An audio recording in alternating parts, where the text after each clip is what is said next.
And then are we recording? Yes, we are. Do we want to record? Um, It's probably safest.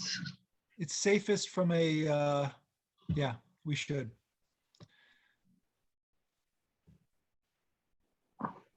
Sorry. Hi, Andrea. Welcome. We had a few little technical issues getting started. My computer chose this time to optimize itself, which means it's going to be experiencing reduced performance during the optimization. But It's an optimal time to optimize itself. yes, too bad it doesn't give me some choice in the matter, but oh well.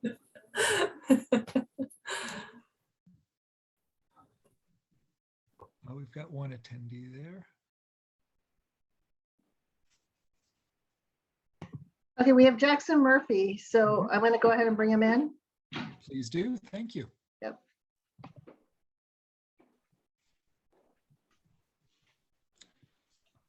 Good evening, Jackson.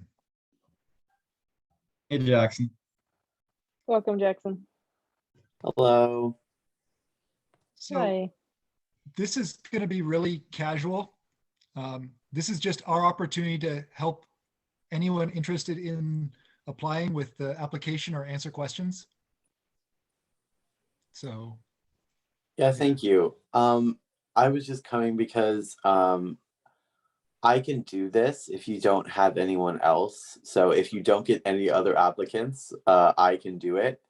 I am, however, doing a lot of different things right now. And I also think that you hear a lot of my voice already, thankfully.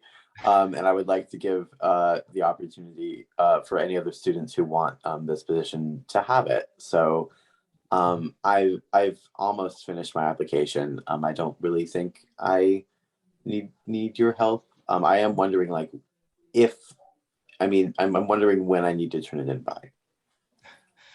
the 25th. I do know that we have at least one or two other students who are interested in applying. I talked to one via email earlier today, and they said that they're away at an event right now, so they probably won't be able to join us, but they might try to join us from the bus. Cool. Thanks, Jackson. And you're right, we do get a lot of your voice, which I so appreciate. We also hear from other students who participate in school board meetings as participants. So I guess my question for you would be, if you knew that you were one of several applicants, would you want us to still consider your candidacy? Or would you want to withdraw your application if you knew that you were one of several applicants? I think I would like to withdraw just because I'm doing a lot right now. And Sure. I want to be able to do the best job if I was to do this. So. Right, I appreciate that. Yeah, exactly, Marnie. We really appreciate the thoughtfulness of that. And you are willing and possibly comfortable sharing your voice at board meetings as it is. So we really appreciate that as well. So with that in mind, we'd love to see your application. And if we get more than yours, we will shuffle yours to the bottom of the stack and take it as withdrawn if that suits you. That'd be great. Thank you. And Jackson, I also just want to thank you for the transparency around your balance of your various commitments. You know, self-care includes letting folks know when you can't make a commitment or when you're willing to make a commitment, but it isn't optimized for your thriving. So thank you for that. Thank you. And thank you for having this. I think it's really cool that you're willing to help so much with applications. So, yeah. Thanks, Jackson. I think it was Andrea actually who mentioned that there might be students who wouldn't have the support at home that other students would. So we were looking at ways to get around that, to try to open it up to the widest voice we could. Dismantling barriers. He will help you fill it out. And it would have worked way better if we were in person. Yeah. Or we could like sit down and help. Yeah. In Or the there Zoom may be world for a little students- bit longer. There may be students who have a lot of support at home and they still have questions. So if we can answer some questions today to help make the decision to apply easier for someone, that would be a great use of this time. I am curious, Jackson and Sol, if you think there are others that you know of who are considering putting in their application so that we know whether we're going to get some applications. I've heard a couple of students mention it to me, but I think the whole application thing is a little bit difficult because they don't know exactly where. So I think there has to be more communication at the school level, and I'll talk to the announcement people about that, but I've definitely heard students talk about maybe being interested, but being confused. So I'll try to Have you- work on that. I'm curious because I know it was supposed to be on morning announcements. Have you heard it on morning announcements? It is on morning announcements, but at the same time, I don't think where you get the application. Jackson, do you know, like, if they talk about where they get the application packets? I think they say you can go to the office to get them, but I'm not 100% sure. And we Where'd don't you do a get good job yours? of, well, we don't do a good job of like listening to the announcements anyway. So I Fair remember that. enough. Yeah.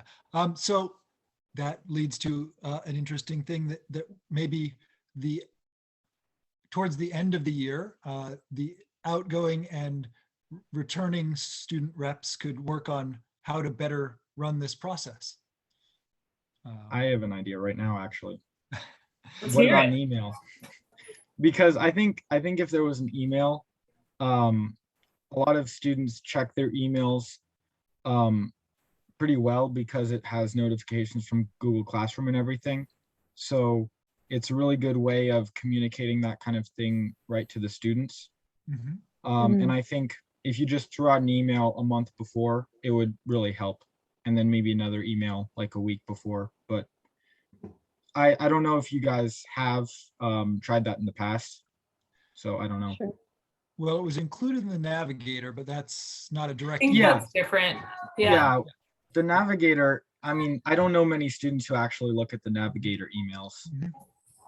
It feels to Sorry, me like- Christy. Christy, very sad. No, Sorry, works hard Christy. on I look at I them. think the Christy, problem is, I read that- every one. Me too. well, I read them too, but I think for students, they see it as more, it's for the parents. Yeah. And it's really informative for the parents, and the parents look at it, but I mean, the students are, the students aren't very interested in that kind of thing, I guess. Sol, do you think that you could put together an all-student email and send it out before this window closes? Sure, I mean, I don't know exactly how to do that. I've never done that before, but I could try. Well, And I can send an email out to all the students, that's for sure. So we can, if that's what we want to do, I can definitely. send As it a out. matter of fact, Christy can send an all-student email out and use Sol's email as the sender. She's very talented that way. Oh, wow, that, you could that's write amazing. it. and then Sol is pass like, it that's a on. little creepy. So it makes Yeah. me wonder, where do the emails? You gotta remember, the emails that are owned by the district. So Christy is the almighty controller of what goes out from the district, and she can put it in my email as the sender or Sol's or whatever, so. So Got it. to whomever sends the email, I would be happy to work with anybody who has any questions or wants any help filling out the application, even if it's beyond tonight. So you are welcome to put my contact information in. And I Okay, see well, other why- people raising their hands too. I can put your emails. I'll just put all the board Yeah. emails that the contact are welcome for any guidance and application assistance, questions, whatever. Yeah. On another note, Sol, would you be interested in having like a little corner in the Navigator? It could be at the top, the students bite, because it gets sent to all the Yeah. students. Yeah. Yeah, I think so. Or at least to tell me what you want in there. Like, you don't have to write it. You could say, you know what, we need to make sure that this is at the top for the students. How about a slightly different tack on that, to turn this into a two-way communication with the student reps? Saul, what do you and the prospective other student rep think of maybe putting together an email once a quarter about what the board is doing for the students? Well, that's actually something that I kind of wanted to bring up as a way to increase communication between the board and the students through the student rep, is using emails better. Yeah. Not, I think after every board meeting is a little bit difficult, maybe monthly or bi-monthly, but Yeah. that's something definitely, yeah. Yeah. Mhm. I was thinking bi-monthly or quarterly, I think would work really well. Yeah. Yeah, Jackson, while you're here, you also bring our student perspective forward. So if you have thoughts about how to streamline communication so that students get more from what they're reading from the district, I welcome your perspectives as well. Yeah, I think emails are really good, and I think standalone emails aside from the newsletter. And I also think that if Sol and the other rep would like to do that, like I think monthly would be good, or bi-monthly, just because if it's like every week or like every 2 weeks, like how frequent they are, you get used to them. But if it's something new, then you look at it. So, Mhm. and I think I'm gonna go and have dinner before the meeting. So Great. good luck. Thanks. Right. Bye, Jackson. Have a good Thank you. evening. Thank you so much. See you later.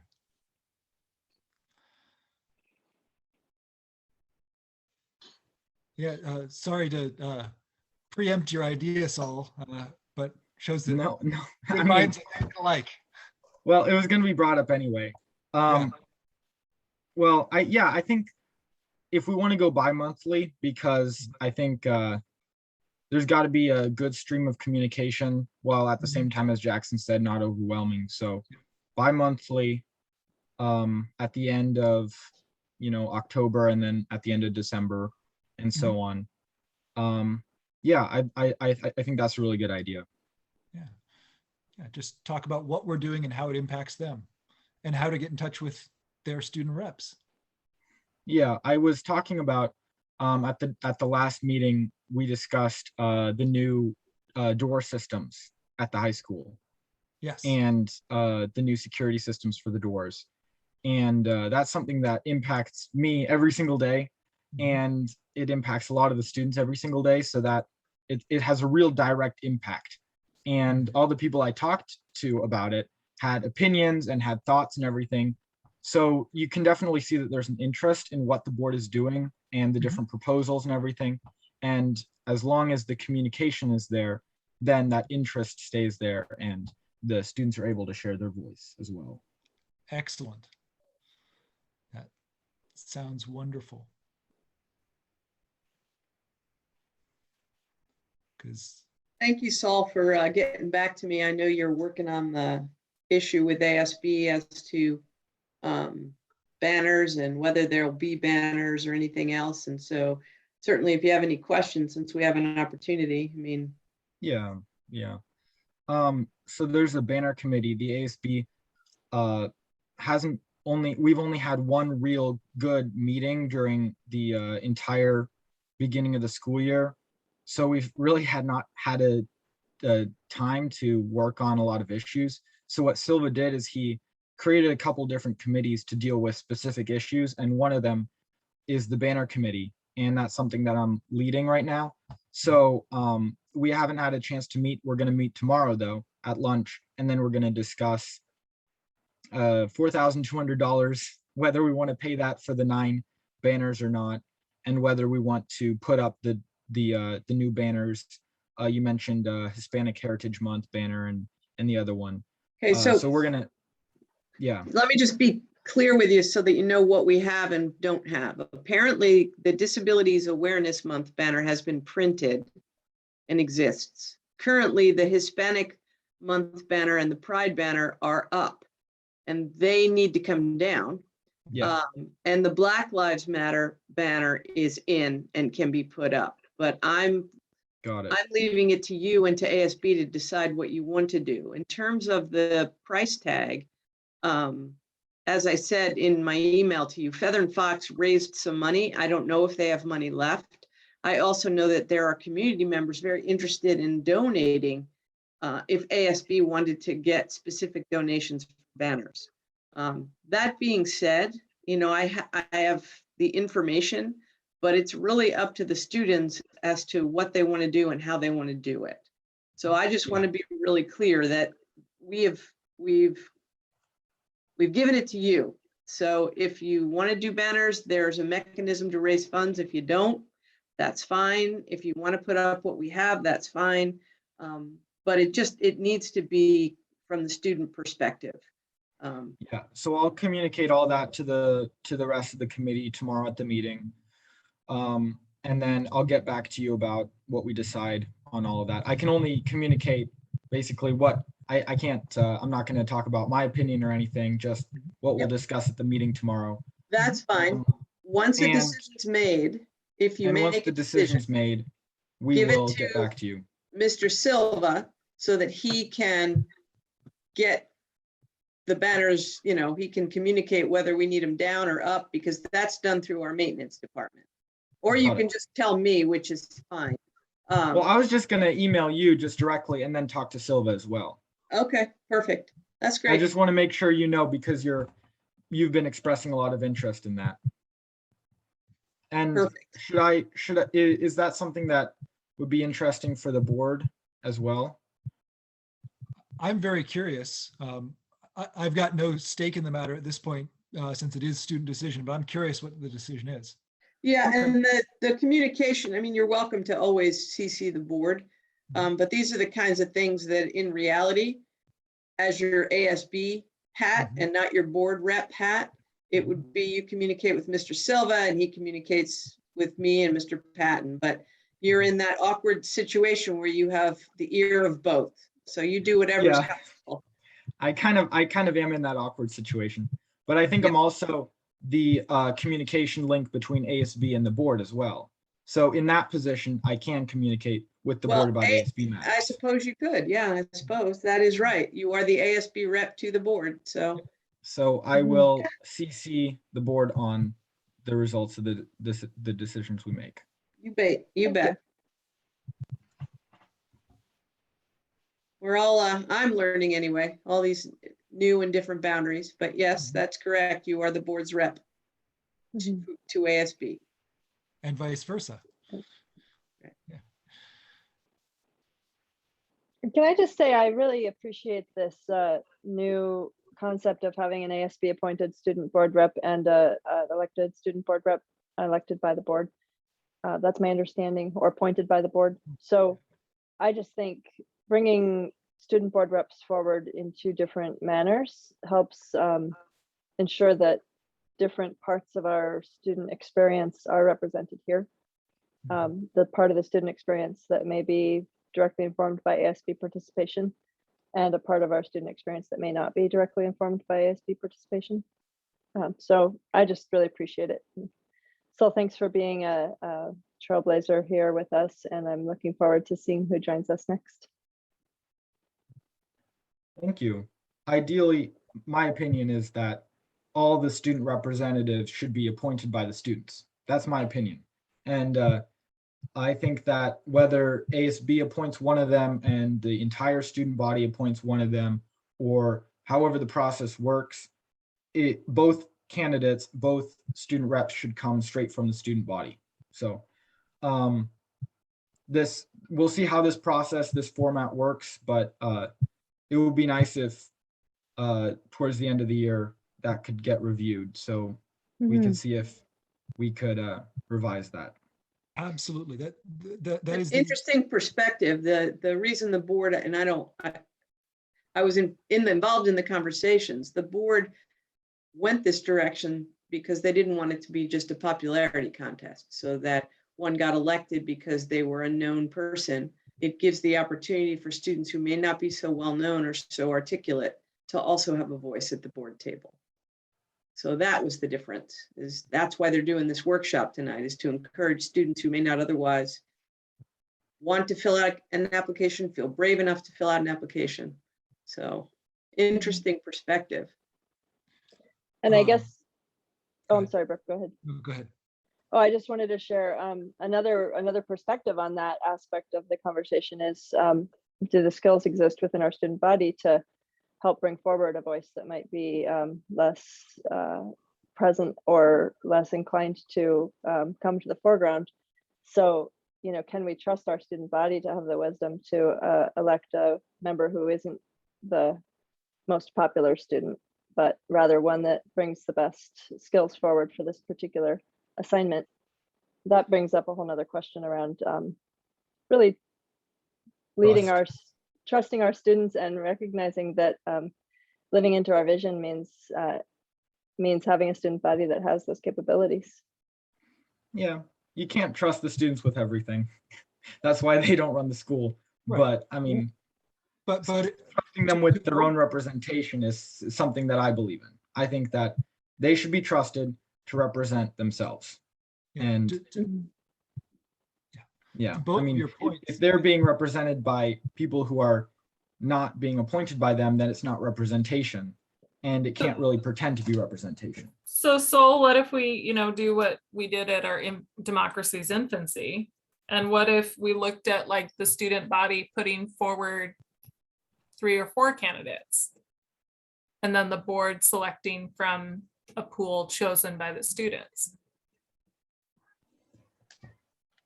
So the ASB puts forward the candidates and the board selects the candidate they prefer, or the students select the candidate they prefer? I think so. ASB has 1 rep, right? Like you were brought forward through your process, right? But the secondary process, instead of just an open application where the board interviews and selects from an interview committee, right? What if the student body, doesn't have to be ASB, it could be a whole student body vote, puts forward 3 or 4 applicants, and then that's who moves into the interview round. And the reason I say that is that there have been times where, you've filled out the application. It asks for things like your grades. It asks for things like letters of recommendations. And there have been times where applications have not had, the highest grades. And we have actually considered that as a benefit to the applicant, because it allows us to have conversations with somebody where maybe school is not working as naturally for them. Not to say that everybody doesn't navigate challenges in school, but that school might be a different perspective for them. And so I don't want to lose that piece of it. And I don't want to lose that intentionality behind it. But maybe that's a way where students can have voice in the process still, but we can also be intentional about what lens and what perspective we want to bring to the table. Yeah, I like that. You could also flip it around though. You could say that to apply to run for the position, that the board reviews the applications for that too, which is kind of what we do in ASB. We have to fill out this application to actually be able to run. And so you could kind of flip it on its head. Yeah. You could do it either ways, but definitely a combination of the vetting process and the voting process. That worked well. Yeah. Together. Yeah. Yeah, and I think that's just common sense, because certain students are better fits for the job than others, and that's just kind of naturally how it's going to be. But I think, wait, is there somebody? Yeah, we have an attendee. There is an attendee. I don't know if they're a student or not. Well, all I can say is you see how deep our applicant pool is right now. So Yeah, and I think anything that's we can do something, to increase it and to just, find more voices would be awesome.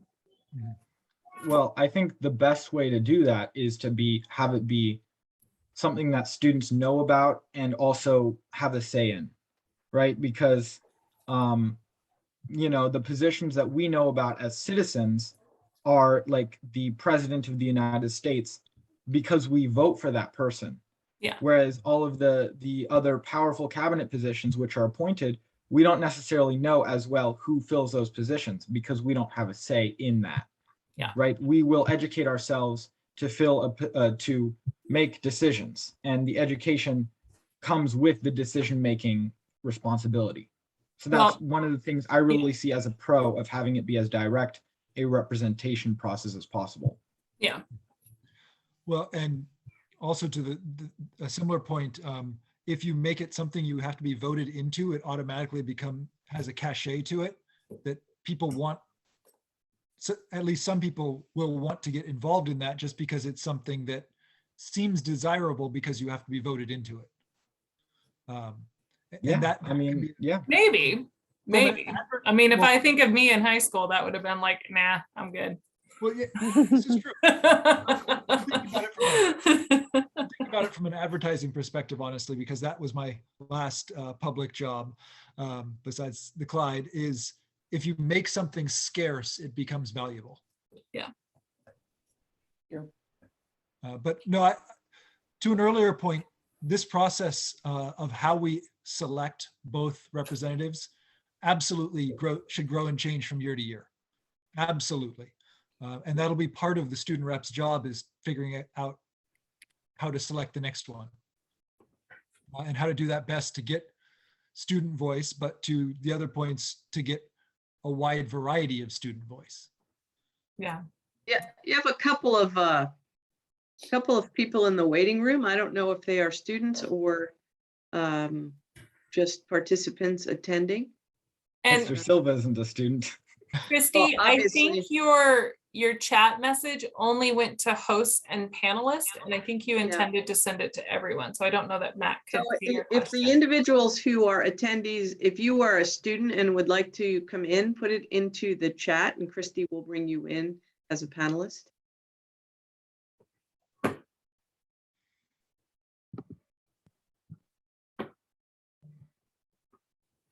And for those who are attending right now, we had one student come in and ask a couple of questions and depart. Basically, this was just a really casual, not strict or formal way to answer questions and to, originally it was to be actually us assisting with applications, but in the virtual world, that's a lot harder. Yeah, so this is our method of doing so.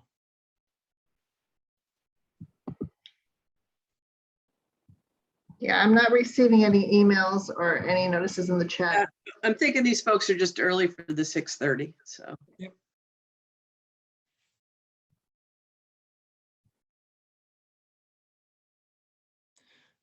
And for those who are just joining us, we've been using the opportunity to talk about how the student board reps could be selected in the future, some ways that we can get more student voice and more information about the board to the student body. We've been using this time to do that sort of thing. You might want to think about just taking well, it's 6:03. Mhm, It doesn't look like you're going to get any more student participants. mhm. You might want to just leave the computer, leave it open, but take a break, because our presentation is going to go quite some time. So folks might want to take a little bit of a break before we settle in for a couple-hour presentation. Yeah. And I'll be standing by to watch and we'll start yelling at you. We'll call you back if Yep. you need to come back in the room, but I would suggest we all stop video and mute and take a break. Yeah, and I sent, All right. I sent you guys the email so I can send it out to the students. So you can check out, it's a Google Doc so that you can review it if it's what you want to send out, and I'll get that out ASAP. Thank you. Thank you. See you back here soon. All right. Thank you, Christy. And if any of the board members are interested in like asking me questions about what's been going on at the school, I'll be here. There's been a lot going on, so.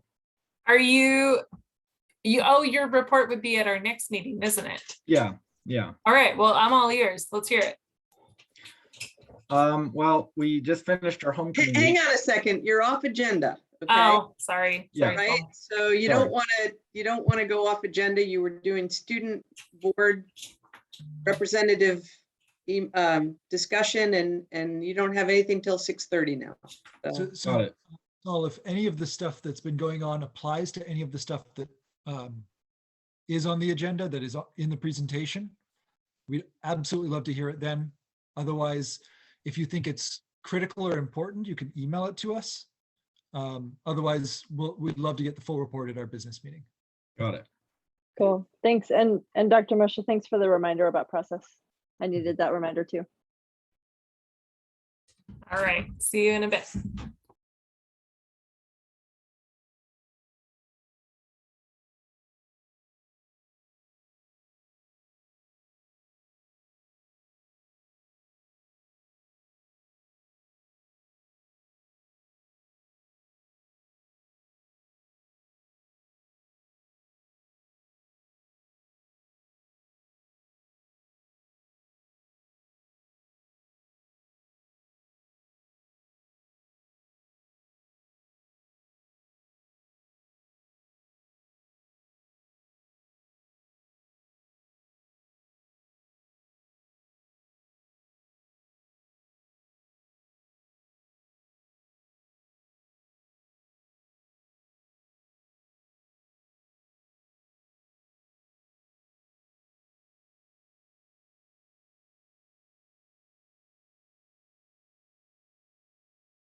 of our present.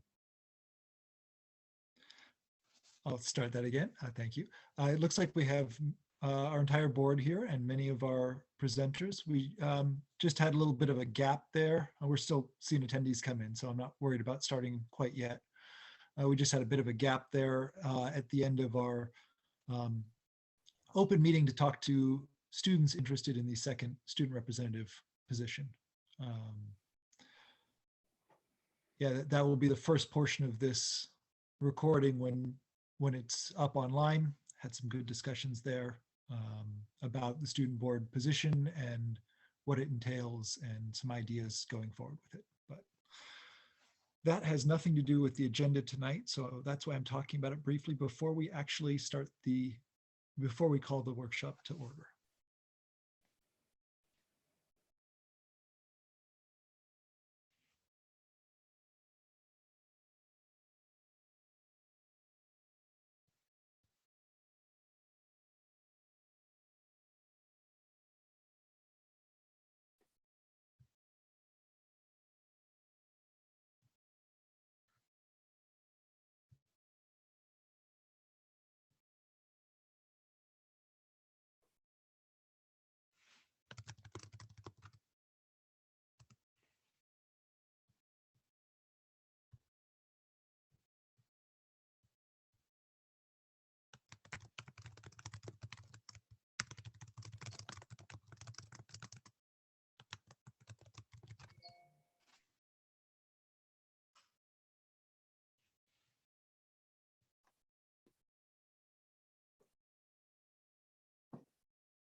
As is usual, we're giving this a little bit of time as folks join us.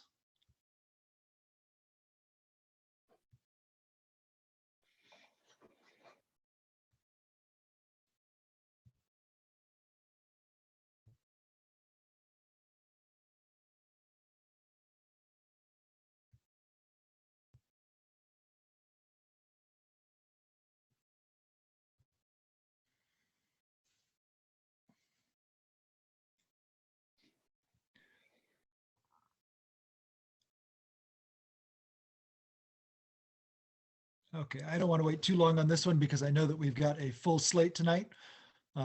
So I call this board workshop of South Willoughby School Board number 206 to order. It is a board workshop and we will begin with our land acknowledgement. Marnie Jackson. Thank you, Brooke. In a past board meeting, we've talked about the land acknowledgement and my opportunity to share it in a way that's a little more heartfelt and a little less rote recitation. So I'd like to go ahead and take the liberty of just speaking about why we open with the land acknowledgement very briefly. We acknowledge the ancestral people of this land because their history is our history. The history of humans in relationship with place is a history that we all share. Each and every one of us has ancestors who are rooted in place, who have ties to land and who have deep ancestral knowledge. And so in acknowledging the tribes, the Lower Skagit, Tulalip, Swinomish, Stillaguamish, and Suquamish people whose ancestors are rooted here in this place, I also just want to invite us to reflect on how each and every one of us can deepen our relationship with land, place, earth, and people. So I would like to invite for myself a perspective of embracing community, connection, and care through this land acknowledgement.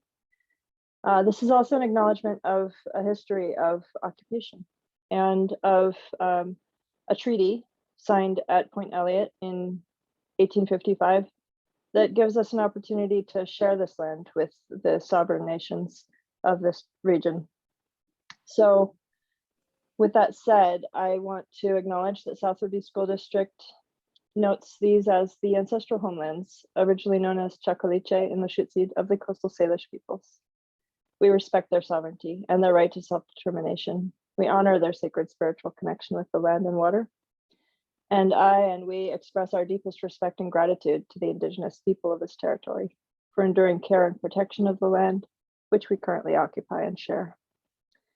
For those who are curious about the Treaty of Point Elliott or about Indigenous culture in our region, there is a great cultural center in Tulalip, Hubolt Cultural Center, where some of our 9th graders went yesterday on an educational field trip. So I would just invite us, when we hear this land acknowledgement, to think of it as not a static document, but a living project of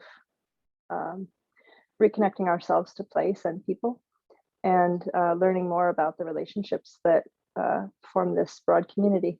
Thank you. Thank you, Marnie. Thank you for the wise words and the deeper look at why we say this. As this is a board workshop, we will invite more interaction with the community. A large portion of this workshop is going to be presentation from the various members of the leadership team and administration of the various schools in the district. And it's likely to run about 2 hours, just the presentation. With that in mind, there will be sections split out for opportunities for questions, both from the board and the community. With that in mind, I would like to suggest to the board and get the board's thoughts on the idea of limiting each of those 4 to 6 question periods to about 10 minutes. And then if we have time at the end, taking other questions on the items on the agenda. Thoughts on that? I think that that makes sense. I appreciate that suggestion. Me as well.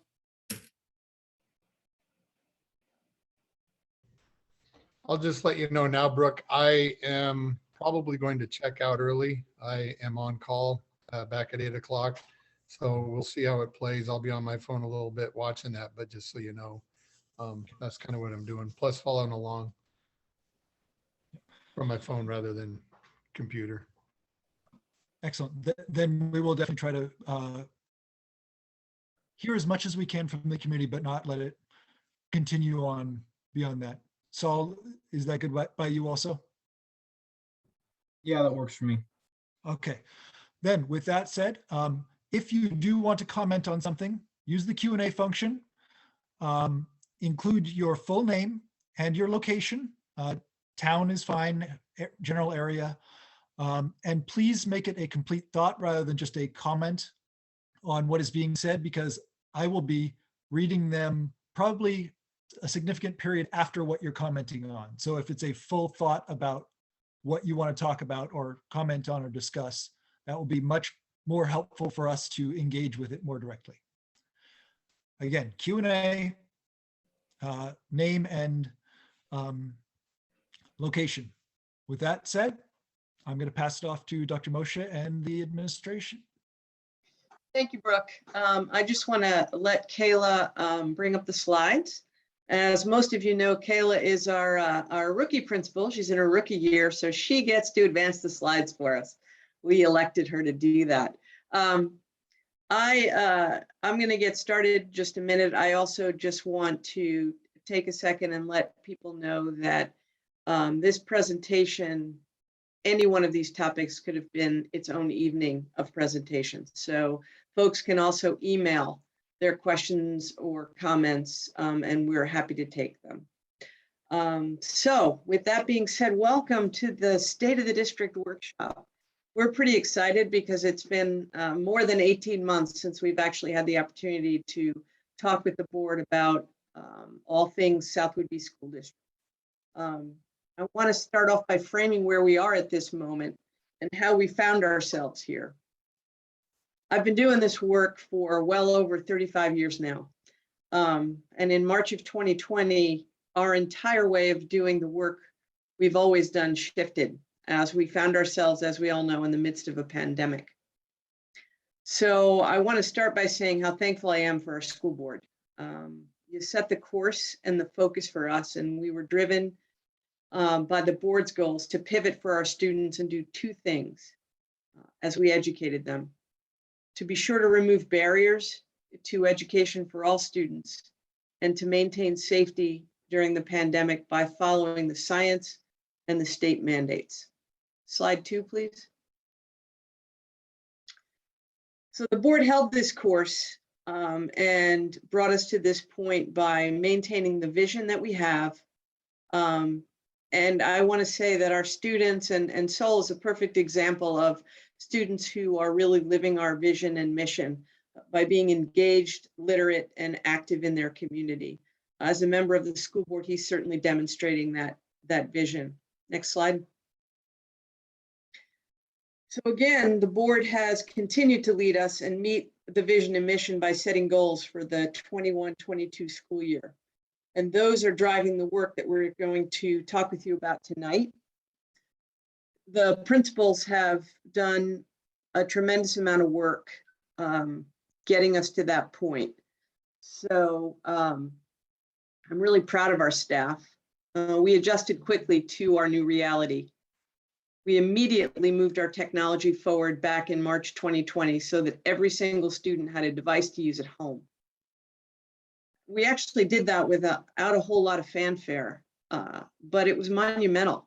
Our tech staff really stepped up to the plate. They not only got the devices, but distributed them and helped students and parents to use them. Our Readiness to Learn team ensured connectivity for all students despite any financial barriers. And the biggest work of all is that all of our teachers basically had to relearn how to work with students to make it relevant, productive, and meaningful. We moved every teacher to use Google Classroom, Zoom. I'm so tired of the word asynchronous. I never really knew it before. We started using asynchronous videos. And essentially, we began to live in an online world with our students. It's positioned us at this point to be able to pivot when the circumstances arise, much to the disappointment maybe of our young people. When a snow day happens, we may not have to cancel school at all. So we have plans in place to continue on. As you can see, we have a pretty hefty agenda for tonight. So I'm going to take just another minute and then I'm going to turn to the next folks. But I wanted to take a second and shout out to all of our support staff who worked in ways that may not have resembled their day-to-day life. We provided free meals to all children from the ages of 1 to 18. We delivered those meals by bus through our bus drivers. There were some staff who had to endure layoffs and collected unemployment. Central office staff worked to make sure we filed all the needed documents to help make up the difference for the folks who were experiencing time reductions. Our maintenance staff totally regrouped, moving away from the upkeep of our buildings and grounds in order to deploy the needed HVAC support and everything else that goes along with life in a pandemic. We didn't have all of our students in school last year, as we know, but we had many of them all year long. Certainly our kindergarten teachers worked all year long outside with their kindergartners undercover. Our students with special needs were in school, and we continue to work forward to get our most vulnerable students back to school until last March, when we were all back in a very different way for partial days, 2 days a week. Our staff also had to, they had to hang plexiglass. You can see it all over the district. We had an air cleaner deployed to every room, a heavy duty one. We changed each and every air exchanger to bring in fresh air, which is still happening. So our classrooms are cold at times. That brings us to this year. Certainly we are closer to normal, and we're working hard to keep COVID out of our schools as much as possible.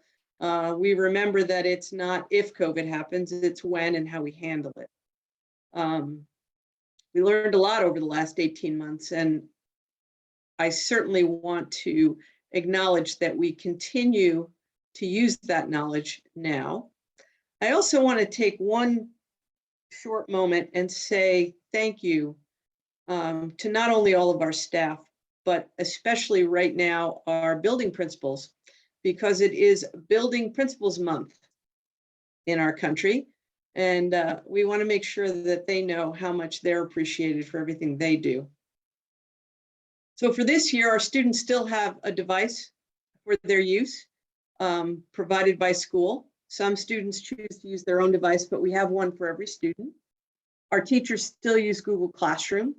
We're ready to provide instruction if quarantine happens. You're going to hear more about our HVAC systems that are very effective.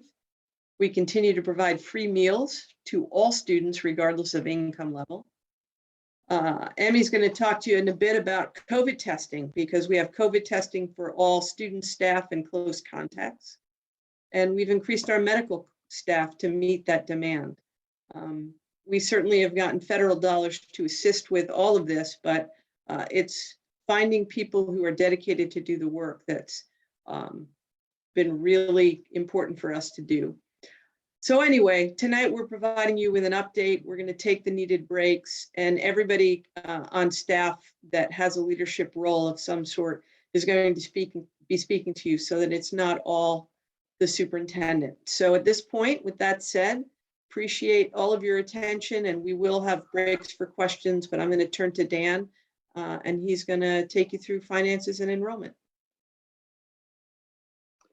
Yeah, good evening to everyone that has joined us tonight.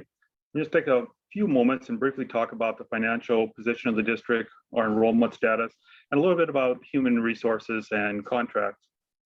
Our general fund budget is approximately $20 million per year. And as you can see on the slide, our fund balance, which is similar to your home savings account, used for emergencies and times when you don't have quite the funding to cover expenditures, is close to $5 million at this point.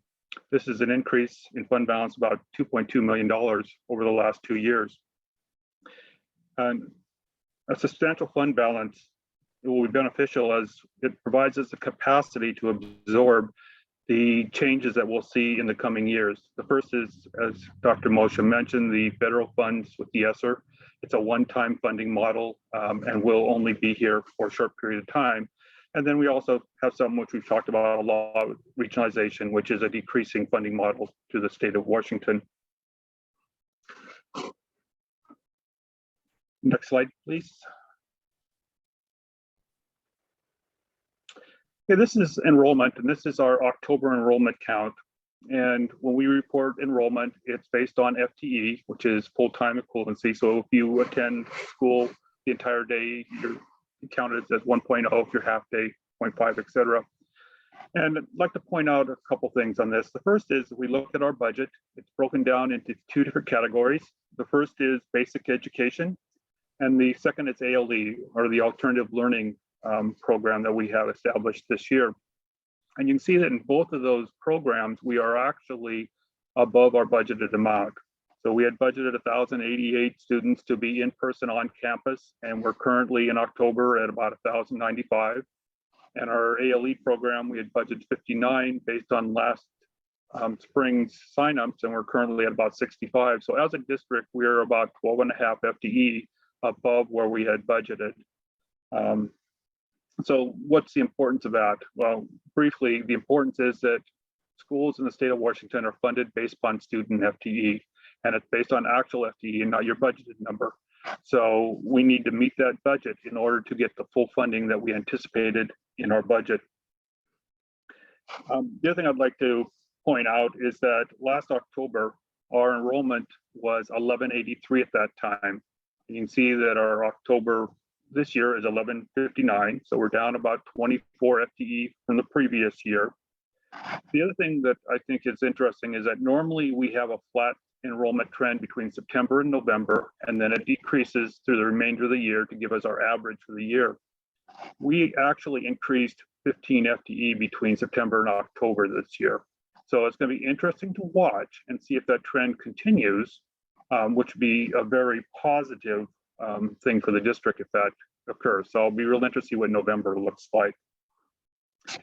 Next slide, please. The other thing I wanted to briefly mention was other educational opportunities. There's been a lot of discussion related to choices that families can make regarding their students' education.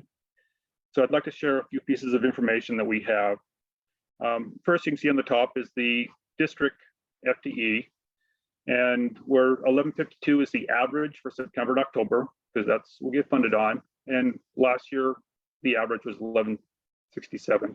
So we are down slightly from the previous year, but not substantially.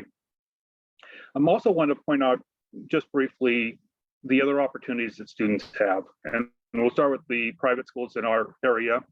And you can see that we don't always have information for them. But what we do have, I'll look at Island Christian Academy as the example, is that if we look at pre-COVID numbers, and which is 1920, you can see that, you know, they were at 133. This year they're at 142. So they're up about 9 students from where they were in what I'd consider more of a typical year. The Wellington School, they don't report their information to OSBI. So we did call them and get information this year, but they have 60 students. I don't know how that relates to previous years. And then the Waldorf School at 131. And that's basically about 12 students from the 1920 years. So comparing 1920 to 21-22, when we were both in person, is probably a better example than what happened last year. We also have students that choose to homeschool, and you can see the numbers on those also down substantially from last year, and that's very obvious that, you know, people made other choices. But it's similar to the 1920 numbers that we've had, so it's pretty consistent what we've seen in the past. The other one I wanted to point out is the choice transfers out and in, and these are students that decide that they want to reside in our district but decide they want to go someplace else, or reside in another district and decide they want to transfer into our district. And one thing, the choice transfer out, you see that we're about 20 below where we were last year and the previous year. So tells you a fewer number of kids are deciding to take other options. And I think our ALE program had a beneficial aspect there as far as having another choice that wasn't a traditional choice. And then the transfer in is pretty similar to where we have been. It's different than last year, but it's very similar to the previous year. Next slide, please. Then I want to talk a little bit about the human resource function of the district. And really, I think this addresses staff morale, and I'd like to just speak briefly to that. You know, everyone's working extremely hard this year as we transition back into a full-time in-person environment. And I believe even though the work is challenging, that our staff is rising to that challenge.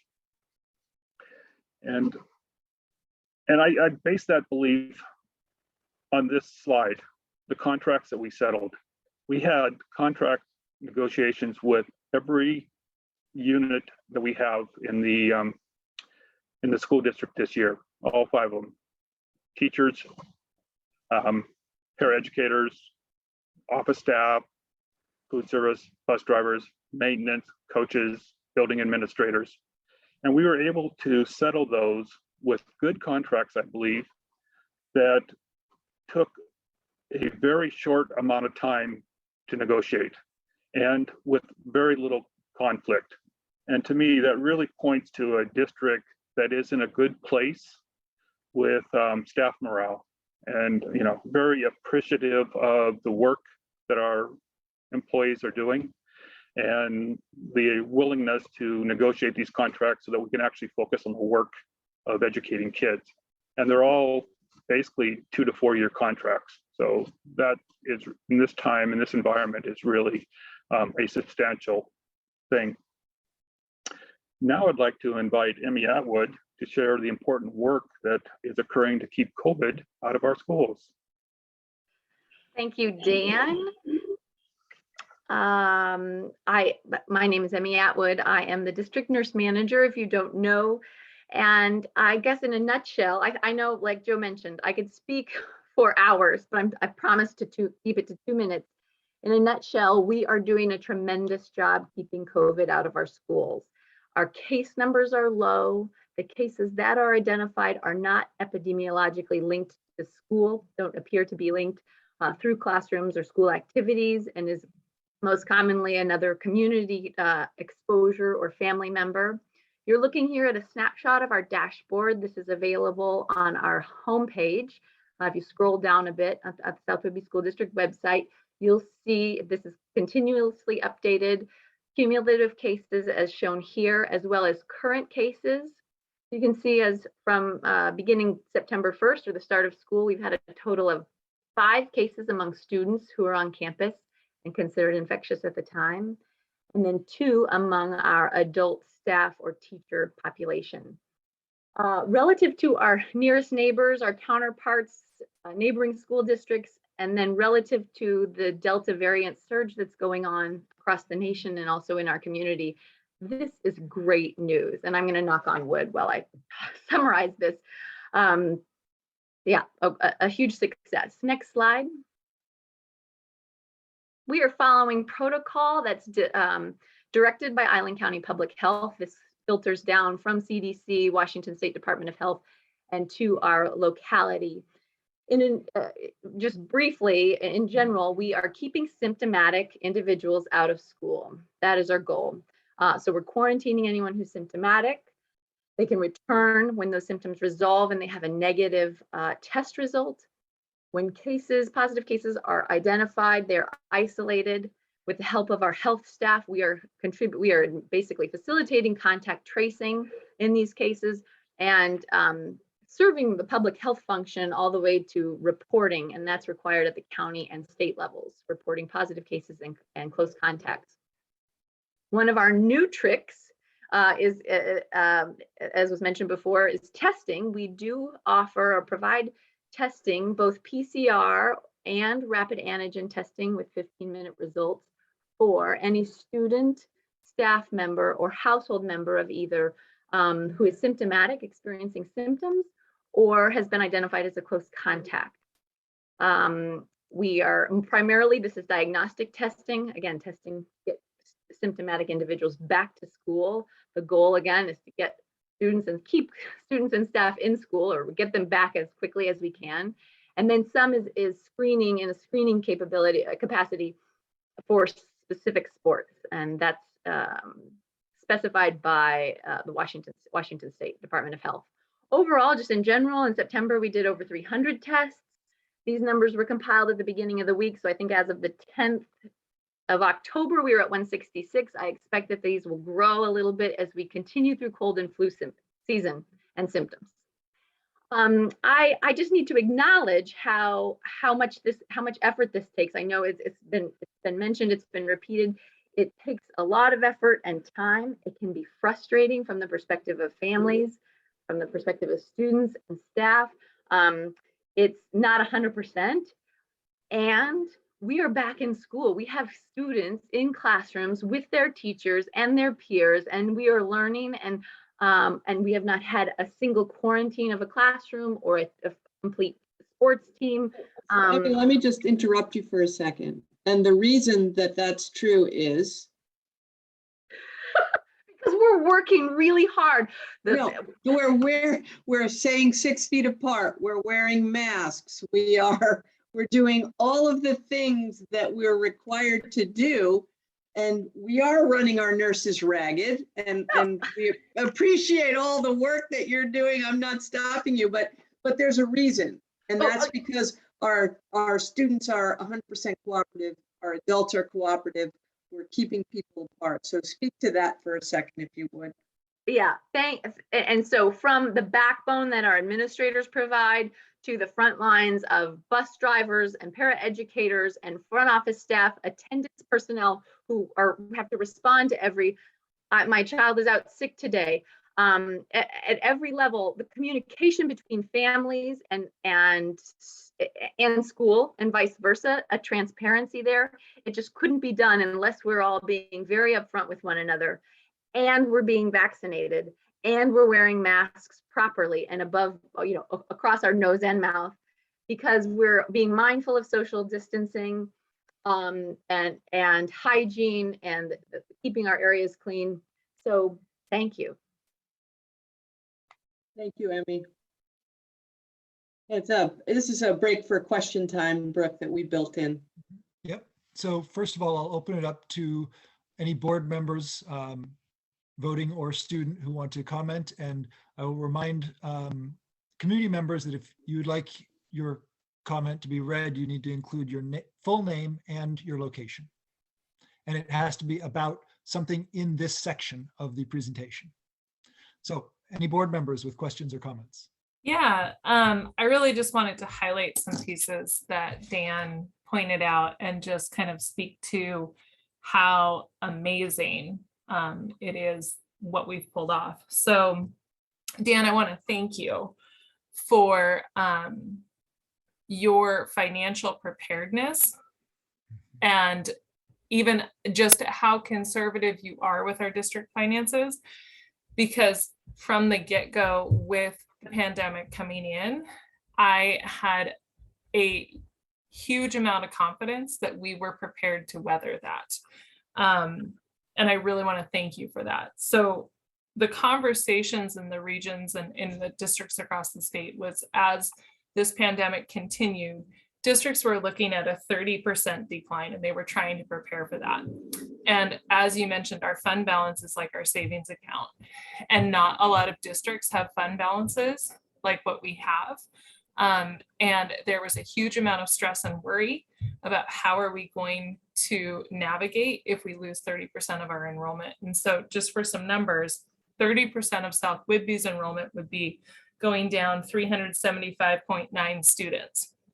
And what we actually decreased is an 8% decline, which when I look at our charts that you provide us with a running average of our FTE decline, usually we're declining anywhere between 5 and 7%.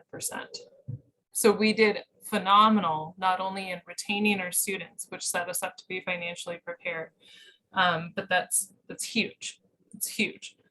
The other part that I just wanted to point out, and I really appreciated you including that slide of how many students are choicing out to other districts and how many students are choicing in. And I want to point out that when we control for the total net loss, when we subtract the total number of students who opted out, or we subtract the number of students who opted in from the total number who opted out, in 1920, we lost 72 FTE overall, and that decreased to 50 this year, which I think is just really speaking to the pieces that we might not necessarily know. And that a student opting out of the district does not necessarily mean that they were dissatisfied with South Whidbey. It just may mean that their life is better suited to a different district, depending on parents' commute routes or other factors that can be in play. So I really appreciated the way that you outlined that information, and I want to thank you again for keeping us very financially sound during this time. Yeah, I'd like to add on to that and say not just financially sound for now, but looking ahead, because I know in previous presentations, Mr. Pullman, you've talked about regionalization going down and our costs, particularly for payroll, going up, and that we are prepared for that because of that savings account that we socked away for that eventuality. So yes, I echo everything Andrea said. And I want to give props to the nursing staff in particular, keeping on top of everything, and to the staff and the paraeducators, the teachers, everyone who's helping the students keep safe also, and assisting with that effort. The results that have come through are amazing. That low spread, not the low case counts, sorry, not spread. One thing that has stuck with me from last summer from Dr. Haddon, my predecessor here, is that if we do everything right, it will look like we overreacted. And those words echo in my brain whenever we're making this decision, that if we can keep case counts down, that's the goal. And we're doing that. Yeah. May I add to the comment about, so I really appreciate what the nurses are doing and what the entire staff is doing. I actually got a test on Tuesday. It was, and I'm negative, but it was really easy for me to do. And it was just really, really good for me because I was exposed to somebody who tested positive. it was 15-minute rapid test, and it really helps to know. So I'd like to thank the nursing staff for that. And actually, to answer one of the questions, I didn't need permission from my parents, but it allowed me to get it quickly, immediately, as soon as I knew that I was in contact with somebody. Well, let me just stop you there, Saul. How old are Yeah, I you? know, sorry. How old are you? I am 17. Okay, so Emmy, can you, since Saul brought it up, we do have a question there about how do we test students with or without parent permission? Can you speak to that, please? We do not test students without permission. Consent is often given by phone while we're trying to get a test. And then we mark the consent, permission given by phone, and then it's initialed until we're able to get a hard copy. But that would be the procedure. Uh-oh, I think I'm in trouble then. Sorry. Well, it may mean that there's just a form to come in on you then from your family.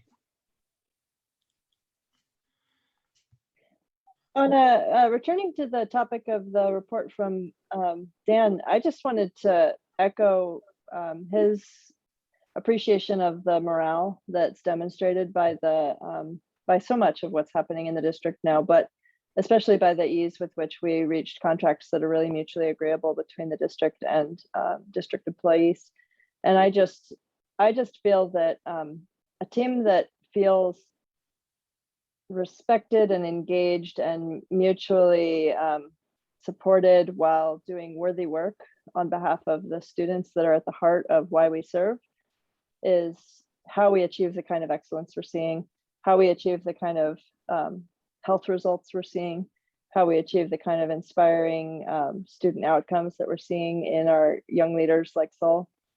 So I just want to celebrate that, from the ground up, taking care of each other, this school community that the district has nurtured is rocking it. And the numbers show that, and I'm so grateful.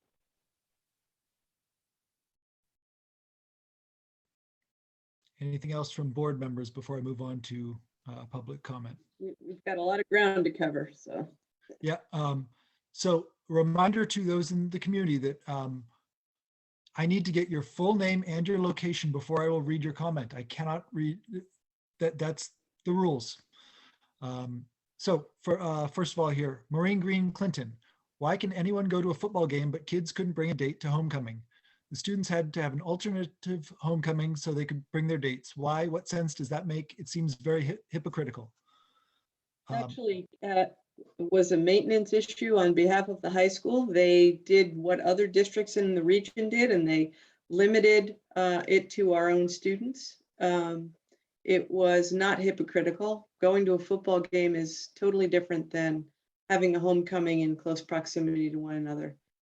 So we followed our protocol, and the event went off very well. We had well over 250 students, which in past years when they could bring a date, we didn't have that number of students. So we actually felt really good about all the work that was done about homecoming. But that events and activities comes up later.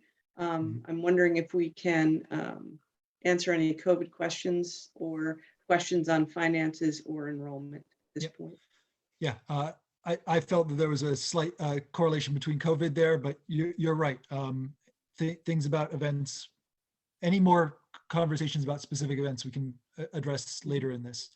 And I also want to be really clear that we get permission for all testing of COVID students, and that Saul was old enough to give him his own consent, which is why I asked him how old he was, because he's above the age of 16.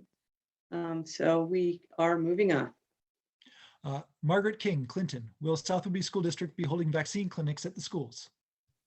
We are working with Island County. Emmy may know more about that. We are willing to do that. We won't be doing the vaccinating ourselves, but holding the clinics here is something that we are encouraging Island County to help us do. So more information to follow if and when the 5 to 11-year-old population can be vaccinated. Thank you. Annalisa Pesic, Clinton, if there are 0 reported cases, why are the children still forced to wear masks? That's why there are 0 reported cases, because we're following all the protocols. Since I have the location, I'm going to read a few more from Annalisa Pesek in Clinton. If permission is not given for a test, what is the protocol? Emmy, do you want to repeat the protocol, please? We do not test. If permission is not given, we send the student home. And if it's due to a symptomatic student, they remain at home for 14 days. Or they can go outside. They can go any individual, pardon me, can go anywhere for a test. It doesn't have to be a school administered test. So as long as we have a medical record, a medically verified test result, that's adequate. And Brooke, I just also want to echo that we are past our 10 minutes for this section. Yeah, I'm going to take the 2 comments that are here with name and 2 questions here that are with name and location, and then we'll move on. Thank you, Andrea. Annalisa Pesek, Clinton, where is the data that determines an event as a super spreader? Who developed this data? I would go to Allen County if you want that kind of data, or the state website. That's not something we're talking about here in this presentation. Okay. And Charlene Davenport, Clinton, thank you, Southwood School District, for keeping my grandchildren and great-grandchildren safe from COVID. Thank you. Okay, that's the questions for this period. We'll move on to the school improvement plans. There will be periods interspersed within this for asking more questions specifically about the topics brought up in the school improvement plans. Thank you. So I'm going to start us off. You can go to that next slide. We're going to be talking about data. This is our graduation data, the top line being South Whidbey High School. You can see, and John Patton will go over this in more depth, but 94.4% compared to the state in 2020 at 82.9% of all students graduating in 4 years. What's interesting to me is if you look at where our 9th graders came in, this is the percent of students on track to graduate as freshmen. So the class of 2018, when that class was freshmen, they were 75% of them were ready to graduate on time. Meanwhile, 90% of them graduated on time, and that's due to the work specifically of our high school staff. And that carries through. So I just want to give a shout out to them. If you go to the next slide, this is really important to take a look at. This is our trend line in English language arts. And as you can see, the data on this report card is from 2018-19. So it's basically at this point irrelevant, though we were showing an increase at that time, and we were above the state average in that area of English language arts, but we're going to speak directly to where we're headed in that. And then in math, we saw the trend line and it was poor for us. And in that very year, 18-19, we changed out our math curriculum. And as we know, 19-20, we have no data because we were in COVID times and no assessments were done. So the report card on OSPI's website right now is essentially data from 3 years ago and is far less relevant than what we're about to talk about. So I'm going to turn it over to Susie Richards, and she's going to talk with you about the not only the K4, the All Dead program, but the process we all went through to bring the board's goals for the district to reality. So Susie. Thank you so much, Dr. Moshe. Thank you, everyone. My name is Susie Richards.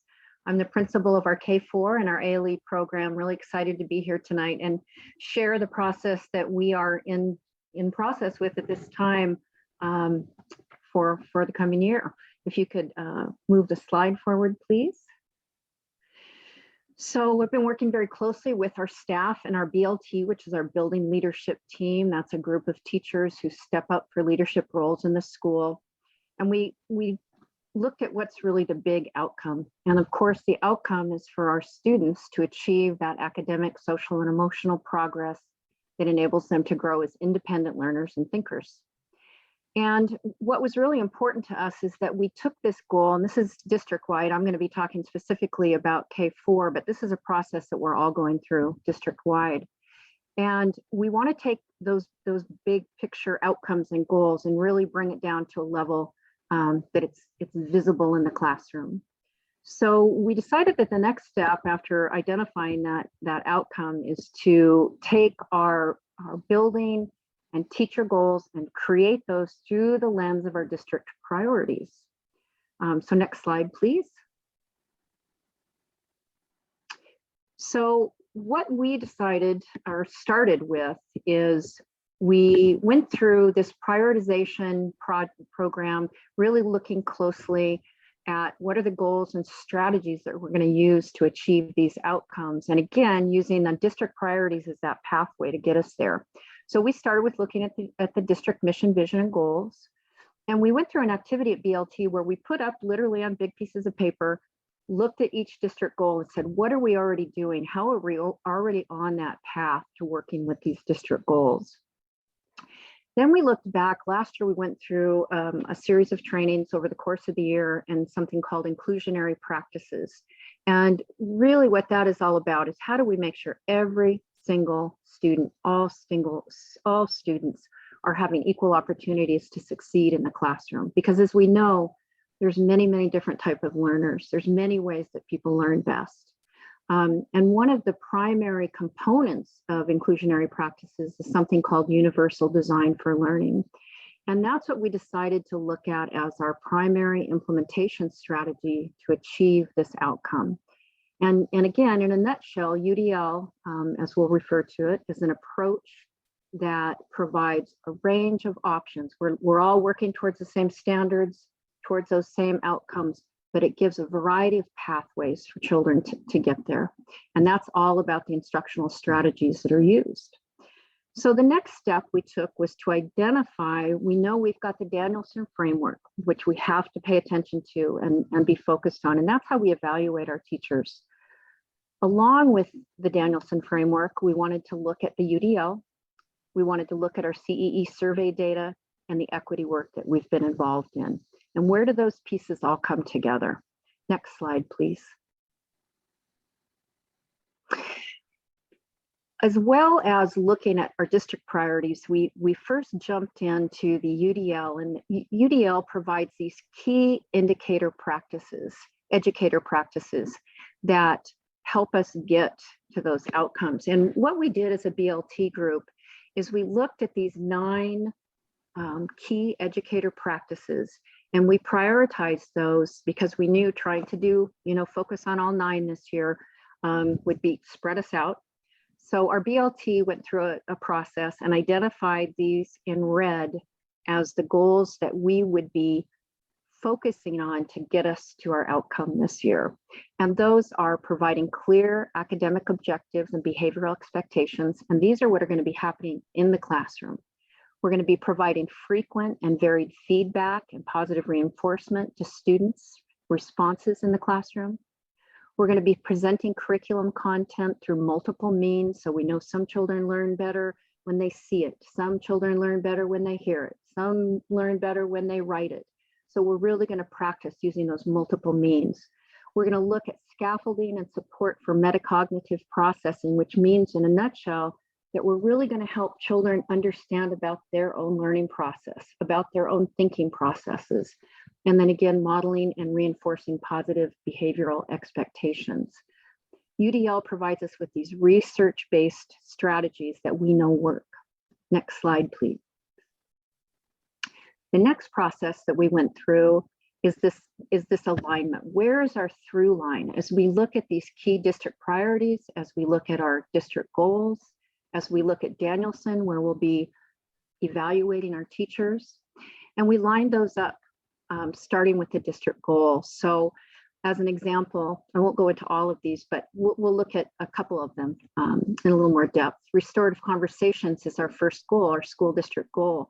Where does that line up with our Danielson, where we will go in and look for this in the classroom as we're evaluating our teachers?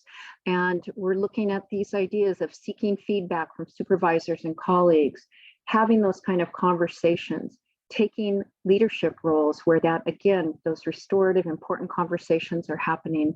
And again, as we move across, you can see that UDL alignment. Again, it's so beautiful how it lines up, and we've got a through line for our work. It's not a focus here and a focus there and a focus over here. We're on a path that's very clear. And on that far right side are UDL strategies. Next slide, please. Again, with all 4 of our goals, we went through these, and I'll just point out a couple key pieces.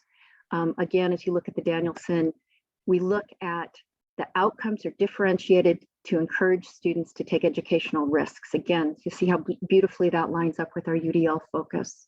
And again, on the far right are those strategies that we'll be using to get there. Next slide, please. Again, we can see that through line, and then let's go on to goal 4. Oh, sorry. This is the next set of goals. We got through our district goals and that alignment. The next thing we did is we took, we had a whole staff meeting, everybody, our paraeducators, our secretarial staff, we met together and we took those 4 building goals that our BLT had identified, and we went through an activity of what does it look like in the classroom. And again, we had big pieces of paper. We wrote out those 4 building goals that we know align with our district goals and our Danielson. And we started writing out what we call look fors. And again, as you look down this bulleted list, if anyone was to walk into a classroom, we call these the look fors. What would you see in a classroom that's providing clear academic objectives and behavioral expectations for students? Well, you see those expectations on the wall. We've got our ORCA code. We talk about the ORCA code every day. We'd have student-friendly learning objectives, what are known as I can statements. I can, use fractions to break apart numbers, and all of these different strategies. Next slide, please. So that's goal number 1 for our building. Goal number 2, this is focused around using frequent and varied feedback. We've all been in that position where you do an assignment, you get feedback much later, and it's not that helpful. We're really focusing on that immediate and specific feedback, not just it's a great job, you did a really great job with this. We're giving that ongoing formative feedback. It's not just happening at the end of a unit. We're letting children know all the way along how they're doing. That immediate feedback is prioritized, recognizing positive behavior verbally in the classroom. And what's exciting about this to me is this is everyone. This isn't just our teachers, our instructional support staff. This is something we're doing together as a building. Next slide, please. Goal number 3. This is a really exciting one to me, and where so much of our rich learning happened with our IPP trainings last year, and we're continuing to learn. These are how do we use different tools and resources, and our tech team has been really, really helpful in all of these. Is again, different children learn differently. Sometimes you'll walk through the school, you'll see a child with headphones on because they have sensory issues, and when it's loud, it's harder for them to learn. You'll see music or dance being used in the classroom. You'll see tactile things happening. Again, trying to reach how all children learn and provide options for all children. Next slide, please. And finally, focusing on this positive behavioral expectations. One of the things that we found this year is after children being away for so long, it's kind of hard for some of them to come back and be in a whole classroom of children together. They're doing fantastic, but we're really wanting to focus on this positive approach to helping them to really do the right thing in school. And so our social emotional learning curriculum is fantastic. You walk into any classroom in the morning at 9:15 and you will see morning circles happening in every single classroom in our circle, in our school.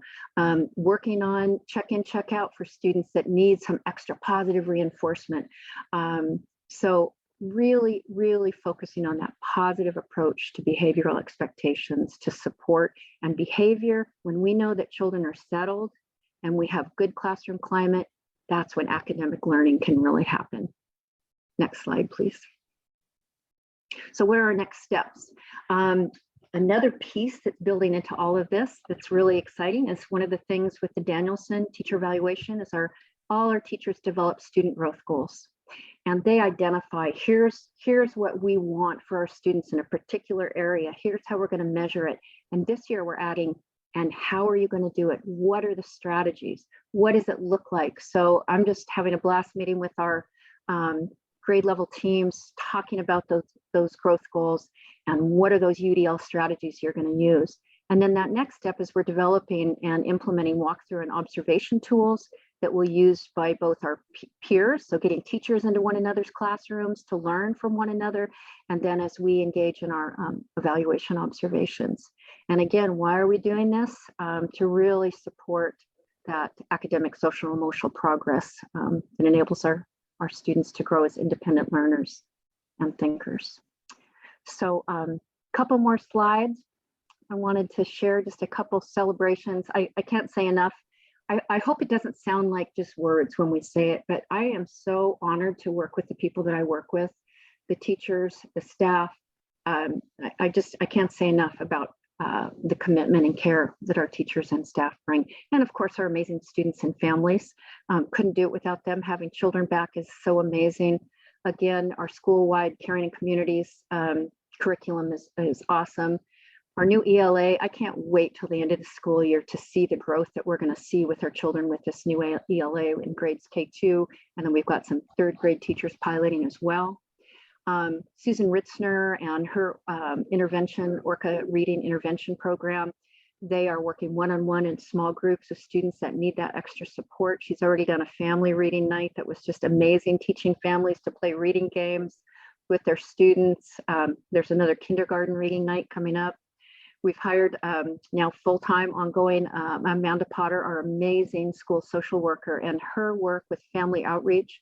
We know at the younger grades that family connection piece is so critical.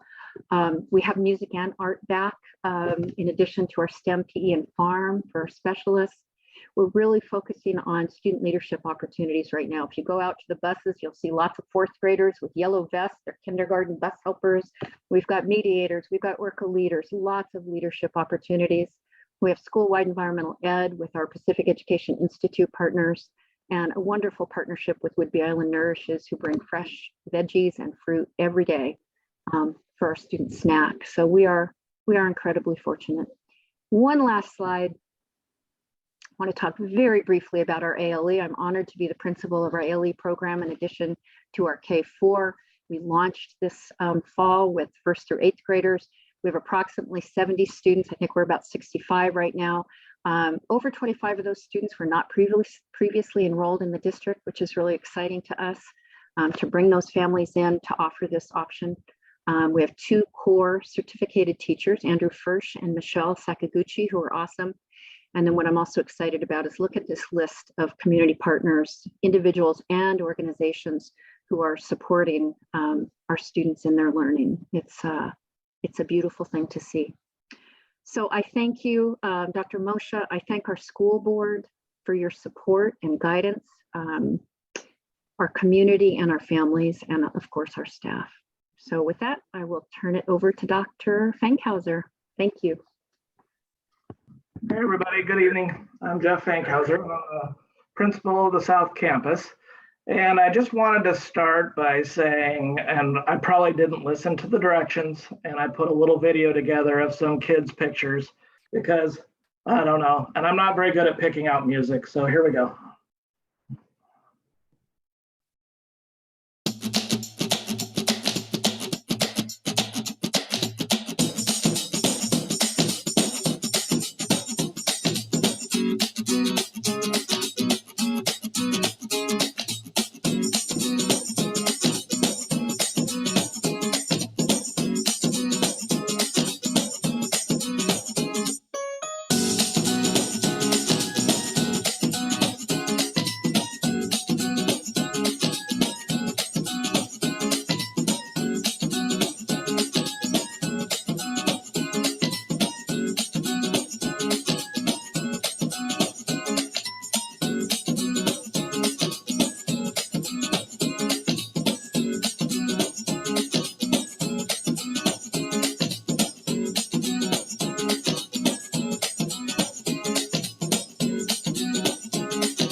Thank you, Kayla.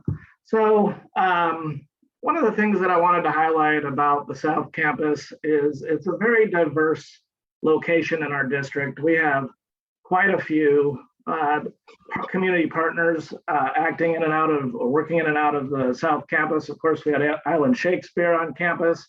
Our WIN, Whidbey Island Nourishes Kitchen, is on the South Campus. We have a partnership with Skagit Valley Community College to provide our ECAP preschool, which is at the South Campus. We have a partnership with Mother Mentors to provide play opportunities for families. And there's a store basically where they have supplies like backpacks and bottles and diapers and everything else that young families may need to get additional support. And of course, our South Whidbey Academy K-6 program is also at the South Campus, but our primary largest number of students is our elementary school 5th and 6th graders. We also went through the same goal setting components that the North Campus did. And so I've included them in my slideshow here. And the process was similar to what happened and what Mrs. Richards did a fabulous job of explaining. If you want to go to the next slide. And so for those that may want to check out, we did the same key educator practices. Next slide. We did the same focus in and look fors in each of the 4 district goals and what that may look like as they are included in the South Campus. Next slide. If you look at goal 2, for example, we're focused around all of those instructional strategies that offer feedback to students. And if you go to goal 3, I updated these slides with the elements of the South Campus that are exactly through on those goals. Go ahead, slide 4. One of the things that we have really focused around this year is our social emotional learning at the school. That all starts with our ROAR code, which basically is about respect, observing the rules and acting responsibly. We have a ticket system at the school where teachers write positive affirmations when they catch students doing the right thing in the ROAR code, and those are called PAWS, and they're positive actions from Whidbey students. We are implementing the Caring Schools community lessons this year across the school, and that starts with Monday circles, Tuesday, Thursday, we're doing our social emotional learning lessons, and then Friday, we're working with student guided one-on-one conferences with our students because we're headed towards student-led conferences for the first time in November for the South Campus. And that's going to be a great opportunity for our kids to lead their parents and guardians through a process of identifying where their strengths are, what they need to work on, and how they can improve, and celebrate the success that they have in and out of the classroom. Next slide, please. Well, I seem to have hit on most of those things already. So one of the things that has been super fun is we do Cougar Pride assemblies once a month. And this year we've gone to an advisory class rotation model. So last month, for example, was Miss Muncie's month. And this month is Miss Cravy's class. And they are running the assemblies, they're running the school stores, they're doing the morning announcements, the Pledge of Allegiance, all those kind of things, and then designing our end of the month assemblies. And they all did a fabulous job of electing their ASB reps for the coming year in class last week. All right, keep going. It looks like we got a duplicate there. Next slide. Thank you. Our South Whidbey Academy K-6 program showed a substantial increase in enrollment this year, as we saw from the ALE and just the different choices that we were able to offer our families. And so we hired a new teacher to serve grades 2, 3, and 4, so a third classroom. We have a K-1 classroom and the 2, 3, 4 classroom that basically are integrated with our North Campus electives for recess, lunch, garden, art, all of those different elective opportunities like STEM. And then our 5-6 classroom is more integrated into the South Campus 5-6 program with students attending electives with their peers and PE. And I'm really surprised. We already have people on our interest list for 22. So that, I can't even believe we're saying that already. Next year, we already have a wait list for SWA for next year. I'm changing the name though to interest list. All right, next slide. One of the things that's key to our performance is analyzing our iReady performance, and students K through 8 in the district take iReady performance assessments in ELA and math. And because of our lack of SBAC assessment from Smarter Balance at the state level in 1920 and 2021, we really relied on our iReady benchmarking to give us a better idea of where our students are at and to show their growth over the course of the year. During 2021, we administered those assessments at home. And so families did those with their students. And I would say the results were mixed because we weren't quite confident that students were doing them on their own, although most did. Many didn't take it as seriously because they weren't there at school with other students and their teachers. And so the important thing this year is we have administered a fall benchmark in September, and we're working with that data to form instructional groups and to build those learning plans, hopefully to increase their learning. Next slide, please. This is our snapshot of the reading at all K through 6 levels at the South Campus. And what you can see from this is we have about 45 of our 200-ish students that took the assessment are mid or above grade level. Some are early on in the grade level. The yellow zone is maybe students that are a grade level below. And you can see some work we have to do with our students there in the 12 to 13% range down in the red zone. Those are students that need additional instructional strategies and support. One of the key things that this system of assessment does for us as instructors is we can look at the placement by domain. So if you look at the second set of graphs there, what you're noticing is we're pretty good on phonological awareness. We're pretty good with phonics. Our high frequency words, overall, we're knocking it out of the park. Where we need to focus this year to show the most substantial growth is in comprehension of literature and comprehension of informational text. And so this system basically allows us to group all of those students in those different domains and focus our instruction by student. Next slide, please. This is our math focus, and I just wanted to kind of point to a slightly different picture. We have a lot of students in this yellow band. So they're not super excelling at the moment. They're not super behind.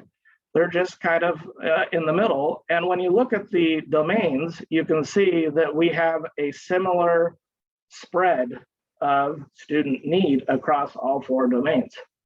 So that gives us a slightly different instructional strategy to focus on for this year in math. And our math instructors are taking this information, aligning it to our curriculum, and making sure that we're forming instructional groups for the students to target these areas individually. Next slide. That's me. I'm going to throw it on down to amazing Mrs. Phillips, and I'll be back shortly. Thanks, Dr. Jeff. Hi, I'm Mrs. Kayla Phillips. I'm the new Southwood Bean Middle School principal. I was an intern with John Patton, a little bit with Paul Augerstead, and everybody as an admin. So I want to give some gratitude to them for their year last year and their continued support this year. I met a student the first day of school, and he looked up at me and he goes, "What does the principal do?" And I kind of had to laugh. And I said, "Hey, come back to me in like a month, a couple months, 6 months, and I hopefully will have a better picture for you." But this collage I put together kind of gives a snapshot of the highlights of my day. It's kind of a window for parents, guardians, family members to kind of see what I get to see when I'm in classes, who I get to work with, and some of the highlights of it. These middle schoolers, they're a hungry bunch. That is figurative and that is literal. Rachel's going to talk about that later with food service. They are a hungry, curious, driven bunch. And they're thoughtful, and we're curating their young minds. And here's just a snapshot of my day. Up here is some of our high school mentorship in our math classes. I'm hoping to expand that program because I've seen phenomenal growth from both the middle school and also the high school mentors. That's really cool. Down here is from our Jumpstart this summer. Right here is our newly elected ASB officers that I have a passion for. We have a great group of kids around here. So that's kind of a snapshot and a window into my day. And to break it down to, this is the why we come to work, the why we problem solve, the why we work together. And they have really gifted me a really great year with a really phenomenal staff.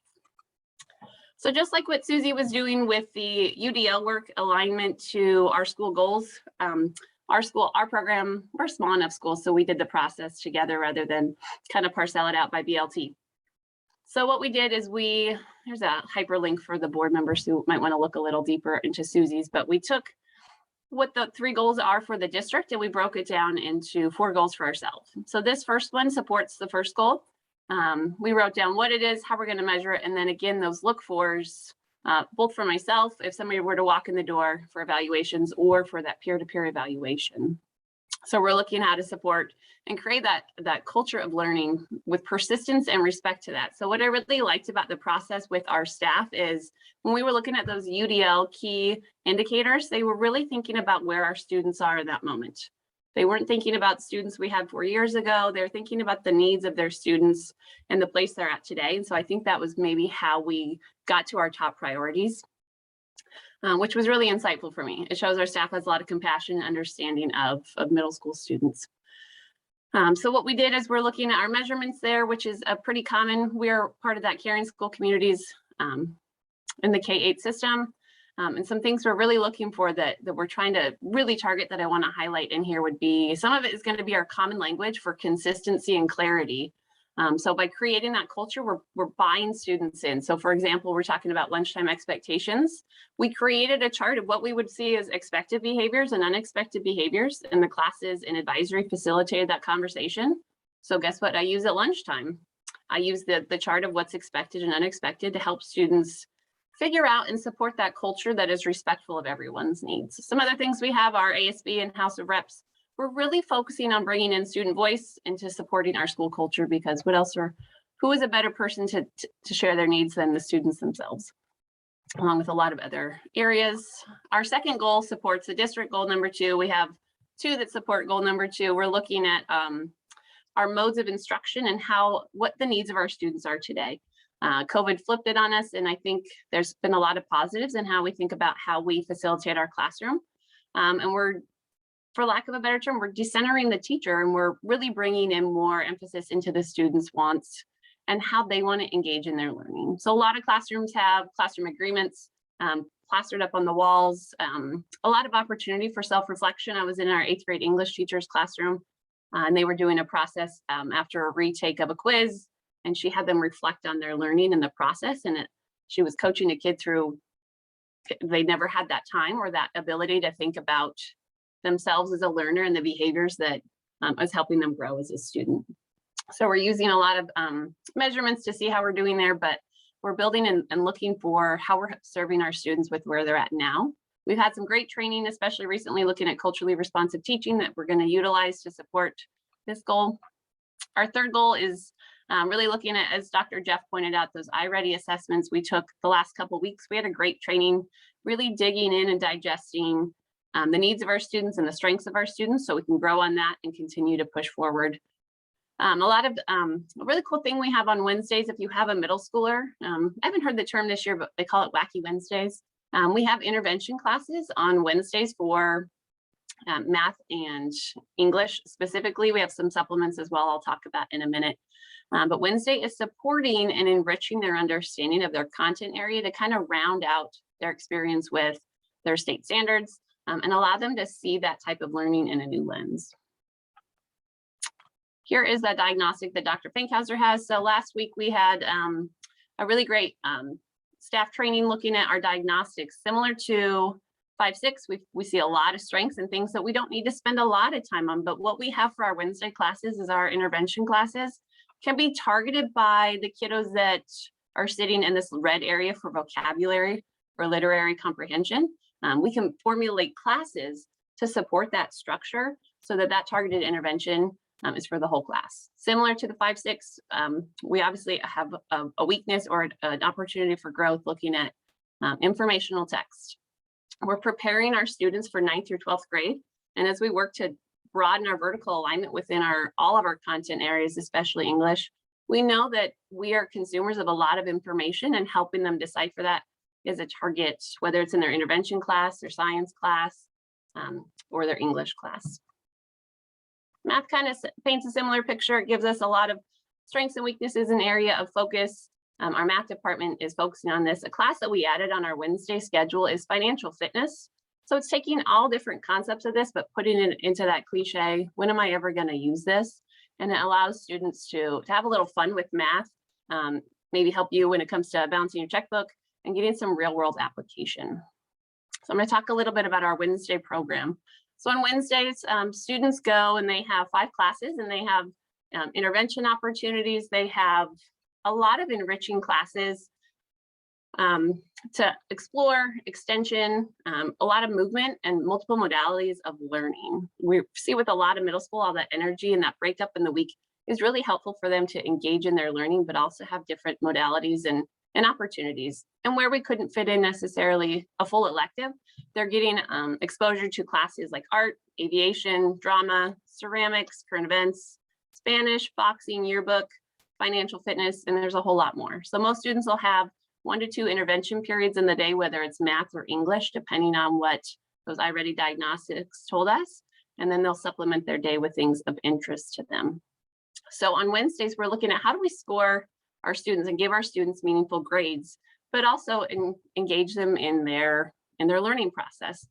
So our staff is building out an enrichment scoring rubric where students are going to have a universal scoring rubric where they have to sit and grade themselves on their responsibilities, their efforts, and their engagement in the class.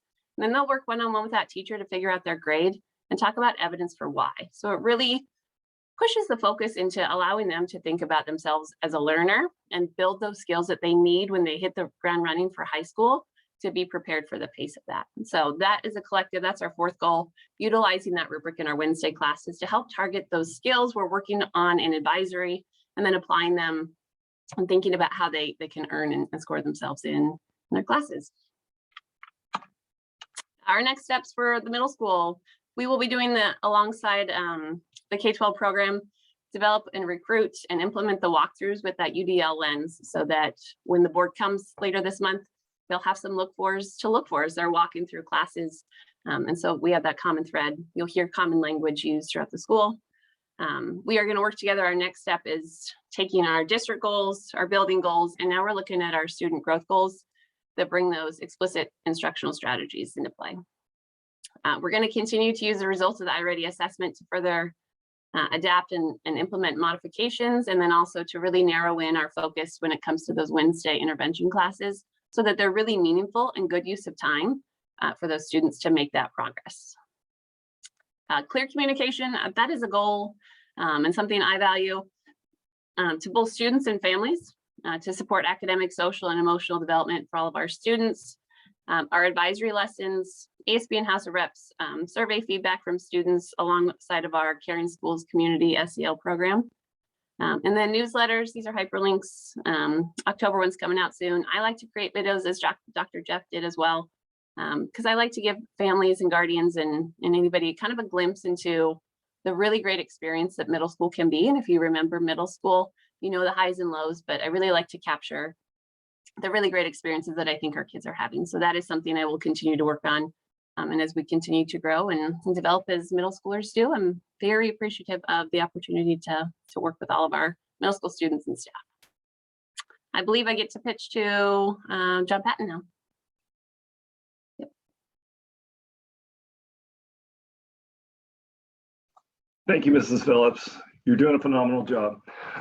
Before I get talking about our 3 goals, school goals, is I wanted to share a couple things with you. As Dr. Mocha mentioned, We have a graduation rate from class of 2020 at 94.4%. And I really think that's something we need to celebrate as a district. All of our teachers, not just at the high school, but it's a K-12 system.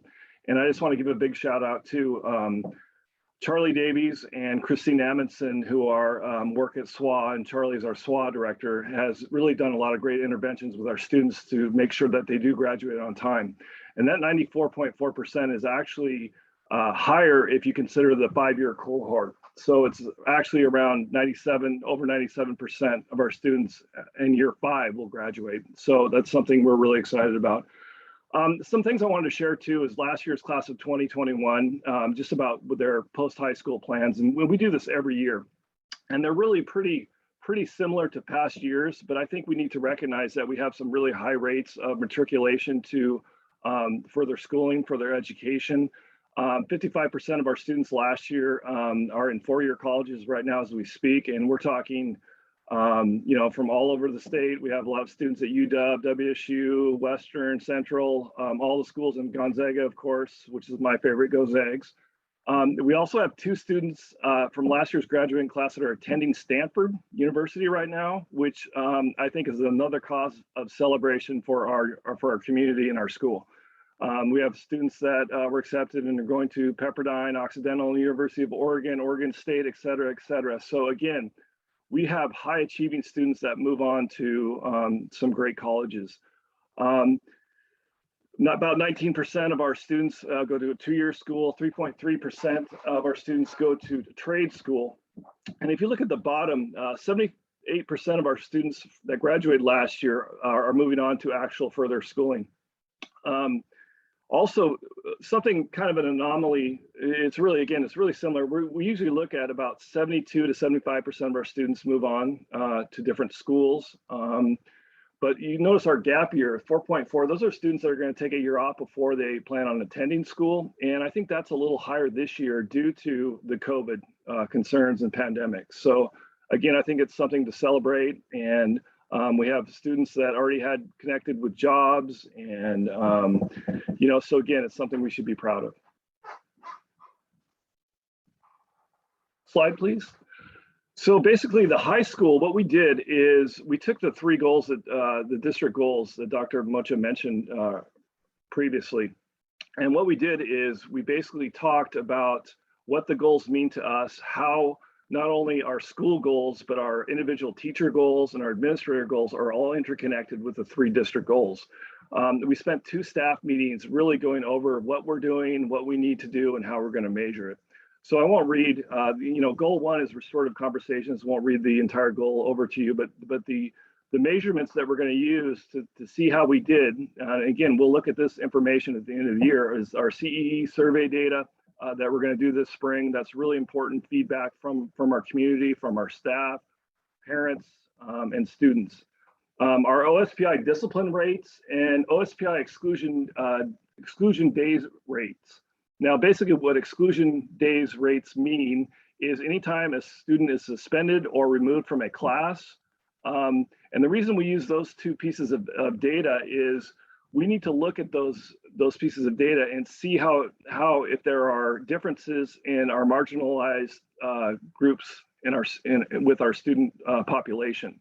Are there BIPOC students that we are that have higher discipline rates than maybe than our white students? So those are things that we need to look at and really focus on for our culture and what we're doing here at South Whidbey High School. Also our Healthy Youth Survey, which we're going to take that next week. Those are 9th through 12th graders. Every student will take it. And basically what that is how they're feeling about school, how they feel about being safe. And there's a lot of great information, SEL information that comes from that, and that we can read, see, and kind of figure out if we need to do an action plan to maybe intervene on some things that our students are seeing and feeling. The supports, Hooks Global Equity training facilitation. We would like to do restorative conversations with all educational stakeholders, which means community, parents, and students. We had some listening sessions last spring, which were really helpful in determining what we're going to do with our training this year.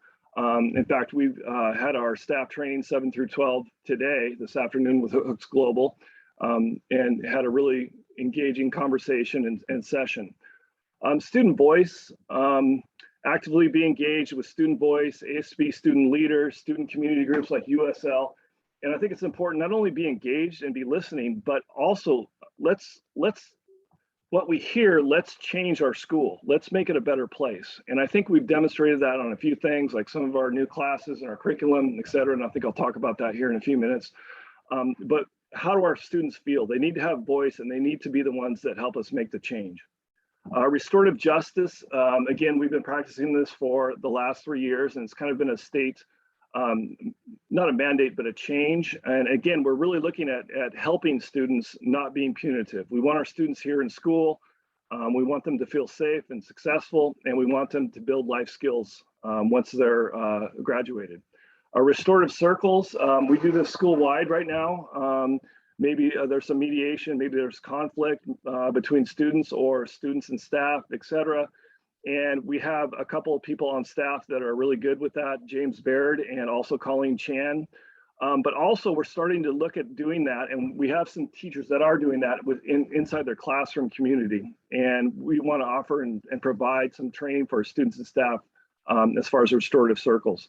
Our new dress code staff approach, our dress code has been solid the past 3 years. It wasn't the code, it wasn't the actual policy that we were worried about, is we had inconsistency with our policy.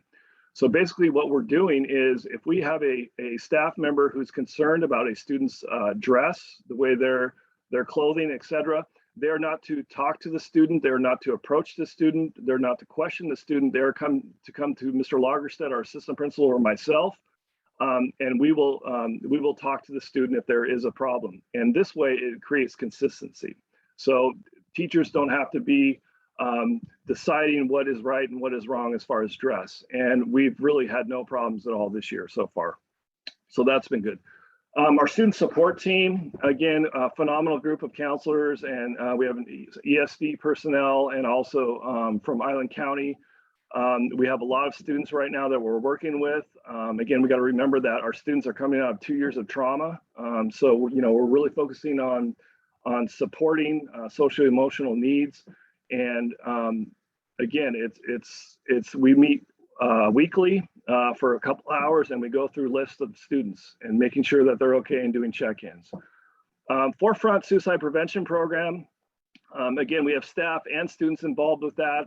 We have student, staff, and guardian training also coming up here real soon. So we'll be emailing those out. And again, it's through the University of Washington. It's a suicide prevention program. And it's kind of neat because South Whidbey has been recognized as one of the exemplary schools in the state of Washington doing this program. So again, it's another support for our students.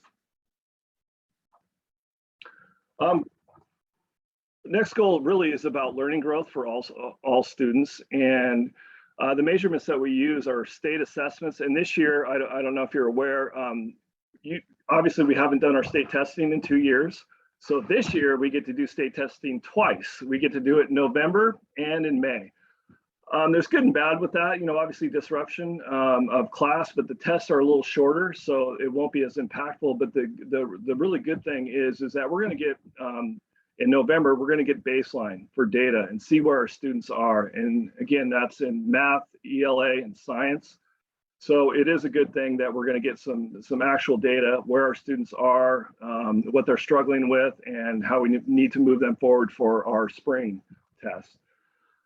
Graduation rates, we want to hold that high like last year. Our post-high school matriculation, again, that's an important piece of data. I think that was on the first slide that we look at. And I think it's really important too to remember that our students, each teacher, part of their evaluation, their actual teacher evaluation is a student growth goal. And so those are measured by the teacher, but also looked at by the administrators and to see where they're at. So that's always a really important assessment piece that we look at. And also that link, Danielson's Framework for Teaching. Danielson is the evaluation tool that we use here at South Whidbey School District.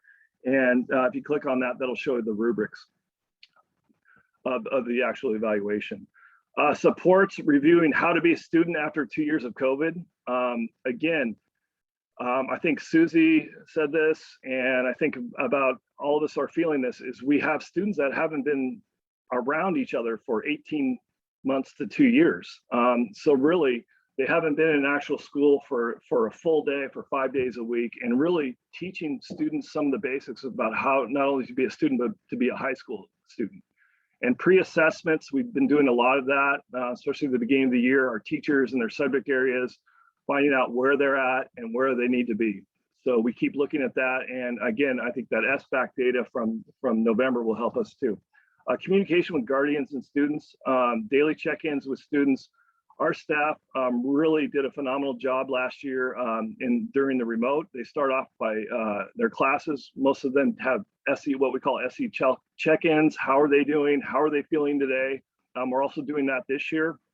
Our ethnic studies teacher today actually did a Mentimeter and shared it with our staff today about, just to get a snapshot and a glimpse of how our students are feeling. Google Classroom has been a blessing, when we went to remote and also hybrid, but we are continuing to use it. It's required by our teachers to use Google Classroom, and I think that's a great communication tool for our students, but also our guardians to know what's going on in their classroom as well as Skyward. So I think we have some real tech, a couple tech programs that are helpful with communication. Our college and or career ready preparation, our voice career interest survey. This is it's been around a while, and it's a survey that our students take, and it kind of shows some of the different skills and passions that they have and what some great careers might be.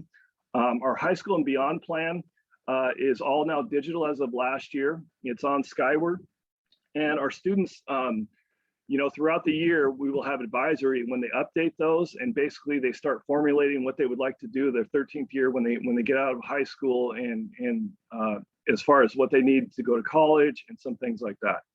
Our CTE offerings, I think, are really robust for a school our size. We have over 20 CTE classes, and CTE is career technical education. And also we have to remember that we have about 20 to 25 students that go every day to Snow Isle Skills Center, which is an incredible school. And we have students that come out of some of the CTE programs there with certifications and get great jobs. So again, that's been a real positive bonus for our kids in our community. Something new this year that we're trying, and I need to thank Leah Patton, our guidance counselor for this, is we are piloting a program called the Guaranteed Admissions, and this is through the state of Washington. And there's, there's 5 schools in the state of Washington that are connected to this. And basically what it is if a student has a 2.5, in some cases a 3.0, or at WSU is the only one that has you have to have a 3.6. But if you have that GPA and basically your CADRs, which are your college prep courses, like you have to have chemistry and you have to have your 2 years of foreign language, you are automatically qualified and admitted to those schools before you even officially apply. So what this is going to really break down, I think, the barriers and the anxiety of our students, am I going to get into the college or not? And also it really helps them as they're planning their high school and beyond plan. It really helps them understand what direction they want to go to and what they need. So again, we're excited about that program. And I think it's going to make it a lot easier for our students to get into the 4-year colleges. Kayla? The third goal is transformational leadership. Our measurements are state assessment by student demographics. And again, it's really looking not just on the school averages but also looking at our marginalized group scores based on, it can be based on gender, it can be based on race, ethnicity, low or high socioeconomic, et cetera. We really need to see where our students in populations, where they're achieving and whether they're falling short, and what kind of interventions we needed to do to get those numbers up and make sure that we're serving every one of our students at South Whidbey High School. Another piece is our advanced placement demographics. We also need to look at our enrollment. Who is taking our AP classes? Again, we need to make sure that we have our marginalized groups are also enrolled in those classes and that they have those opportunities. Also, our assessments from our new courses. I think you heard Sol shared that a lot of great feedback for our ethnic studies. Remember, our freshmen, every freshman at South Whidbey High School is taking ethnic studies this year, and it is a graduation requirement. And so far, it's just been phenomenal. And we're excited, and the kids are talking a lot about it. And also a new course. And again, our ethnic studies and our environmental science classes came from student voice. That was pretty much the start of where these courses came from. So again, we have to listen to our students and then act. Environmental science, we will have one section, but we're not offering that until second semester. So there's no environmental science course this semester. And I predict that next year, we're gonna have a lot more signups. So we're excited about that. Some supports, our classrooms need to be a safe community spaces. Wellness and SEL are the emphasis. Again, we have students coming out of quarantine. Again, there's trauma, and we recognize that, and it is our biggest concern as a staff is to make sure our students are okay. If our students aren't well, if they don't feel safe and feel comfortable, they're not going to learn. So that's the first thing we need to make sure we take care of. We need to know the person, not the student. To our staff, they're not considered students, they're considered people. We need to make sure that our students feel that sense of belonging, that they're connected to our school in one way or another.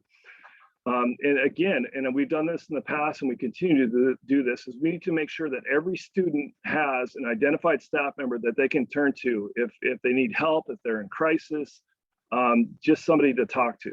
And again, that's something we've been very proud of and we will continue to do. SEL approach, care and joy. We need to make sure that our students are having fun.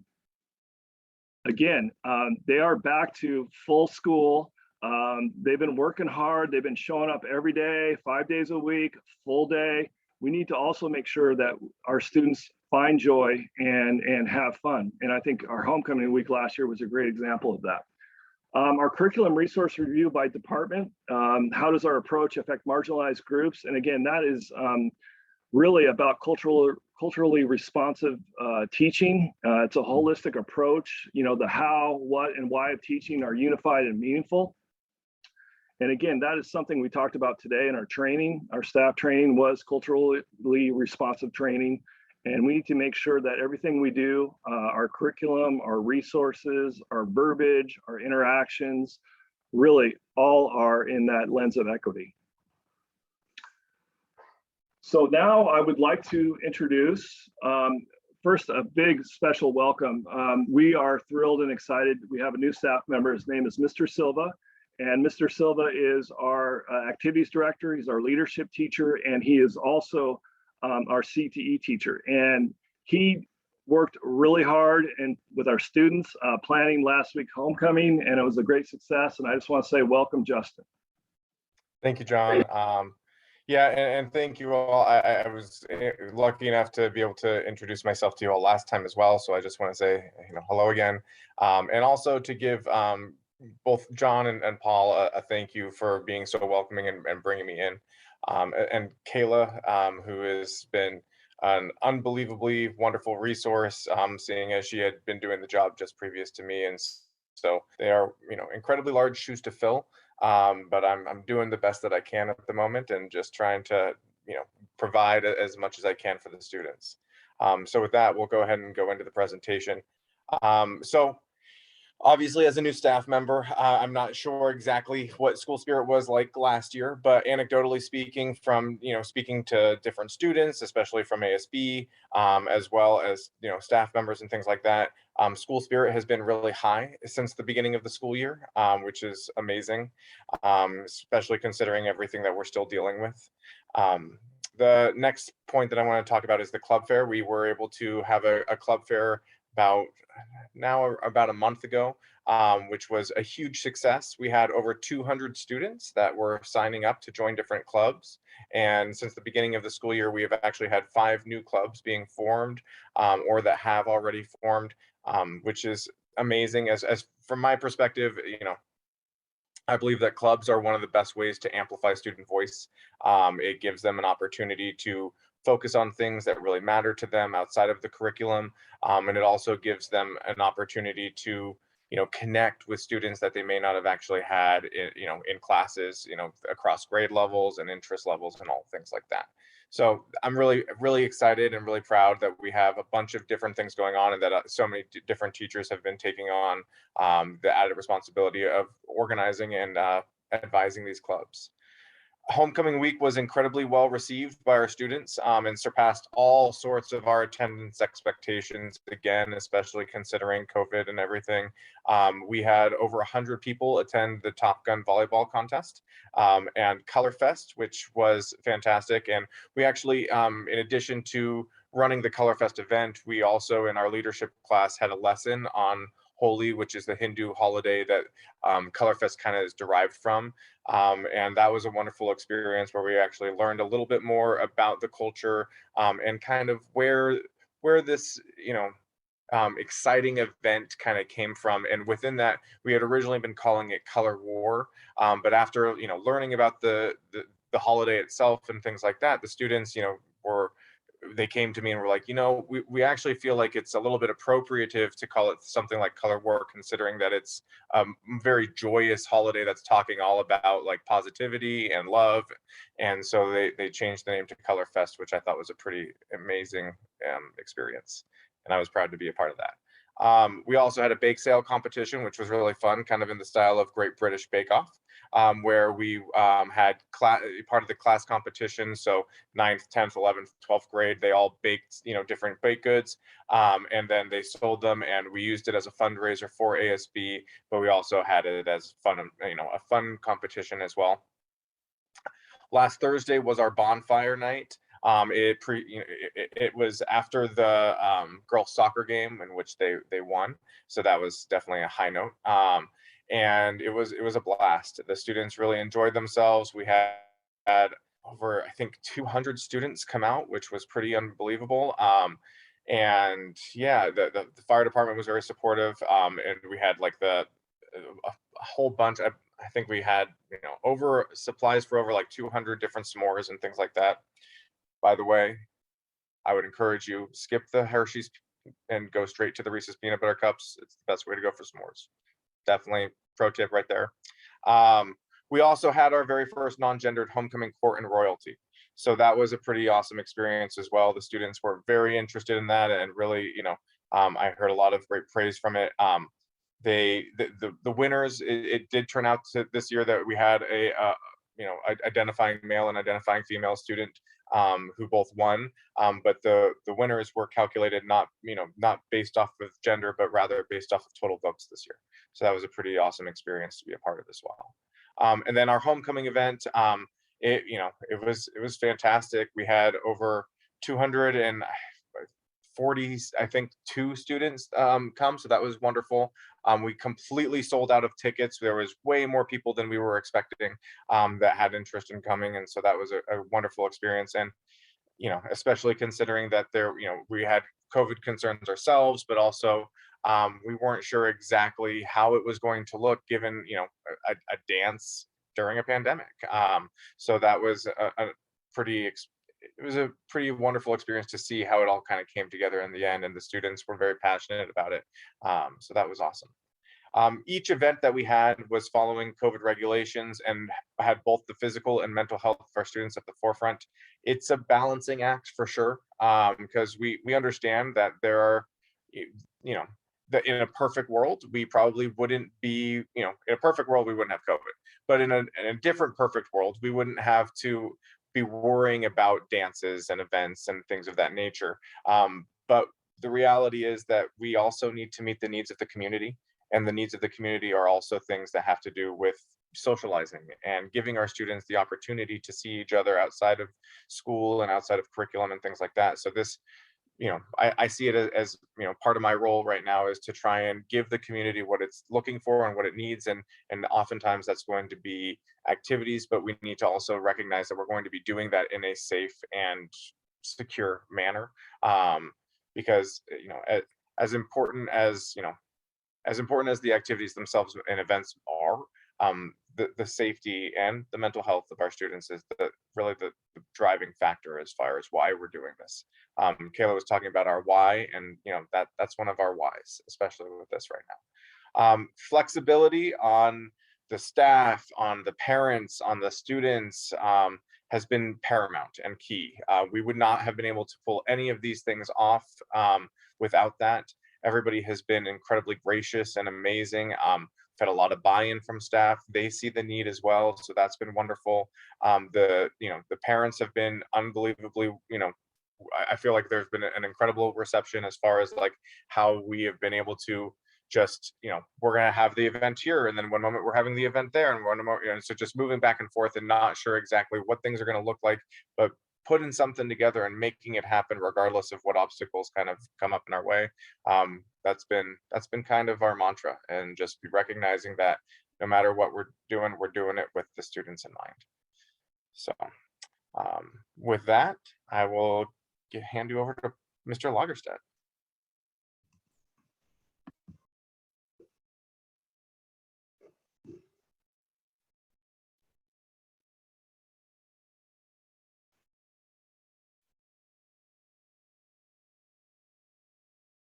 Hello? Hello? Yep. There you are. We hear you now. Thanks. Oh, okay.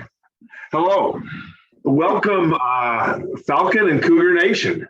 I'm excited to, I'm Paul Lagerstedt, Athletic Director and Assistant Principal at the high school, Athletic Director for both the high school and the middle school. First off, I'd like to take the opportunity to say how much I appreciate being a part of this team.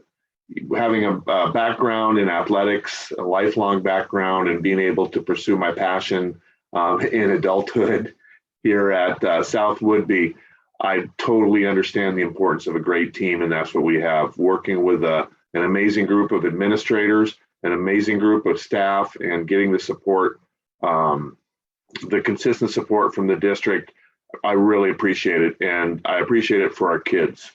So with athletics is alive and well. Even with the challenges of COVID, now we're able to offer a full, regular, if you will, fall season of sports with a regular length of season. We will have playoffs this year. All things going the same. The student, as we operate, again, student athlete is our #1 priority. COVID guidelines are still there. We do still have some restrictions. I really appreciate our community support and following those guidelines. The second priority for us is creating the best possible high school experience in athletics. And that's, memorable participation. Athletics supplies a really powerful student emotional support. Again, our kids get to be a part of something bigger than themselves, part of a team. They're with their friends. They're doing something they have a passion for, and they're with coaches that are absolutely amazing. And I say it every PAC meeting, we have the best coaches in the state, and that is not hyperbole. Our coaches put safety first, and they create a culture with their teams that are very supportive of the students. Also, athletics supplies an important academic interventions. We do grade checks, and when I talk about how important academics are, that is a community. Parents support it, staff supports it. The students do a great job of organizing. We traditionally are recognized from the WIAA for our academic excellence, and that really is a community award. Currently, we have 152 athletes participating in the 5 sports, representing 38% of our Falcons, of our student body. So again, we have high participation relative to other schools. And not only are we doing a great job in the classroom, a great job supporting our students with fantastic mentor coaches, but we're flying high on the field of competition.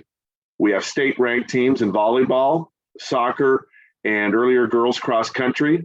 Football is currently vying for a state berth, and boys tennis is just flatly in the toughest league in the state. And I would say that barring any classification. So they're competing in a tough league. And has already been mentioned by Mr. Patton and Mr. Silva, our spirit is amazing. Our attendance at games is up. In fact, our attendance at the football games is so high that we have to wear masks. And that's a pain, but that's a good pain because the reason is we have so much support. Students are engaged in attending events, and certainly the Falcon pride and spirit has not been seen since I've been here. The students are loud and proud. It's a great day to be a Falcon. Let's talk about Cougars. Next slide. The Cougars are under the same guidelines as the high school. And really what's as the Cougars get back into their seasons, and again, it's a normal season, normal length. What's interesting for the middle school is last year we had no interscholastic competitions. The high school, we had that abbreviated seasons, short abbreviated, really different seasons. The middle school, we didn't have any interscholastic, but we did have some staff that stepped up and very grateful for them offering our intramurals. But so we're back almost, it's been for some of the sports, it'll be 2 years, and we have the right coaches in place. We have 71 athletes participating in 3 sports. Again, that's 38% of the Cougars engaged in activities. Middle schoolers, again, enjoy the same SEL benefits and academic motivation as the high school. We have amazing coaches. If being in the right place at the right time, that's the story of our middle school coaching staff.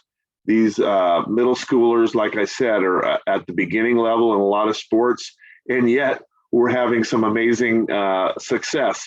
They're rocking it. The cross country had first place finishes in both the boys and girls in our Westling Invitational, and in the hole in the wall, our 7th grade boys won their division. The hole in the wall is a huge invite up at Lakewood, one of the biggest in the state. So the Cougars are definitely getting it going. Football won their first game at home, and it was a great win against Harbor Point, the rather large middle school that feeds into Kamiak. They've won that game. Volleyball has won 2 matches, and they're continuing to improve. So athletics with the Cougar pride is alive and well on the island. And again, go Cougars, go Falcons. Thanks, John. Thank you, Paul. And I just want to point out too, big thank you to Paul Lagerstedt. You got to remember, he gets here about 6:30 every morning, and he is the last to leave after the last game. He's here for every home event in the evening, and he puts a lot of time into his job. So thank you, Paul. Before I hand off to Dr. Jeff, I just want to brag about our new farm stand. I hope that you've all heard about. I want to say thank you to Mr. Robbie and Mr. Wills and the 7th through 12th grade ag students, and also Carrie Peterson and a lot of AmeriCorps members that have helped. But in case you haven't seen it out in front of the school, is our farm stand is open as of this week, and the first 24 hours, our students and this program raised over $200. So it was really neat to see. We have a lot of people stopping by on the road to pick up things. So the link is how you can order if you want some tomatoes, peppers, kales, etc. Anyways, I just thought it was a great thing that our students are doing, and I think it's really great for our community. So thank you. I'd like to hand off now to Dr. Jeff. Hi, everybody. Once again, I'm back. I just wanted to highlight a couple of our district-wide programs that we have at all 3 schools. And one of those is our Highly Capable program. Many might not know, we have about 60 students enrolled in the Highly Capable program, grades 3 through 12. And our 3, 4, 5, 6, and 7, 8 cohorts are instructed weekly through weekly pullouts. Our 3, 4 is instructed by our amazing teacher of STEM up at the North Campus, Karen Plouffe. And our 5, 6, and 7, 8 cohorts are instructed by Tracy McKnight. We also have amazing volunteers supporting our math enrichment programs. Clyde Moma leads our Math Olympiad for grades 6 through 8. And students in the HCL program are supported in high school through their activities, clubs, and other support funded by the HCL program. Many don't realize you have to be in the, depending on the year of qualification, in the top 5 to even top 2% of all students in the country. And so to have 60 students qualified for highly capable across our district is really a successful and exciting thing for our families. Next slide.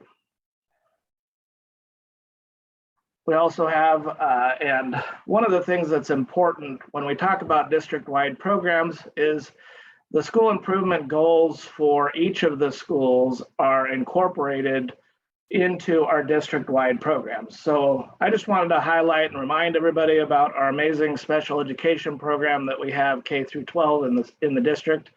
We have students that start at the age even birth to 2 that we support through special education funding in and outside of the district. We also have 3 and 4-year-olds through our preschool programs that we're supporting.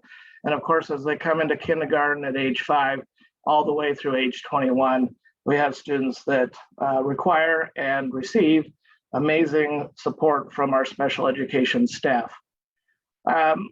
Students in special education, of course, qualify for those services individually, and we have school teams set up to support their IEP programs at each level. And so when we talk about school improvement in the context of this evening, all of our special educators are following the school improvement plans from each of the schools. But I did want to just mention to everybody our amazing 8 classroom teachers that we have in the 3 school programs. We have 2 speech and language pathologists and occupational therapists that's district-wide. And of course, we have 2 amazing school psychologists supporting students across the district. We couldn't have done this, and we don't do any of this without our amazing paraeducators that we have spread throughout the district. We have 20 assigned to special ed, but we have another 5, 6, 7 that are district-wide student support specialists. And just a real shout out note on hiring. Right now, we need more paras. If you know of anybody interested in being a special ed or a paraeducator in our district, I know that there are districts across the state that have held job fairs at football games. I'm getting to the point now where I would like to just put this out to the community. We advertise in the newspaper, we advertise on Drew's List, we advertise on Indeed.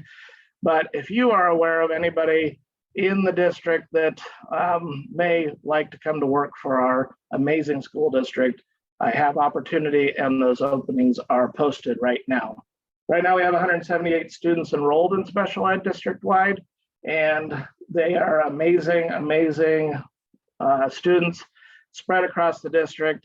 And one of the things that is of note, we have a measurement for our inclusive practice work that we've been doing that goes right into the district goals around inclusion. And our 3-year cohort data showed improvement in students educated in the least restrictive environment, where we have dramatically moved students from more restrictive placements to least restrictive placements as our effort to expand university designed language for learning and our inclusive practice work across the district. It's really a success of our special ed team. And I want to say and highlight them as much as I possibly can. Okay, next slide. Lastly, the work of the assessment component of my job is K-12. And I just want to highlight for everybody that they understand when OSPI canceled the spring 2020 and spring 2021 Smarter Balance assessments, it really put us in an interesting position of having a lack of assessment of our students. We did backfill that with curriculum-based assessments, classroom-based assessments. We, in kindergarten, for example, still did our Washington Kindergarten Inventory of Developmental Skills. We also did our literacy assessments, K through 4, where we do DIBELS testing in all of our classrooms. And of course, our iReady K through 8 program that we did for ELA and math. This year, due to the cancellations, the state rescheduled, and Mr. Patton already talked about this a little bit, and others have. So if you were in typically in grades 3 through 8 and 10, you would be assessed in ELA and math. This year, those students that were in 3 through 8 and 10, so this year's 4 through 9 and 11, are going to be assessed in ELA and math here late October, early November. And grades 5, 8, and 11 are normally assessed in science this fall. They're going to be assessed, those former 5, 8, and 11 students are going to be grades 6, 9, and 12 will be taking the Washington Comprehensive Assessment of Science. Now that's an interesting position for our seniors. I'm not going to lie. Usually they take it as juniors. Now they're seniors, and they're going to be taking it here early in the fall. And then everybody in those other grades are going to have the opportunity to take it again in May. And so I just wanted to make sure that everybody was aware. All families in the district are going to get letters tomorrow, basically talking about when we're going to be doing this, and there will be dates from each of the schools where they're going to be talking about the actual administration dates. I do want to highlight, and we did already, some of our iReady assessment components. We do a fall, winter, and a spring benchmark in iReady. And we do have another assessment that is for our students with more profound disabilities, the Washington AIM assessment, which is a modified SBAC assessment that goes on throughout the school year.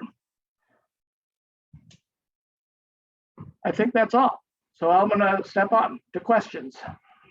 That was a lot, but that is why we're here. It's all of that work that you just heard about as a school board is exactly why we're here. So, Mr. Wolford, it's time for questions. Yeah, and I hope everyone else was taking notes as we went along, because that was a lot to digest.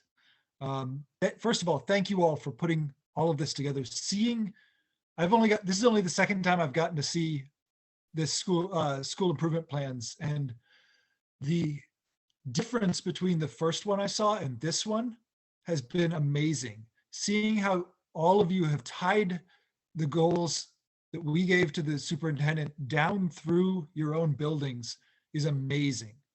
Seeing that through those through lines all the way down to classroom engagement is just spectacular. As I said, I took notes, but I will let other board members speak up first before I go through my couple of questions. So please, if anyone has anything to say.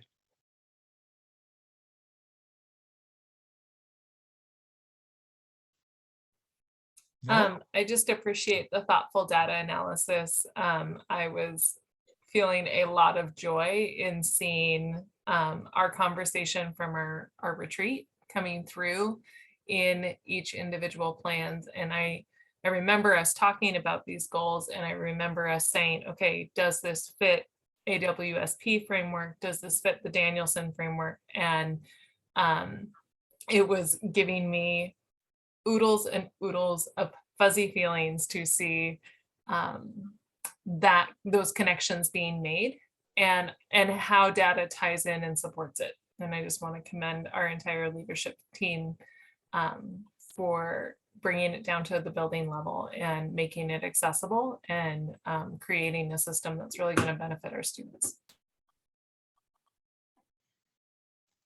What we've learned with that is the way I feel about spreadsheets, Andrea feels about rubrics. Data in general. Marnie, Damien, and Saul. I'm seeing lots of shaking heads. Right. Go ahead, Saul. I thought it was great, especially hearing Mr. Patton's and Mr. Silva's sort of takes on what's going on at the high school, because I'm there in the classrooms too, and it matches up perfectly, but it's from two different perspectives. So I really like that, and I really liked hearing about what was going on at the other schools too. So I thought it was great. I liked it all. Thanks. And I just wanted to express tremendous gratitude. I also was just so impressed with not only the data, but also the visual support to show us the smiling faces of students being supported and being inspired. And I do see the hard work paying off at every level. The feedback we're receiving, the reports we're receiving tonight, it's profoundly moving to see these young lives being touched in this way by this team. Thank you. Couldn't have said it better myself. To tie into what Saul and Marnie said, the game of kindergarten telephone that happens with having a kindergartner tells me that these things are already in place. And even the disjointed pull them out like pulling teeth stories I get from my kindergartner says that these things are happening. And that's so wonderful for me to hear that these aren't things we're planning to do. These are things that we are doing now. And so that's fantastic. I love seeing the integration of the SWA students with the electives and the recess and the lunch times. I love bringing those groups together because I know that a significant number of my daughter's friends have gone into SWA in first grade. And so having that opportunity to have them overlap, I think is fantastic. The more we can get more students integrated together into the same activities, the better for all of them, as far as I'm concerned.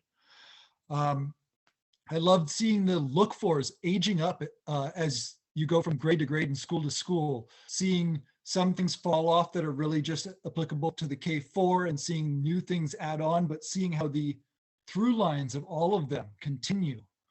I loved seeing that. I loved seeing the emphasis on academics on our second goal, seeing that really stand out starkly and brightly in each of these presentations. I want to recognize the 14.3% who graduate from South Whidbey High School and go on to trade schools and works.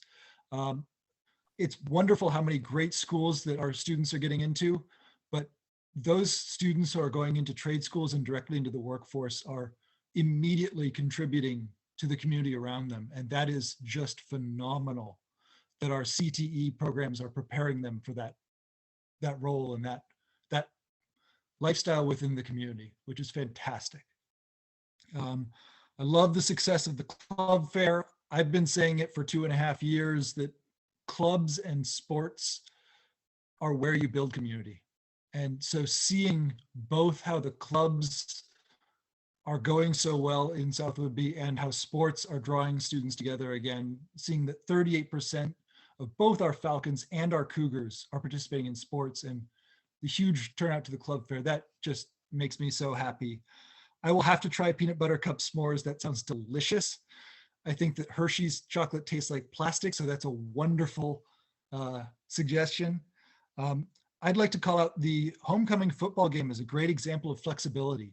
The job that Mr. Lagerstad did to get us an opponent, get us a time that the opponent could make it, and then have everyone there and enjoying themselves so much. It was just wonderful for me sitting in the stands, seeing my daughter emulating the cheerleaders down front. It was fantastic.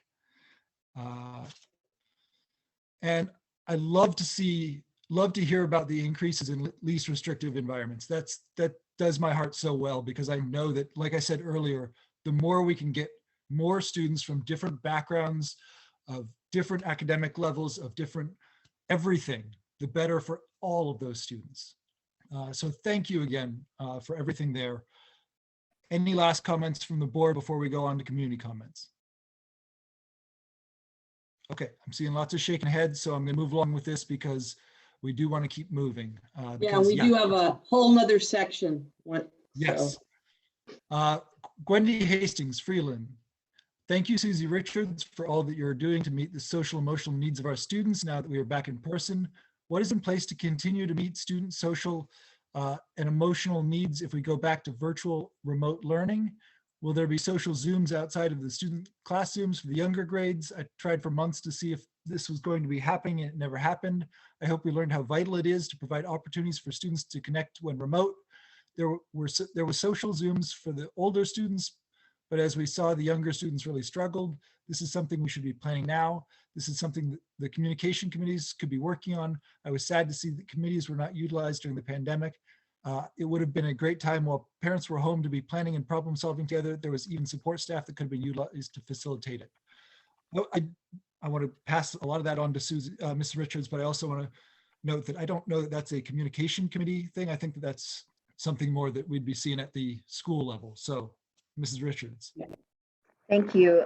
Great question, Wendy. And what we're excited about is now that we do have a curriculum that we're implementing K-8, it gives us some structure to be able to integrate that SEL into we were working so hard to transition into that academic focus. We didn't have the opportunity to put that big focus on, but we really have a structure now. So most definitely we'll see that integrated if we do have to flex back.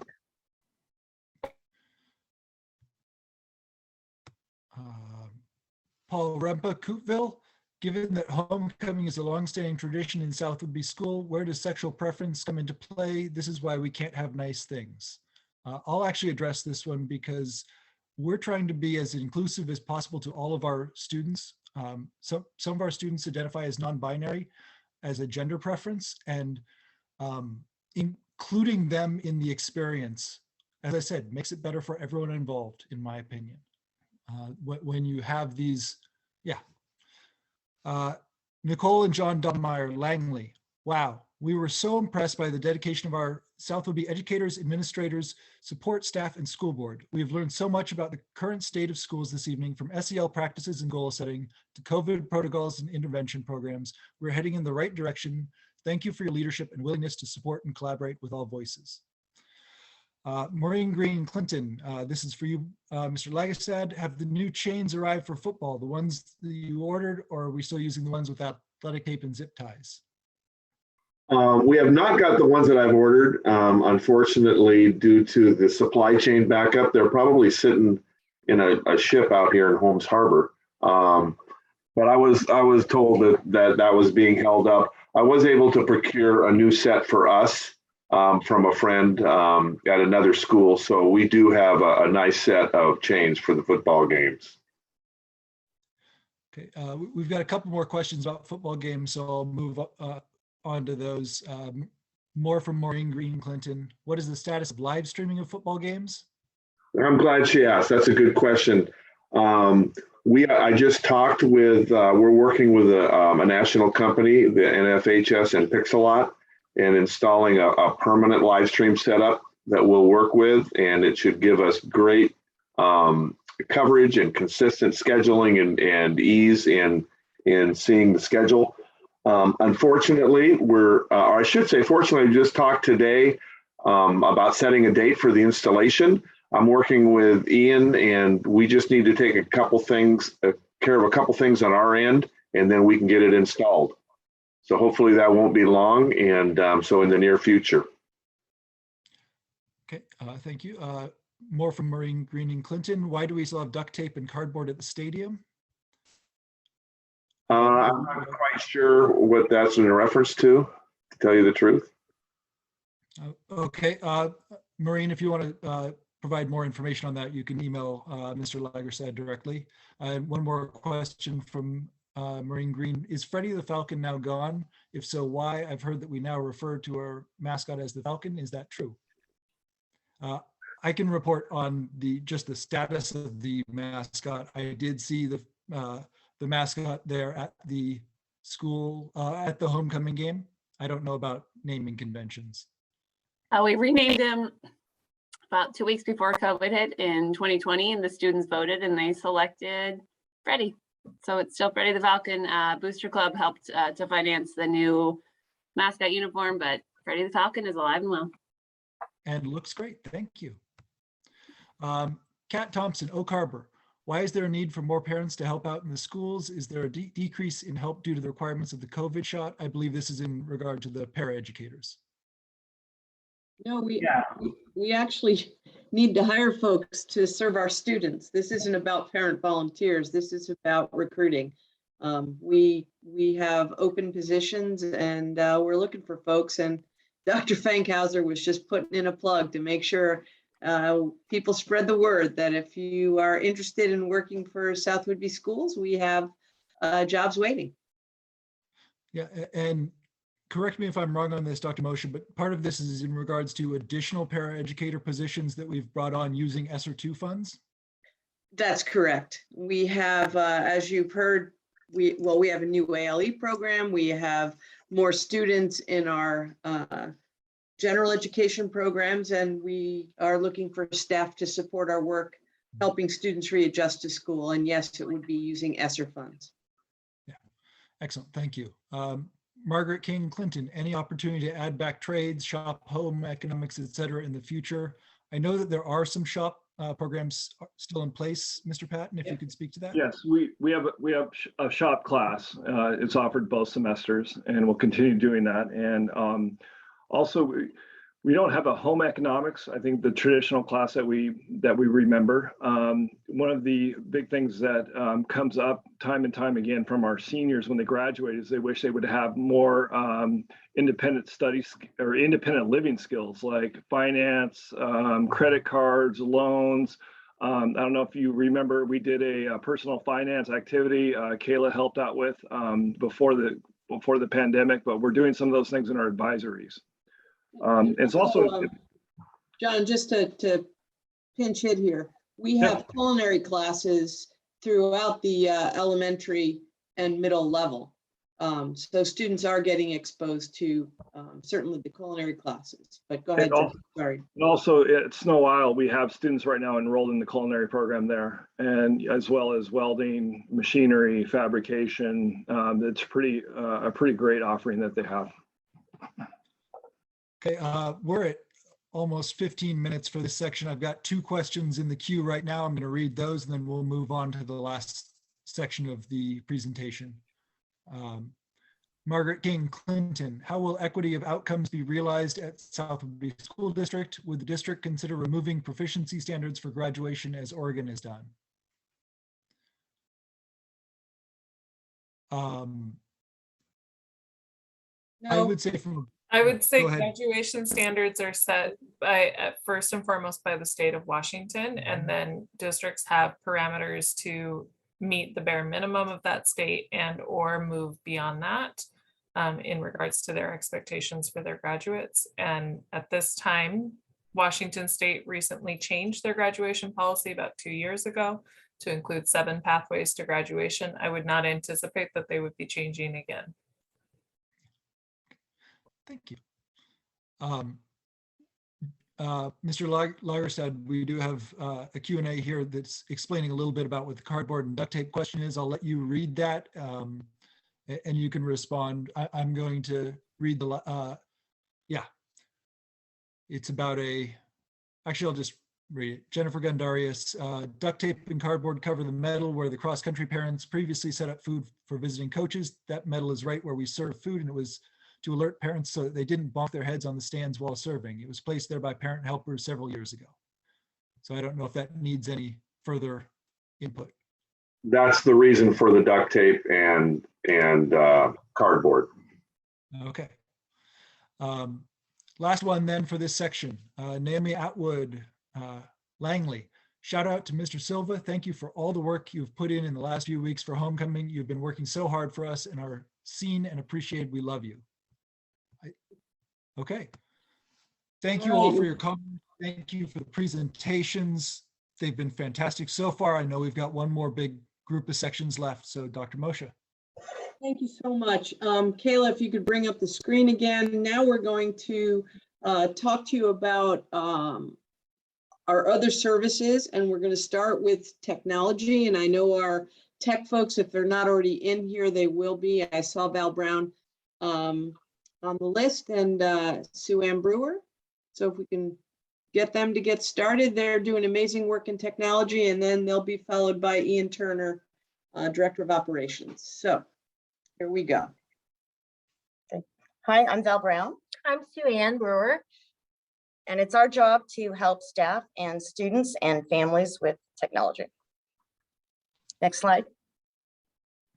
So what you're looking at right now is a slide that represents what we want for our students when they leave our district. So everything that we do, from our hardware to our software to our subscriptions, is all centered on getting students to this point, preparing them for their future.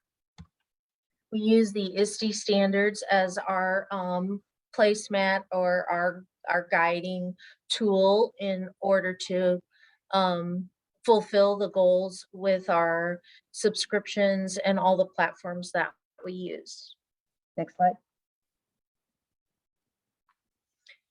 Every day at school, teachers, students, and families are finding innovative ways to bring speakers, create virtual experiences, and allow digital collaboration and interact with many different educational platforms and subscriptions to enhance student learning. Next. So our one-to-one Chromebook initiative was a game changer for us. This is one awesome thing that the pandemic did for us. It really catapulted our tech skills, and just want to give a shout out to our teachers who worked so hard to up their level with everything technological to reach our students. So we have done this one-to-one initiative so that our students can connect with their teachers in their classes at any time. We are ready to pivot on a dime. We've built a contingency plan for any eventual temporary or long-term school closures. Our kids will walk out the door with their Chromebooks. They'll be ready to go. We continue to focus always on assistive technology, again, to level the playing field and make things equitable for all of our kids. And that includes our hardware, our software, our subscriptions, all kinds of built-in tools to make sure that everybody is successful and has access.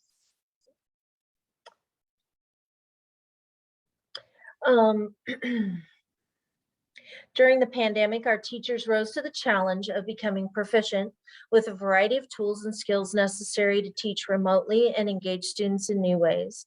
As we return to in-person classes, we are seeing a huge increase in the application of these tech skills. We continue to provide our staff with formal tech training through on-site workshops, online webinars and tutorials, as well as one-on-one support. This slide demonstrates just a few of the training staff has participated in to shift into a virtual space that is now an integral part of the face-to-face experience in the classroom. And I couldn't be more proud of my co-partner here, as well as our tech team, and all of the support and advances that we have made together to bring our district to where we are today. The technology that we are able to leverage with families and students is really amazing, and we should be very proud of that. As a district, we meet with other schools, and we have found that we are well ahead of many other districts in what we've been able to accomplish. So thank you. And with that, we'd like to introduce Ian Turner. Good evening, I'm Ian Turner. Operations for technology, pretty much we do everything project-based, and we've overhauled the entire district in the last 8 years or so.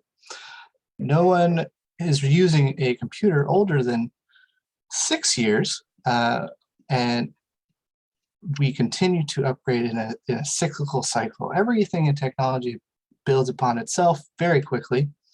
So I spend a lot of my time figuring out where the district will be going and how we can get there. This is a list of our major projects from 2017 to 2020. A lot of them starting in the spring of 2020 when COVID hit. We had to pivot very quickly to allow our staff and teachers to do what they need to do. That included the phone upgrade to allow talking on the phone with your personal cell phone, but using our district's phone service, and e-signatures, Zoom rooms, allowing our office staff to continue working at home through a VPN, and many more. Next slide. Moving on to 2020 and to the present, we are continuing to outfit many places in the buildings. Both gyms at the elementary schools and the boardroom are currently waiting on parts to be upgraded. We upgraded our building fiber optics last summer. We upgraded cameras, transportation just a few weeks ago, and document cameras that were 12 years old when we replaced them are brand new last summer. Next slide. And since we're always looking to the future, this is sort of a wish list of where we might be going in the future. The staff computers are currently about 4.5 years old, so they're about due for replacement.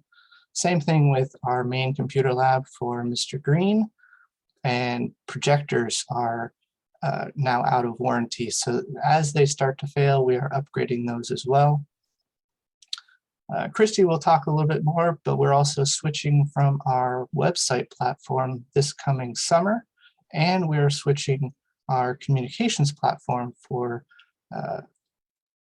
basically everything to a product called ParentSquare. It's going to unify everything from emails to text messaging to flyers. Pretty much we're hoping to consolidate and make things way simpler for folks.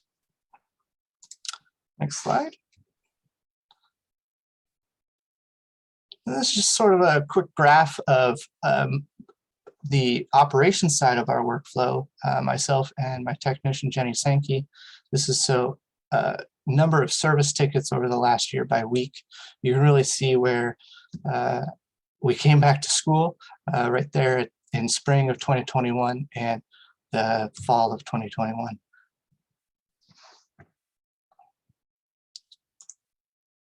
Thank you very much. And next up is Christy with communications. Thank you, Ian, and a big shout out to technology. It really does so much for communication and making it possible for the district. Communication for the district comes in many forms. I need to do a big shout out to our school secretaries because they are a huge part of communication from the school buildings and doing that person to person and phone calls and getting the message out for the principals. So huge shout out to them.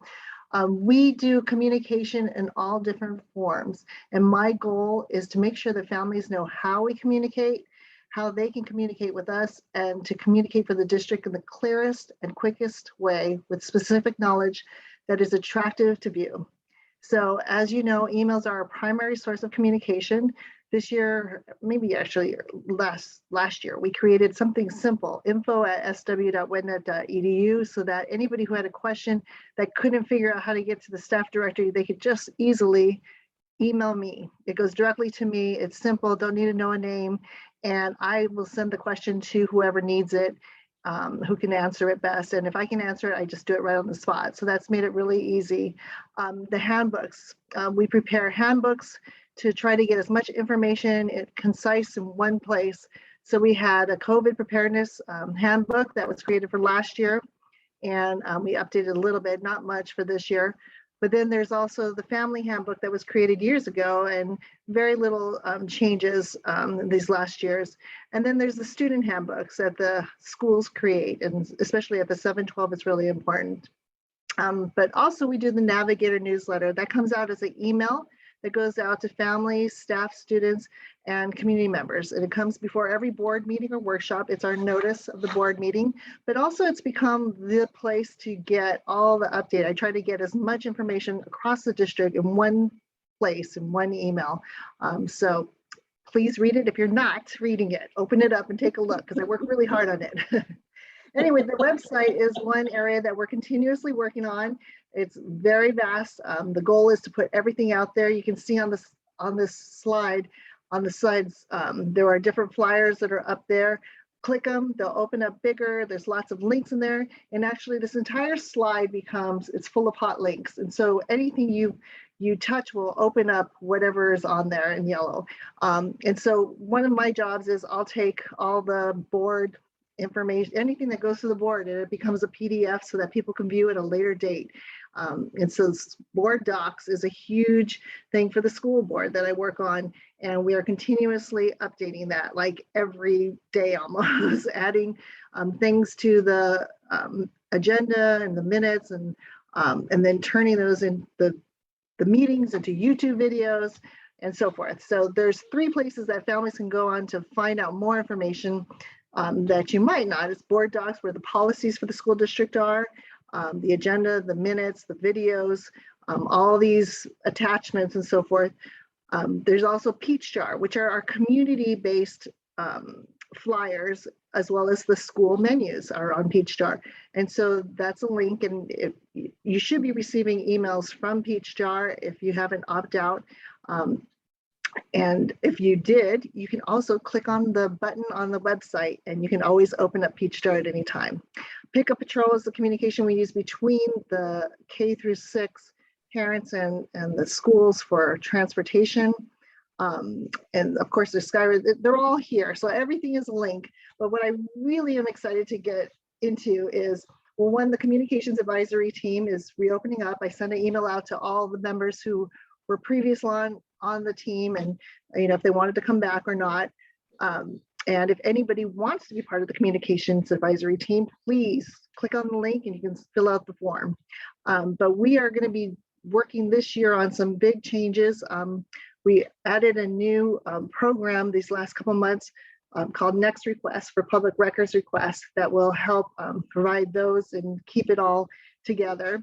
We're going to be changing our website from what's currently called Entrado Presence to a website called Final Site.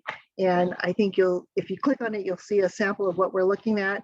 And it's very cool, and I think it's very simple, and it's going to be a lot easier for our secretaries and everybody involved who's in charge of updating their sections. The best one for parents, though, is this parent communications tool called Parent Square.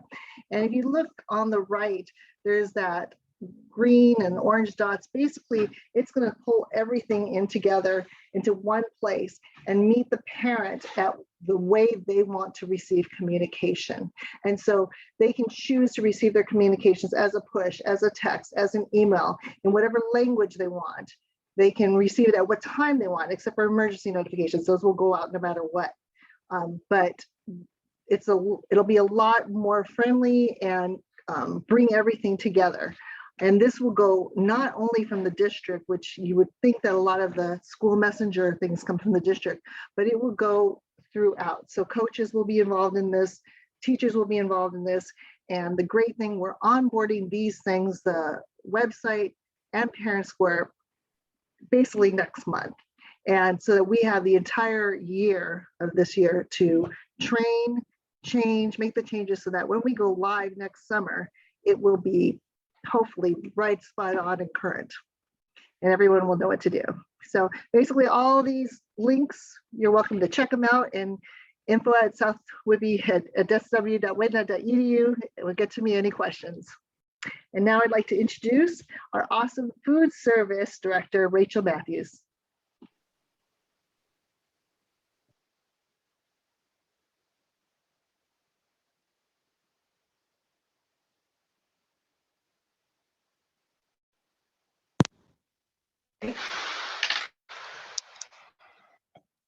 Hello. All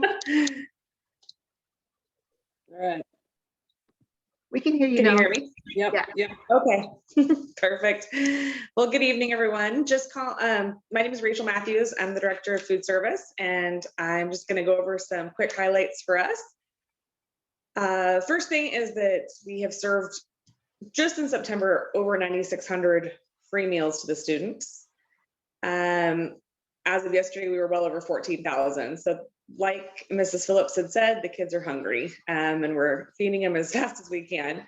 That averages about 480 meals a day that the staff is preparing for everybody, which is up about 80% from last year. Obviously during COVID, things were a little bit different, but even the pre-COVID year we're still up 20%. So quite a lot of food going out. Still continuing with scratch cooking using whole food products at least 3 days a week, if not 5. It just depends on the week. And then we're continuing with Meatless Mondays, and that was brought to us by students last year.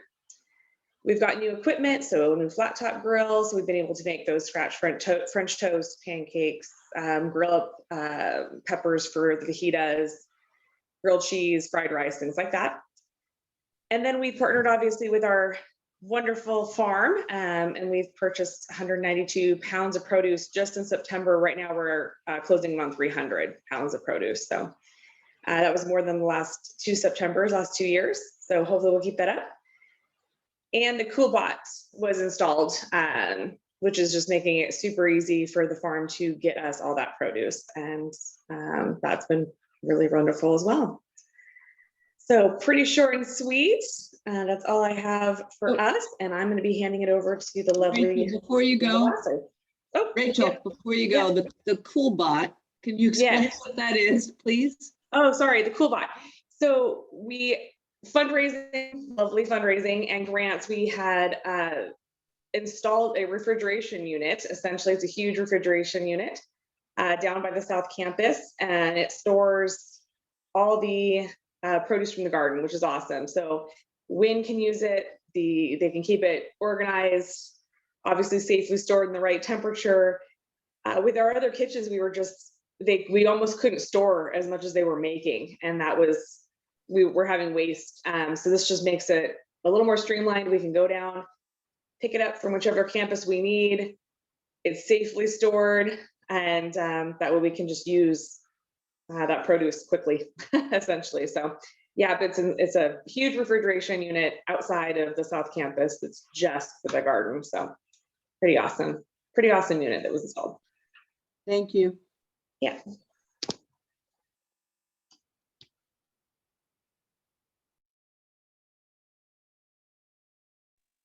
Hello, I'm Gail Lavasser, Community and Schools Partnership Director and McKinney-Vento Homeless Education Coordinator.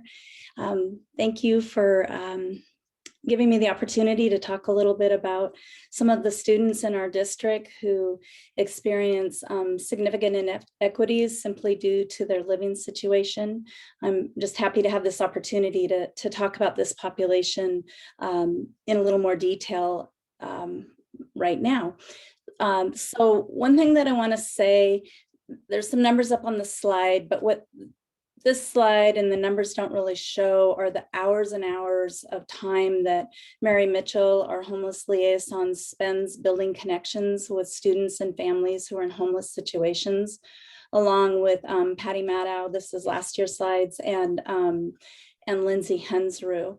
And that effort, that relationship building really showed when we were closed due to the pandemic and all things went remote, because the majority of these kids, they didn't have phones, their families didn't have phones, they didn't necessarily have a physical place that they're staying. To stay connected to school suddenly became like being in the dark. So because of the relationships that had already been established, there were pretty immediate ways to be in contact. And often it meant getting in a car and driving to where we knew a child would be. And it's really significant the extent of these kids who stayed enrolled in South Whidbey School District. I'm involved in some programs that talk with other districts and work at the state level with OSPI. And the majority of the districts report that they only retained 50% of their homeless students last year when physical buildings were shut down. And we retained 83%. It's huge, it's phenomenal. And it's really based on not only the work of the liaisons, but the teachers and the counselors and food service and bus service and everything else that just wrapped around and pivoted to support these students.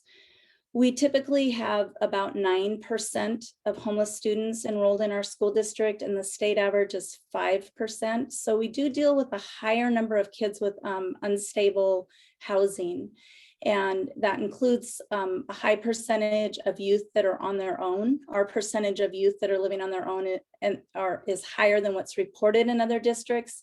The thinking is, across the state, is that it's not necessarily so that a district like ours has more, but we're better at identifying We're just better at knowing who our students are, the process of teachers and other staff communicating about the challenges that kids are having, and children being becoming McKinney-Vento eligible is really why we're able to recognize when a youth has a need, and usually early on in the year. So during the pandemic, there were 125 students who experienced homelessness. And if you count the brothers and sisters, the younger kids that they have, it was really 153 children that were being served and assisted with various basic needs that they had. And also significant to say is that seniors who are in unstable living situations often have a difficult time with graduation. And 82% of the high school students living in substandard or housing or couch surfing or staying outside or in a motel all passed and moved on. And most of them had post-graduation plans that include college. Next slide, please. And so just, going beyond the McKinney-Vento kids and the kids that are experiencing homelessness, there's also a number of families in our district who experience poverty and other difficult living situations that creates insecurities and inequities. And what I like about working for this school district is that there's such a focus on trying to level that playing field, as it used to be said, to increase equity, to put the services there for kids so that they're getting that individual support and services all the way across the board when they're coming to school. So these numbers again are about pandemic times. 74 students were provided internet either through our partnerships with Would-Be-Tel, who provided some free internet services, or hotspots that we were able to purchase, or the Snow Isle Library provided. And kids used those phones to stay in touch and to be able to do their schoolwork. 205 students were provided school supplies. School supply, back to school has been a thing in our district, really successful for a long time, but 205 students receiving school supplies, but they were home delivered. That means someone had to get in their car, they had to bundle it up, they had to drive it to the porch, they had to arrange to make the time for the kids to get their at-home school kits, which included a lot of things that are different than what's on the normal school supply list. So if you just think about the amount of time and effort that went into that, I think it's pretty phenomenal. 231 students and families were connected to food resources outside of school lunch, through the conversations and dialogues, getting them connected to the food bank, Whidbey Island Nourishes, state benefits. We just saw this huge increase in people that needed access to food as the pandemic went on and on and on. And then this is, probably a low number, but it's unduplicated, of 315 families referred to basic need resources like rental assistance, help getting their bills and utilities paid, the housing support center, childcare. Childcare was another big issue too. And so I just wanted to share a few of these numbers. There's so much more support that goes on when these supports are wrapped around students, and just to bring into the conversation about how much basic need insecurities and equity are intertwined, and just to give a shout out to everyone in the district that's really responding to that in a very meaningful and intentional way. Thank you, Gail. Before we break for questions, I just want to, we have one more section left, and I'm just so proud of all of the staff who've gone so far, and we have one more presentation. It's really the first opportunity we've had in a long time to share with the board all the work that goes on in our district on behalf of our students. So from my perspective, I couldn't be prouder to work with any better staff. These are fine folks doing outstanding work. So Brooke, to you. Well, and I want to pass it straight along to the other board members if they have any comments. I just want to say thank you to the last presenters, especially. These are the underpinnings of operations and the underpinnings of working with kids' social and emotional needs. And I don't think they get enough applause and enough gratitude. feeding kids, making sure kids have internet, making sure kiddos have the technology that they need in order to do school. All of that is so very important. The communication piece, so very important. So thank you, thank you, thank you from me as a parent and also me as a school board member. I want to jump in real quick. We have 2 comments in here that have a name but not a location. If you could just list your location as well, Daisy. I'll read those comments as well. Anyone else from the board? Yeah, first I just want to say, Rachel, lovely to see you. It has been far too long, and I am so glad you are still with us, and wonderful to see you. Gail, I just, when we talk about the equity work, you know, we talk about layers of diversity and layers of identity of what we put out and what we're able to hide. And I from the deepest, bottomest part of my heart, I am so grateful for the work that you do, because I was an unaccompanied youth. And I was a student who was on my own. And we genuinely never know what those people are going to accomplish in their lives. And we don't know their circumstances, where they're coming from. And thank you, thank you, thank you for not letting those families fall off of our radar. Thank you, Andrea.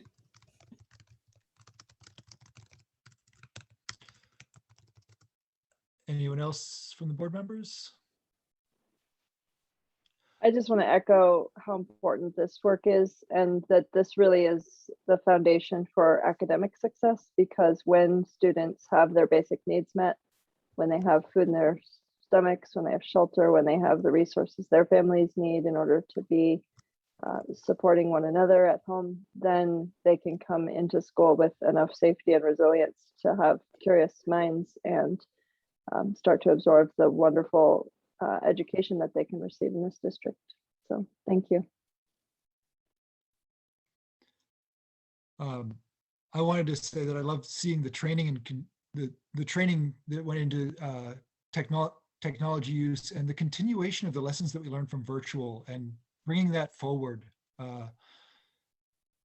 Alongside Mr. Turner, your look ahead with the tech, sharing with us what you're doing looking ahead to make sure that we're prepared.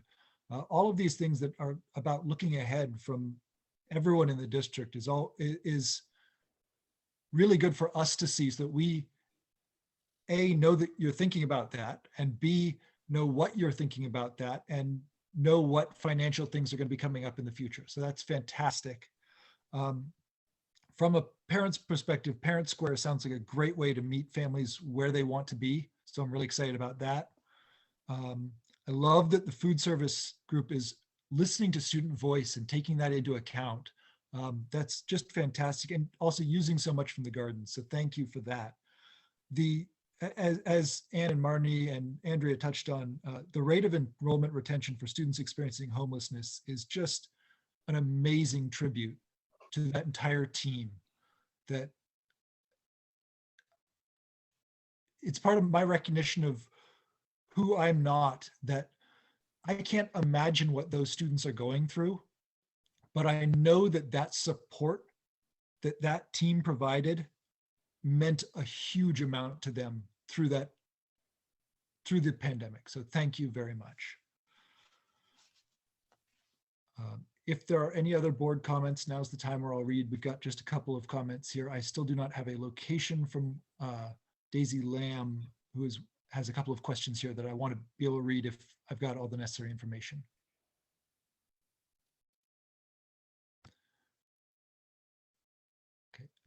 I'll go ahead with Aaron Wilkie from Freeland. Thank you, Gail, and the Readiness to Learn Foundation and staff and volunteers for all that you do.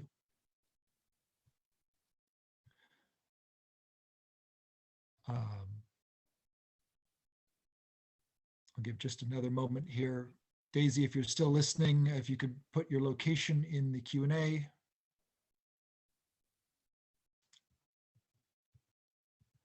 Here we are, Carrie Allen, Carrie Allen Clinton. No question, just a shout out to all of my fellow co-workers.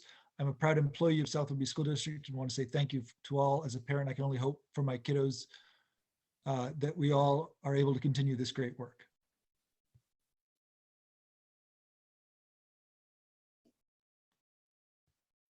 Okay. It is so late. I'm going to move us along. Daisy, if you want to email those questions in to the district, we will get them answered for you. Last but not least, I want to introduce JJ. He is our director of facilities and maintenance and custodial operations, and he has put together presentation regarding the facilities of the district and where we are and where we're headed. So I'm sure you'll find this very interesting. JJ, where are you? I'm here. You hear There me? you go. Look at you. You're still at work. Yeah. JJ, I'm sorry it's so late and you got to get up early, but I'm looking forward to this. So you go. Okay. As Joe says, I am the custodial director of capital maintenance and custodial. Our primary job is to support the staff and students' needs any way we can, which is custodial, building maintenance, moving support, grounds, etc. And as of lately, it's been a lot of moving. So getting classrooms ready. But next, or no, you're already on there. For facility staffing, you can see we got 7 custodial, 3 maintenance, which we just got to 3, which is good. It's helped us out quite a bit here lately. I really want to take time to thank custodial staff and the maintenance staff. They've really gone above and beyond this last pandemic. Like I said, procuring supplies, preparing classrooms, building partitions, just all that. You know, the custodians especially, they've had their schedules changed. They've pretty much got new way of cleaning. So it's been a lot. And so anyhow, I just really want to thank them at this time for that. This is just more of a slide just to show the building information, square footage, just kind of what we clean, what we maintain. Doesn't have the community center on there, Bayview, the outdoor classroom. Those we treat a little bit differently, but again, it's still stuff that we do have to maintain. So community centers, I think like 95,000 square feet. Bayview is 4,000, but they kind of maintain that themselves there. So, and then last, it just kind of shows the dates of the modernizations and any additions. So next. This is North Campus for those who aren't familiar with North Campus, the K4 campus. So these are projects. I'm just going to show a little bit of slides of what we've kind of done the last year and a half. And so if you're anyhow, that's the area. The before slide there, it was, you know, the trees, the dirt, the mud.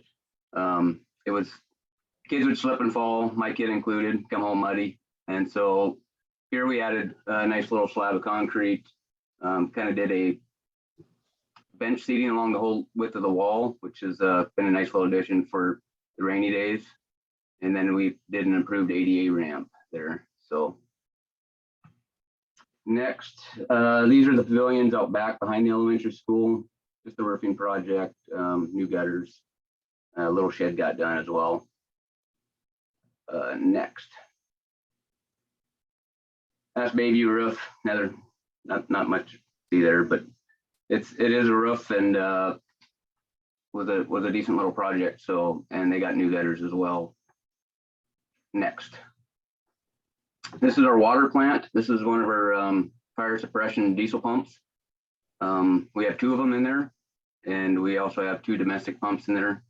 The primary purpose of these are basically fire suppression, but they do act like a redundant pump to our domestic pumps to feed potable water to the main 4 buildings here. So this is just another hand wash, eye wash station. These are in the metal shop, wood shop. They're more of just a direct replacement that we did in there, cleaned it up quite a bit. Next. Here we installed a evap condenser South Campus. This is over the last, I think 5 years or so, all of our walk-ins now have been updated and replaced of the evap and condensers. So, which has really reduced our maintenance calls on walk-ins.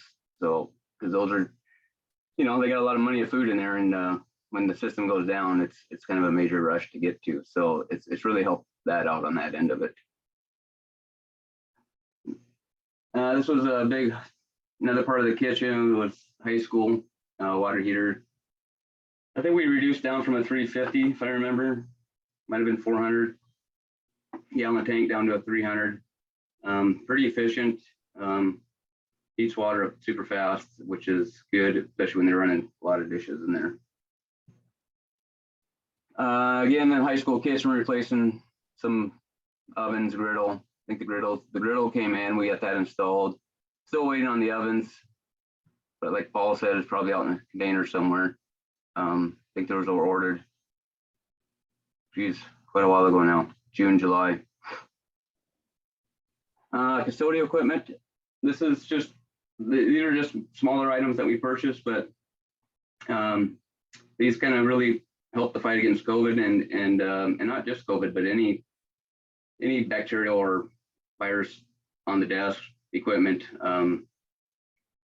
One is the one on the far left is a Total 360 machine. It's made by Clorox, and the middle one's a Protexis cordless model. But they're electric static sprayers. So basically, they charge and atomize the chemicals, which basically wrap themselves around an object, and they have a pretty quick dwell time of just 2 minutes. So we can literally go in and spray an entire classroom, desk, whatever is all in there, and just we can get in and out in literally just a few minutes. Next, here we bought 90 of their Allen Breathe Smart HEPA air filters. I think they do about 1,300 square feet in 30 minutes. Our average, I think, classroom size is roughly 900 square feet. So every 30 minutes, we're getting an air exchange in there, and that's with addition to our HVAC filtration going on already. So these will pull down to 0.1 micron, which is pretty good. And yeah, I think staff seem to like them quite a bit in their classrooms. HVAC replacement. This is over the last few years. Not the last few years, but I mean over the last about probably 5. And you can see we got 10 new heat pumps on the roof, 4 heat pump units at South Campus. And there's not much at the South Campus for heat pumps. That's pretty much, I think we have 1 left to do there. The elementary north, we replaced 22 water to air package units, and that leaves us a few more to do yet, which I'll get back to on that. But touching on HVAC, it's obviously a hot topic with COVID, and so we have been replacing the air filters, and we've been upgrading our MERVs kind of slowly. I'm not too slowly, but we've been careful because one thing with the higher MERV rating, you get the higher resistance of air, which means less airflow across the coils. So that's something we have to kind of watch and maintain and see how the units do. With that, we've also done some upgrades on our building automation controls, along with adding CO2 monitoring, which gives us a pretty good idea of what the fresh air is in that classroom. Typically, the health department wants us at, before COVID, was about 1,000 parts per million. We try to run now about 600 to 700, and if we're running 600 to 700 parts per million in that classroom, we got pretty dang good air quality in there. So, and it really helps too with the staff opening up the windows and items like that. When a little different when you got 30 kids and you only got 15 kids in the classroom. So, and yeah, that's been doing good, and the air purifier is running also, at another deal. So, of course, we run off ASHRAE on that anyhow, which is the American Society of Heating and Refrigeration is what we follow on that end of it. Next, Fast Pitch. This, I think, should actually be wrapping up this week. He was out today. I think I just got to give him one receptacle for his clock, but I'll tell you what, it's got pretty good pressure out there. I was actually kind of surprised, but for that length of a run we got out there. But yeah, it's gonna be a nice addition. Hopefully a lot safer playing field for the fast pitch gals out there, and we'll be able to maintain that a little bit better than we have in the past. Student desks, those are coming here in just a week or so. We've been frantically clearing out other things to get ready for the desks coming, 240 total. And majority of these will all be at the elementary school. I think high school, South Campus, we got one set for, but South Campus and high school, I think, are pretty good shape now for student desks. So this will be a nice help, and I expect to probably do another purchase sometime this late spring again for any other needs that we'll need at the North Campus. But next, oh, you're already there. Sorry. Doors. This is just other smaller procurements. These are just smaller ticket items. I think we did like 12 new doors at the high school with all new hardware and locks. Pumps, motors. These are just things that are under capital. So it could be an HVAC motor. It could be a circulation pump. Just items like that. Toward the bottom there, we got the conference windows. That was for the elementary school. They were non-operable windows, and so with COVID, they really requested that they could open up the windows and get some airflow in there, and so that has been nice. All right, let's see. Future capital projects. So we have a number of projects that are kind of already in place, or we're actually still in the middle of receiving bids or in details, but the top two, they're the access door controllers, camera upgrades. Ian Turner is actually overseeing that. He speaks the lingo a heck of a lot better than I ever would, and I know the controllers is still in its early stages. They were just out here for a site visit, so I'm probably looking into early next year for that. Cameras, the district office just got a new set of cameras all the way around, basically replacing low resolution cameras or failed units. And the high school has a number that I know Ian just got flexed to do, along with adding a few additional ones that we don't have that good of line of sight on. So another one coming that I will be presenting to the board fairly soon will be the baseball fast pitch and the Ox Gym scoreboards. These are the last three to get replaced. I think it was 2016 that the main gym and football field were done. And so these ones are starting to get a little bit problematic, and it'd be nice to get these replaced as well. Tennis courts. I was gonna get a long list here. I just want to give a little bit of an explanation of why we're looking at doing it and whatnot. But the tennis courts on the south entrance side, we got they're almost actually not playable anymore. We've had some settlement there, some cracking that's just outside the playing surface area. And so we're looking to do a retaining wall around that end of it, which is kind of the side where you'd pull into from the student side parking. And so anyhow, retaining walls, and then we'd have to cut out a section of asphalt there. And then once we repair that, go ahead and do a recoat on it. As mentioned for irrigation, that's already going. North Campus portable re-roof, that's basically in the works, just scheduling. High school, so I got new ramps. It's just for the dumpster. We just want to move the garbage dumpster away from the building and classroom that's near there. And then we can consolidate both that and recycle closer together. What else we got? This is kind of more moving into probably this winter and early spring. I'd like to finish the 13 heat pumps at the elementary. And this will also add the CO2 controls to that. And along those lines with the one underneath will be the boiler replacements. I'd love to do that as well. We just have 2 electric boilers in there. They're starting to struggle a little bit. They're original, and I'd love to go with a heat pump style boiler in there, which would be quite a bit more efficient. the exterior lighting, I got all sites, but you know, that's, a lot of that's the high school. It's not the best coverage on the high school parking lot. So if we can utilize the same poles and just go to an LED with some extra heads, that would go a long ways. And along those lines is all the bollard lights. Those things are just a jungle gym for kids. I don't know how many times we repaired, knocked down bollard lights. And so more like go to a wall pack or something like that for those. ES exterior. This one I would love to I'd love to get going on too, maybe possibly this summer. And that's more just clean and seal the exterior brick, you know, especially the lower siding. It's in pretty good shape. It's paint. It's more the upper siding we got to really look at again. I know the gable ends are on the south end are in rough shape, and we'll probably need replacing. So we need to do a little better look up on the upper siding before we just decide to paint it. The turf mower, that's got to get replaced here fairly soon. This dates back to 91.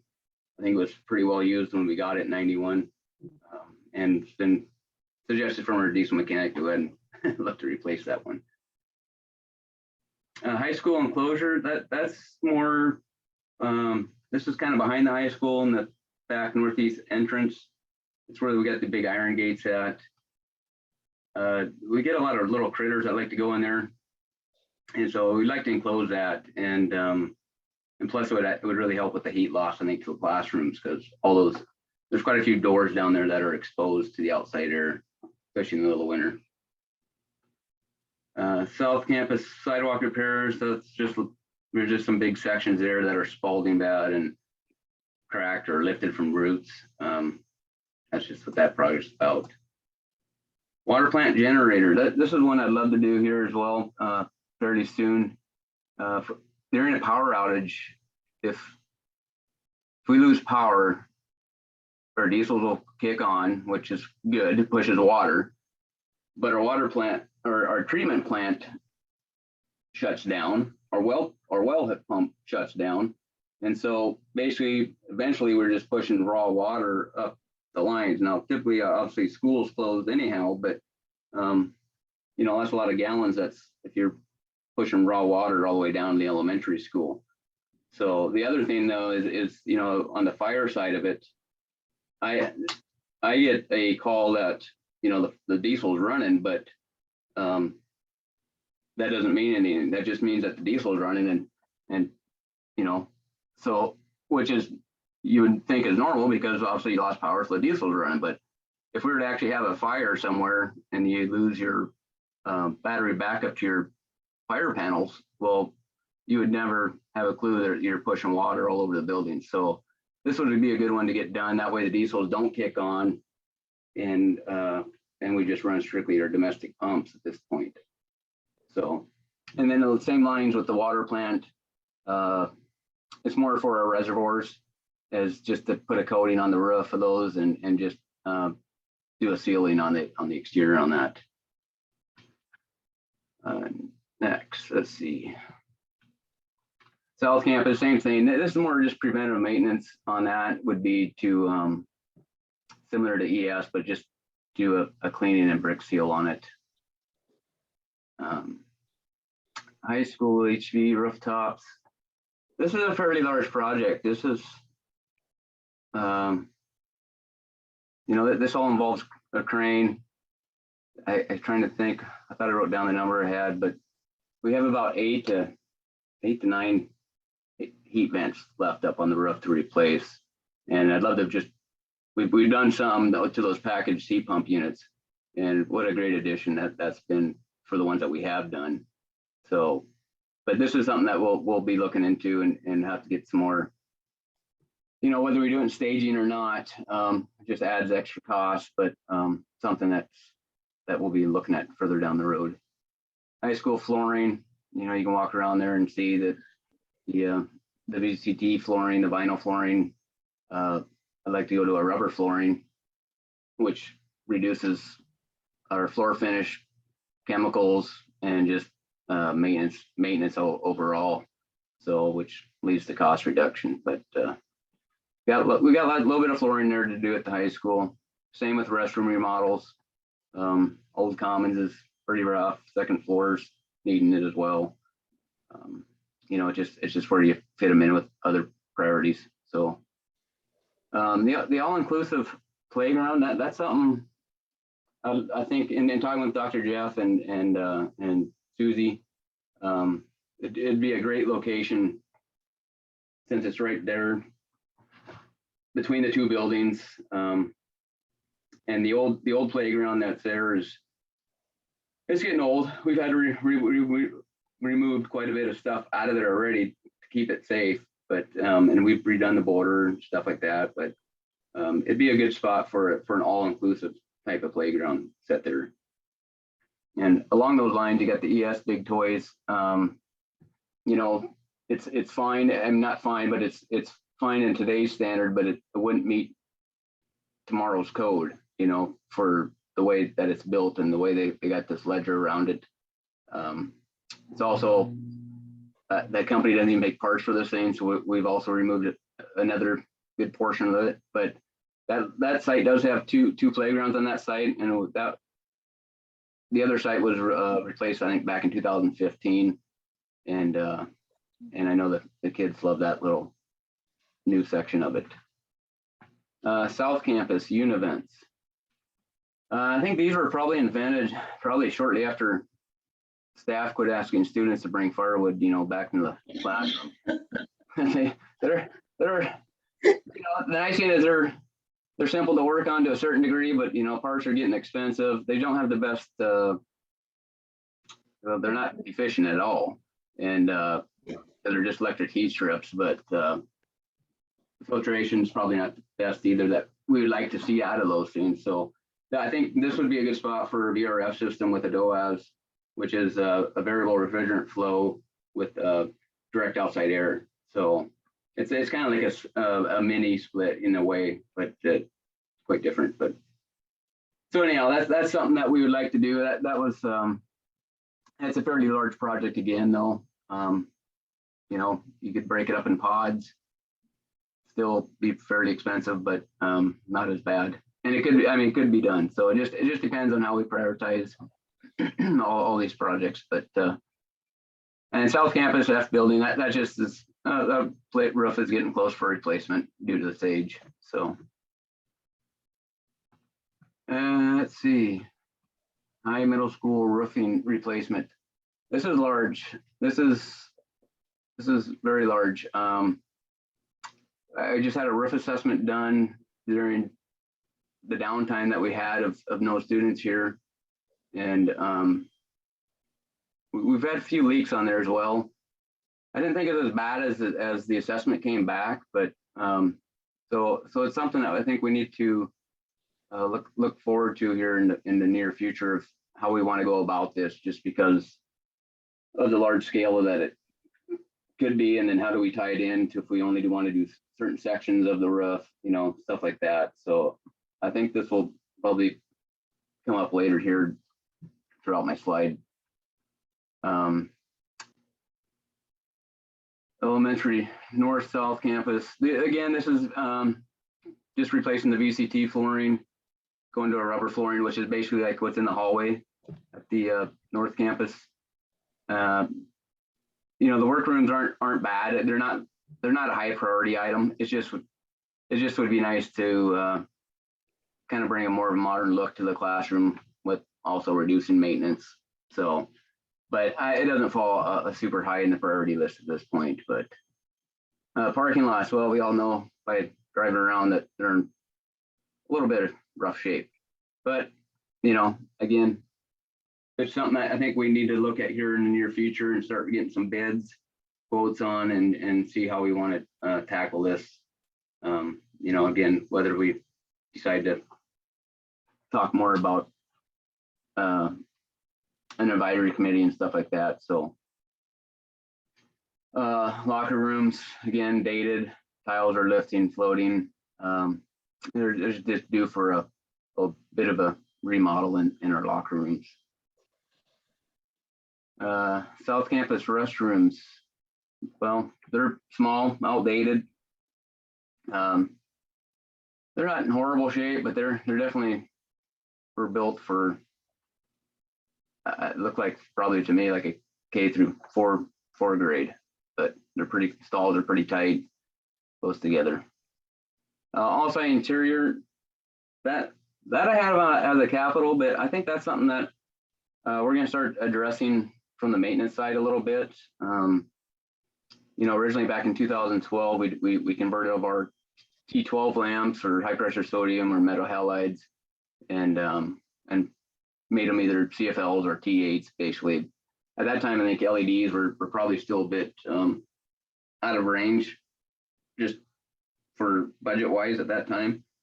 And of course, they've significantly dropped down since then. But so I just think this is something that we'll do as a maintenance crews, just to do a classroom or two at a time and see how staff like it first before, because it is a different lumen in there.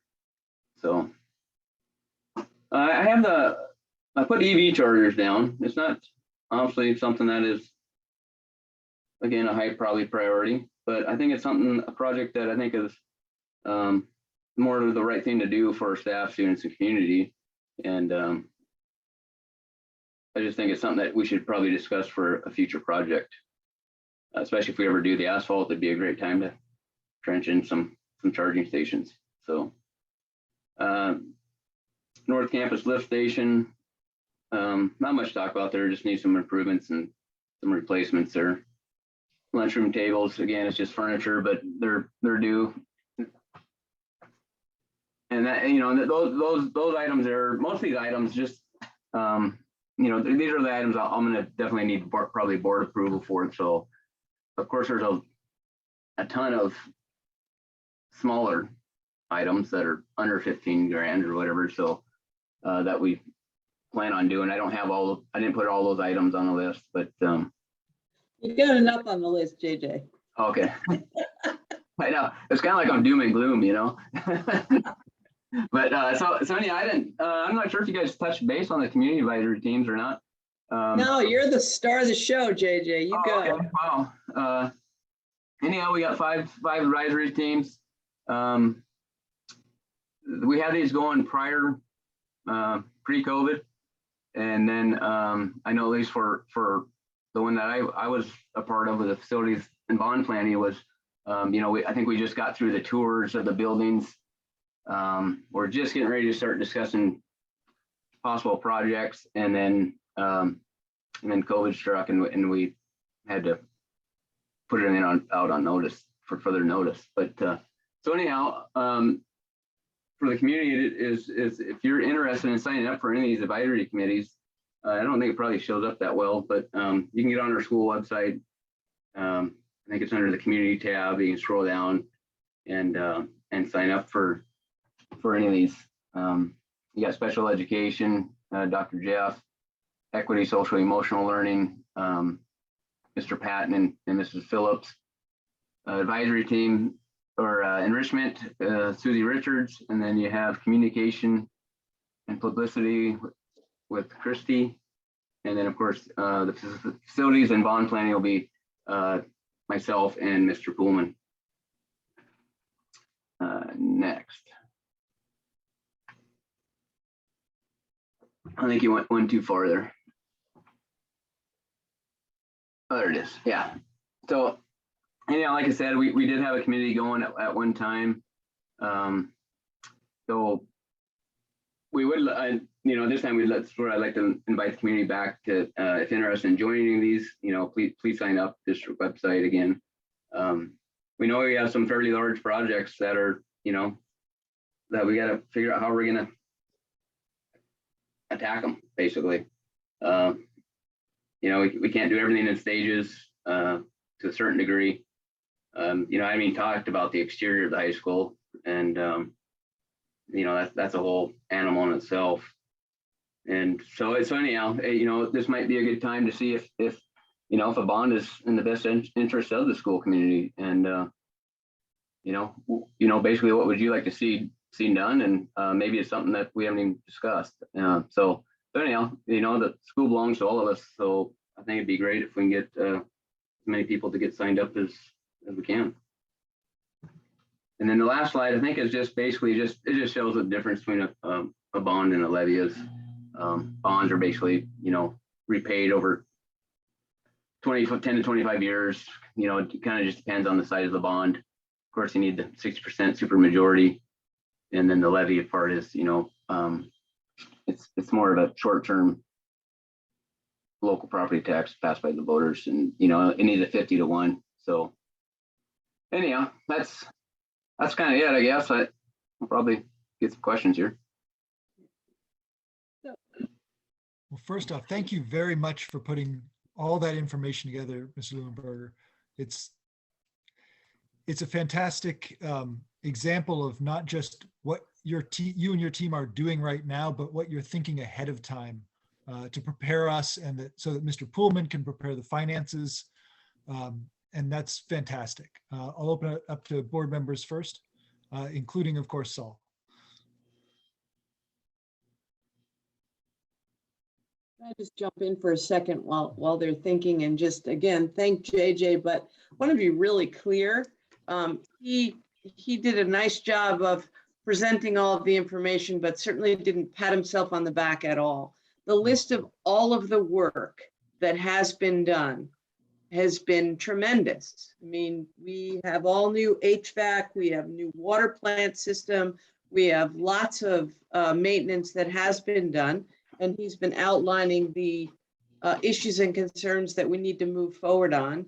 And it really does speak to the need to re-up the bond committee that we had started 2 years ago that got sidetracked because of COVID. So, and the fact that a bond gives you cash at once, so you can get all of these projects done at once, as opposed to, he's working right now with $2 million a year. And some of these projects take all of that.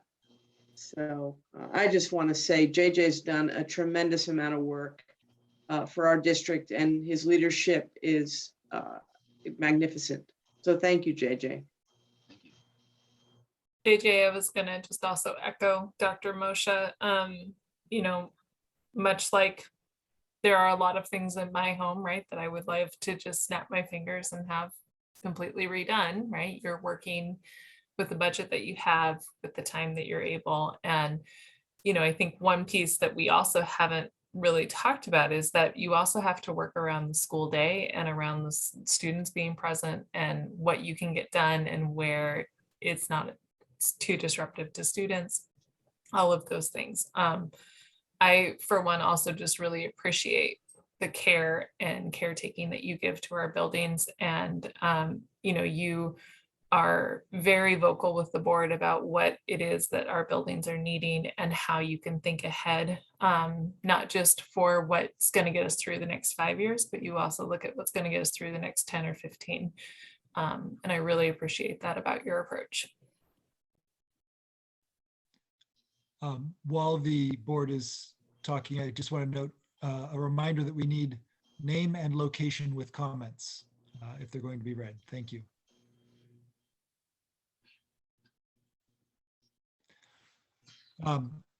Well, since no one else is speaking up, just from a personal note, I love the bench and the secure footing on rainy days at the North Campus. It's really, it seems like a little thing, and it's one of those things that we don't usually like to do, paving over a green space, even if it's turned into a brown space. But it makes a huge difference in not having a horribly muddy kindergartner come home, or not having her sweatshirt or jacket soaked by the time she gets to school. So and I think that's emblematic of the way that you and the rest of the team are thinking about how these things affect the students. And I think that's really important, is looking at how everything you're doing affects the students and makes life better for them. And so I want to give you great compliment on how you're doing that and how you're looking at that, as well as looking ahead, as Andrea said, and looking at ways to save the district money. Yeah. It's amazing to see how much work such a small team is doing. Yeah, thank you. I don't have anything to add, except gratitude for what's been done, what's currently underway, what's part of the day-to-day, week-to-week, and year-to-year maintenance, and then also the forethought and insightful planning around upcoming expenditures and order of priorities. So thank you, JJ, for the work and also the thought leadership in terms of what comes next. Thank you. Okay, if there's nothing else from the board, I'll get started on the community comments. Annalisa Pesic, Clinton, what is an all-inclusive playground? Was it not inclusive before? Well, it's about accessibility, and JJ can speak to that, but it's inclusive, meaning that students with physical disabilities and limitations are able to use it as much as their typical peers are able to use it. So that's what makes it all inclusive. Wayne Flotten, Greenbank, with this very long list of maintenance needs, it appears that the district administration board has almost totally ignored a huge number of high priority project needs. How can this be justified? As a taxpayer, this is great concern to me. I have one more from him. What is from Wayne Flatten in Greenbank? What is the justification for a bond issue and if the enrollment is continuing to drop and if the monies have been available but not used to take care of much needed maintenance projects? And again, I'm not sure where the not used comes from, because Dan every month talks about our capital projects money and how we're using it. And JJ's just outlined all of the work that he has done with the maintenance dollars. Well, this might be a misunderstanding about the buckets of money in the school budget. That all the maintenance and capital improvements have to come out of the capital fund as opposed to the general fund. So we are gaining a savings account effectively with the general fund, but we're using that capital fund. And in terms of the enrollment, again, it's not declining so quickly that now that we have repurposed our community center and are collecting rent for that building and doing maintenance in that building, but they're running in the black. Again, we've downsized. So the buildings that we do have still require maintenance. We've been talking for several years about the high school siding. When we had that costed out a few years ago, before everything skyrocketed, it was almost $4 million. So again, it's about priorities. And in order to do a project that large, it would mean we either wait, because we receive a levy fund of $2 million a year for our technology and capital expenses. And if we wanted to do just the high school siding, we would have to wait 3 cycles in order to have enough cash flow to do the high school siding project. That's why you do a bond, because you get a great influx of dollars right up front. And JJ, what were some of the projects that the bond committee had started on? Do you remember? Well, I remember we were looking at, well, part of it was the roof. A lot of it was HVAC, replacing more of the rooftop units.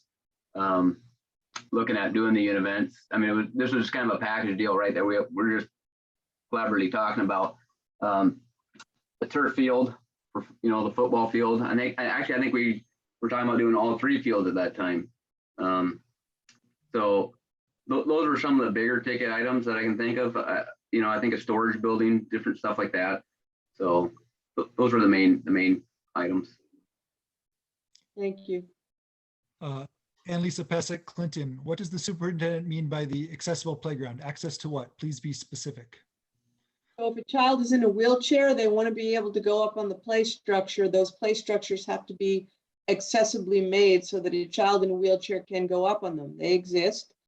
We are looking at creating an inclusive playground that would help students, whether they're in a wheelchair, whether they have other means of movement that allow them to get up on those play structures. Some students can transfer.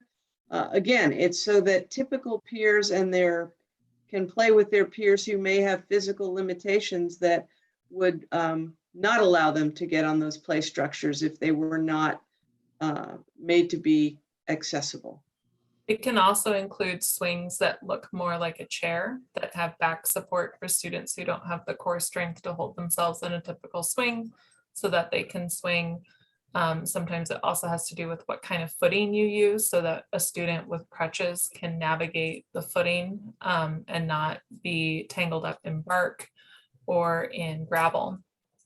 They also have panels, for example, for students who may not see, that they can actually touch them, and they're tactile supported. Students who, but there are all kinds of opportunities for students who are not typically developing to enjoy the same playground as their peers. That's what we mean by an inclusive playground.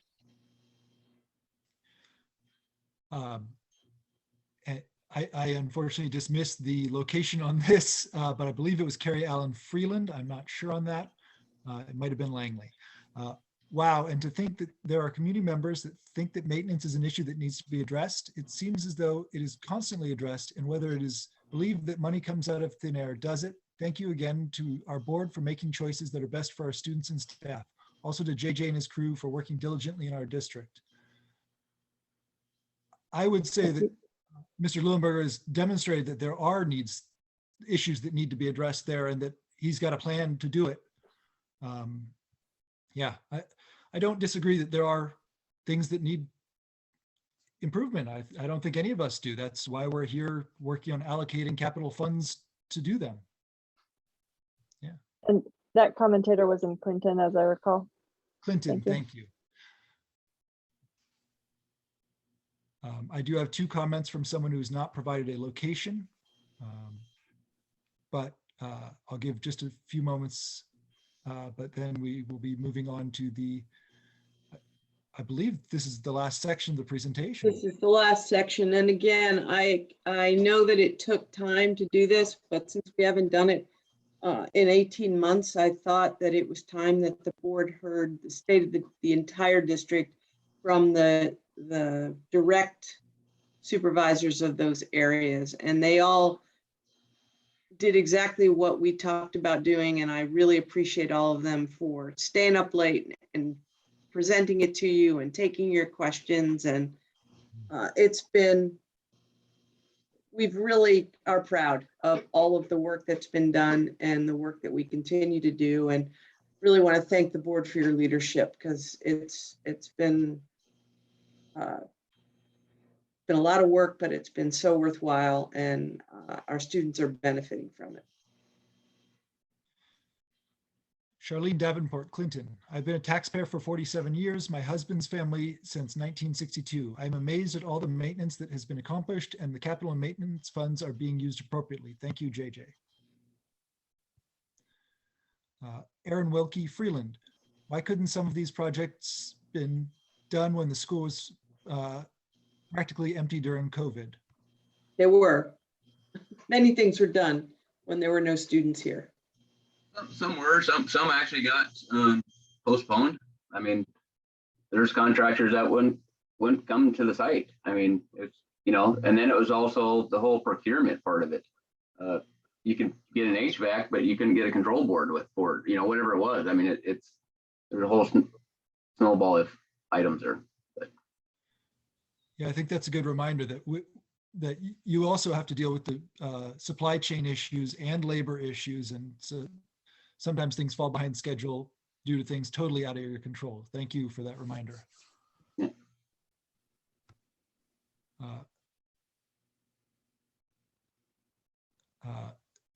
This, I believe, is in relation to the playground again. Annalisa Pesek Clinton, how many students at South Louis School District have physical disabilities? How many have special needs? Well, we heard from Dr. Fankhauser that we have 180 students with special needs, and many of them have significant disabilities. And I think the bigger issue is an accessible playground is accessible to all. And Joe, I would also just add that students can have disabilities and not qualify for special education, that, students don't necessarily disclose that, and that there are a lot of students who have disabilities that are able to navigate our school. And I think that, a playground that's accessible to all. Mm-hmm. Means if we have one student who has a disability, they Right. should be able to go out and play. the same as their peers.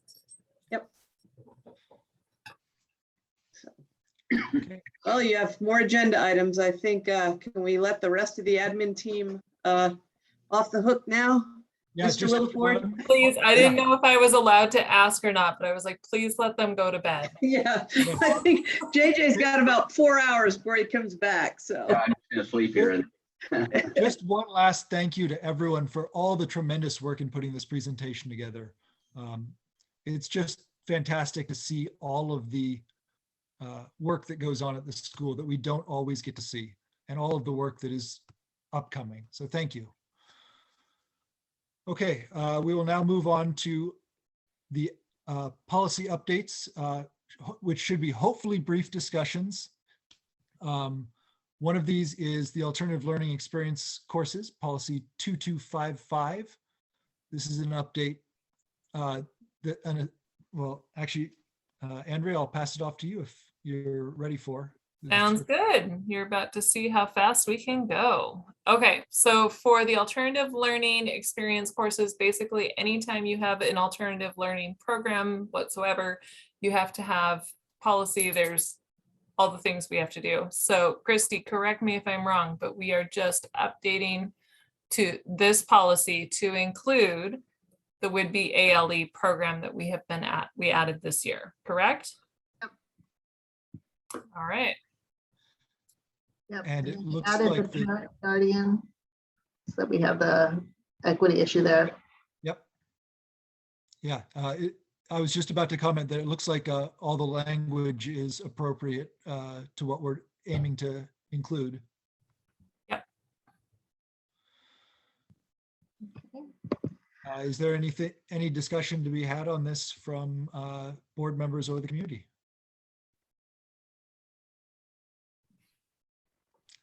It seems like a pretty straightforward update to me. I'm going to move us along. If there are comments on this, I think that we can take comments on each of these policies throughout the policy period, just so that we can keep moving.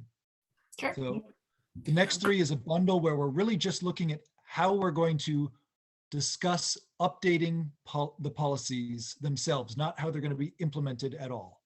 Yes, and I believe our intention of bundling these was we wanted to see how they layered together, because when we brought up the staff sexual harassment policy, it generated questions around the student policy. So we are not proposing any changes at this point in time. These were simply here for the board to look at, to review it with the, I believe, Christy, could you click on 3205, sexual harassment of students prohibited? There is,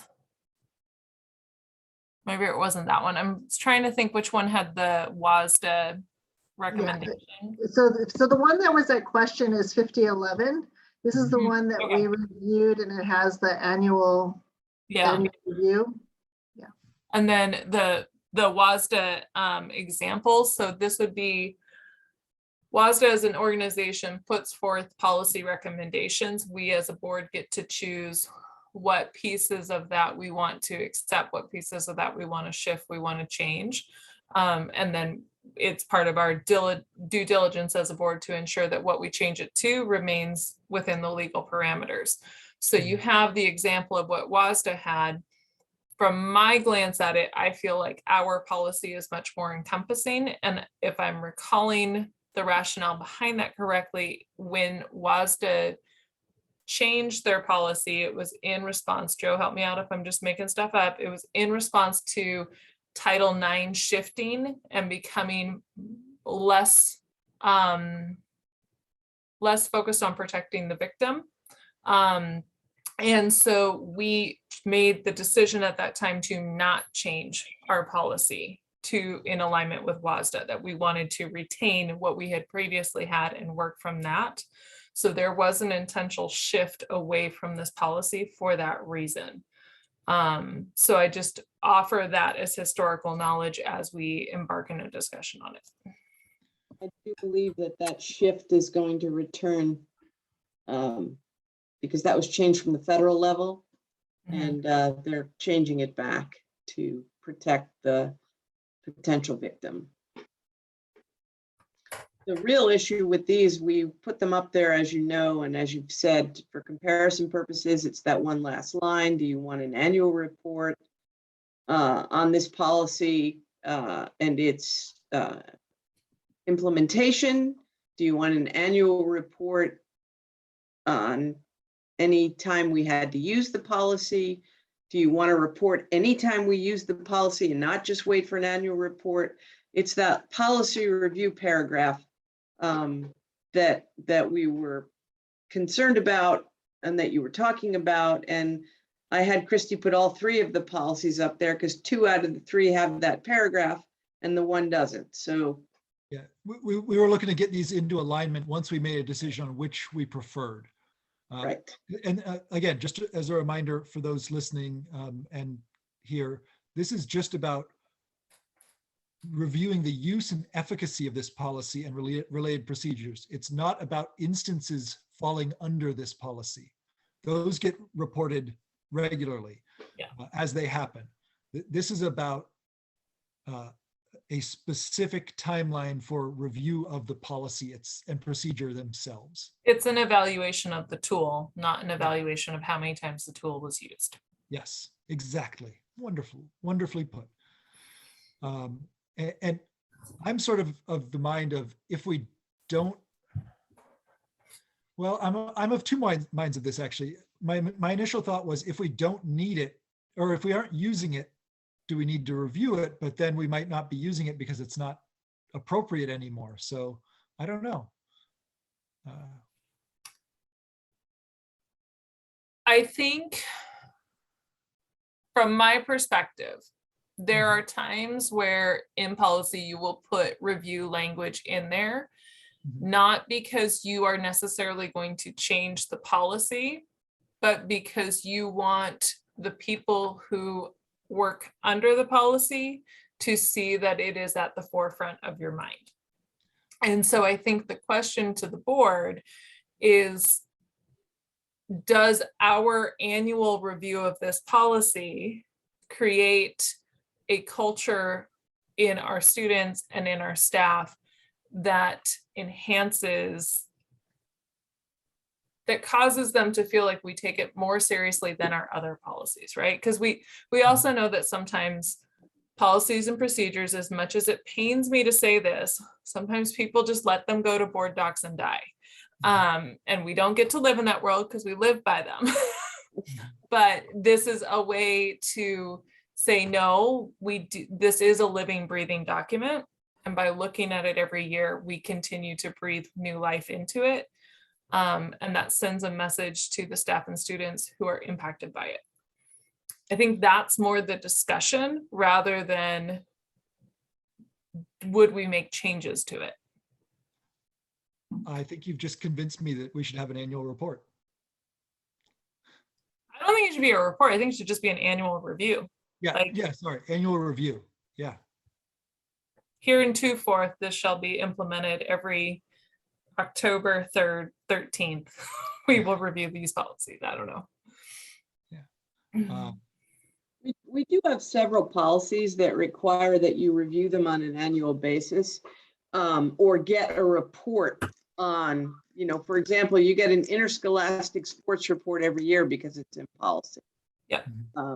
Christy has a whole list of policies that she puts in throughout the year because they all call for an annual review. Yeah. There's no reason not to, if, it's not that we don't want to, or we do, it's just to be, it just seems odd that it's about the policy and not about its implementation.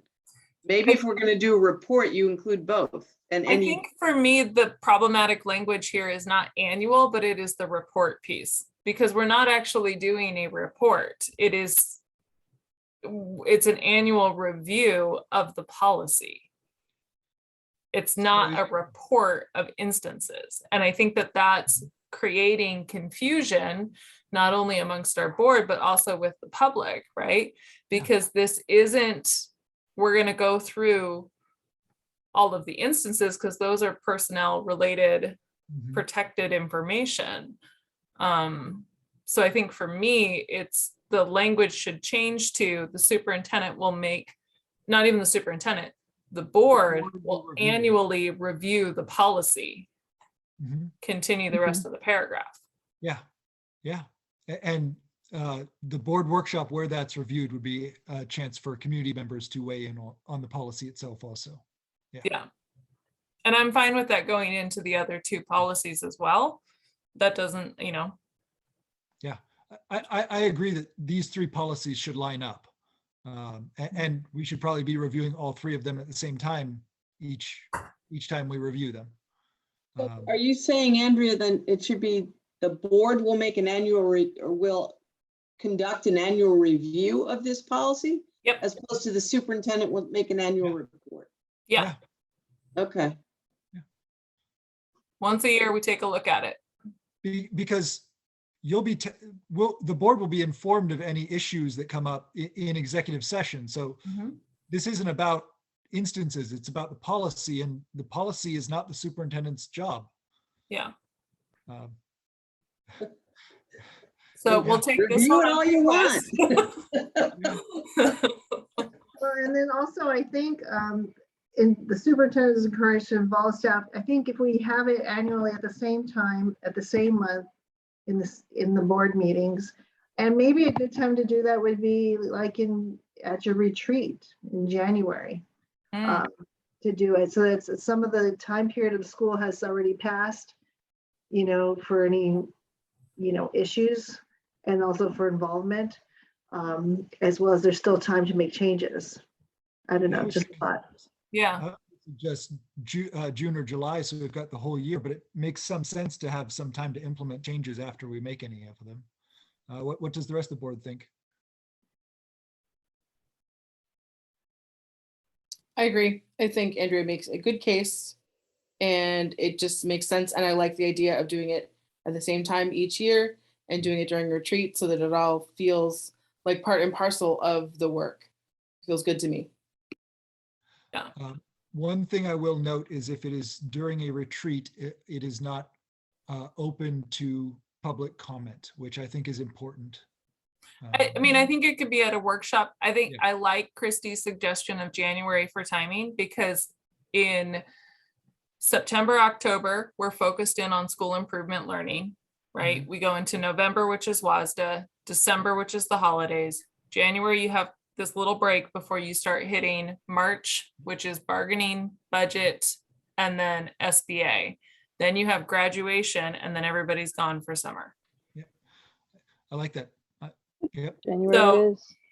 if I may, Christy, the language I would recommend you play with would be the board will annually review the efficacy of the policy and related procedures.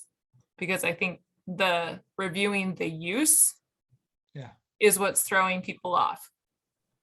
And you can pick a different word than use, like maybe like implementation, or I don't know, it's 10:30 at night, my brain is off.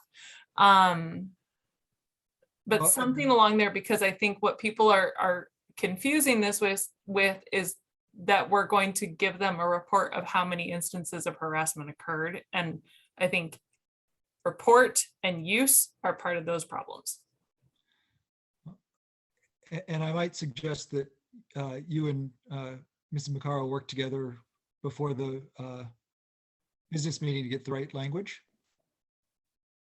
Yeah, I'll send it to you, Andrea. Cool. Yeah. Excellent. I will try to look at it before a week before the board meeting. We're going to do it for all three, right? We're going to put that language in all three of them? Yeah. Okay. And do you want me to add notes that you're going to review this on in the January workshop? If you want to put it into policy, I wouldn't put that in. Language, but I also think we could also just add it to the calendar and not. Yeah, I don't think you want that codified. Just annual review, and then we'll make note, Christy, on our board calendar of when we're doing which policies. That January makes sense.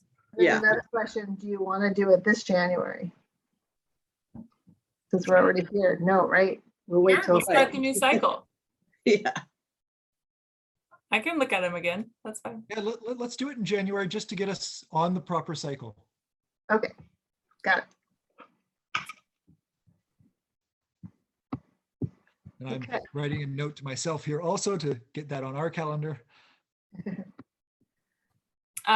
Brooke, we do have a couple of questions Yep. related to this.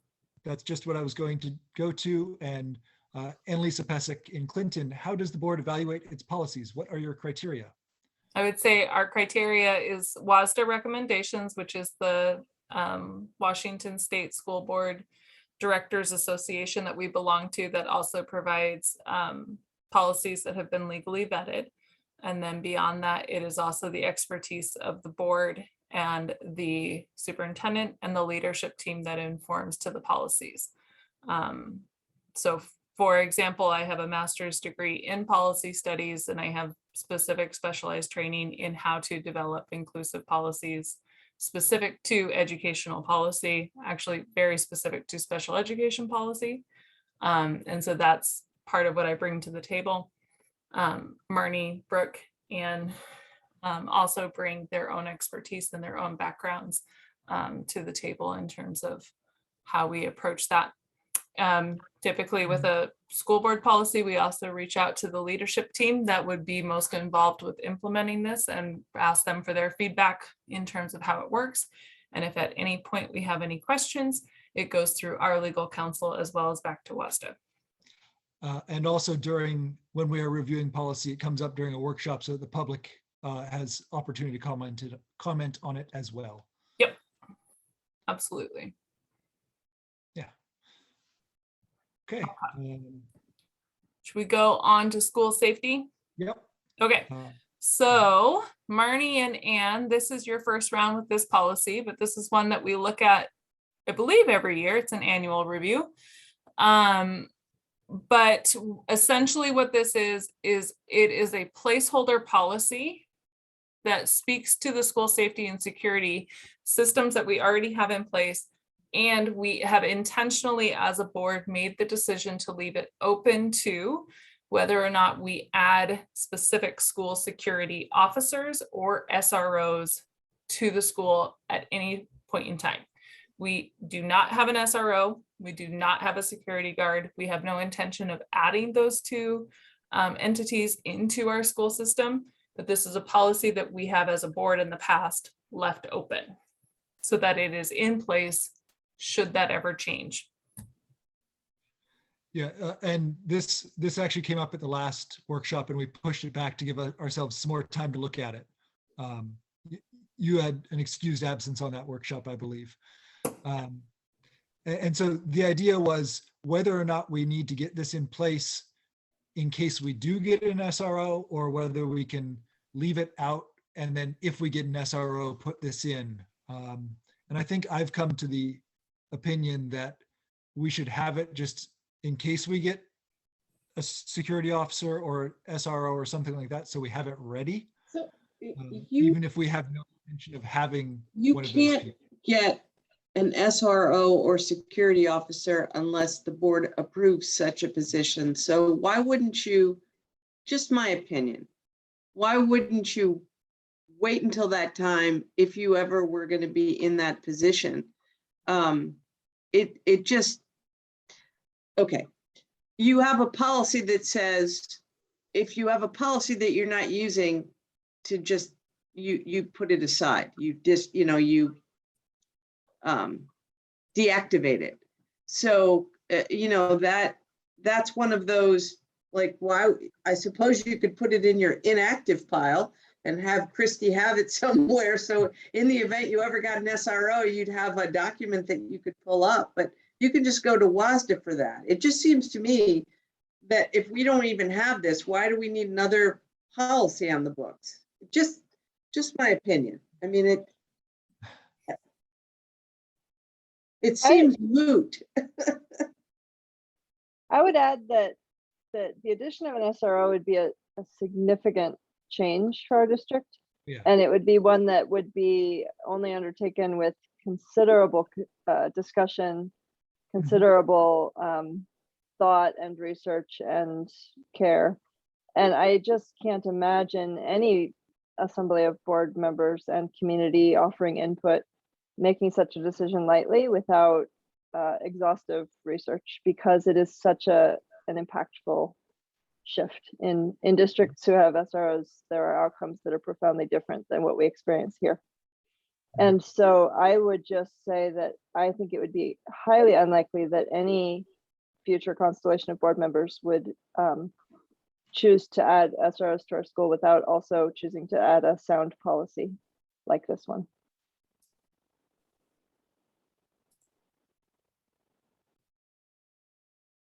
I feel very similarly. And I also think it really, just the very content of it flies in the face of the work we're doing around equity and inclusion and around how we help students manage their behaviors and how we treat students on a daily basis.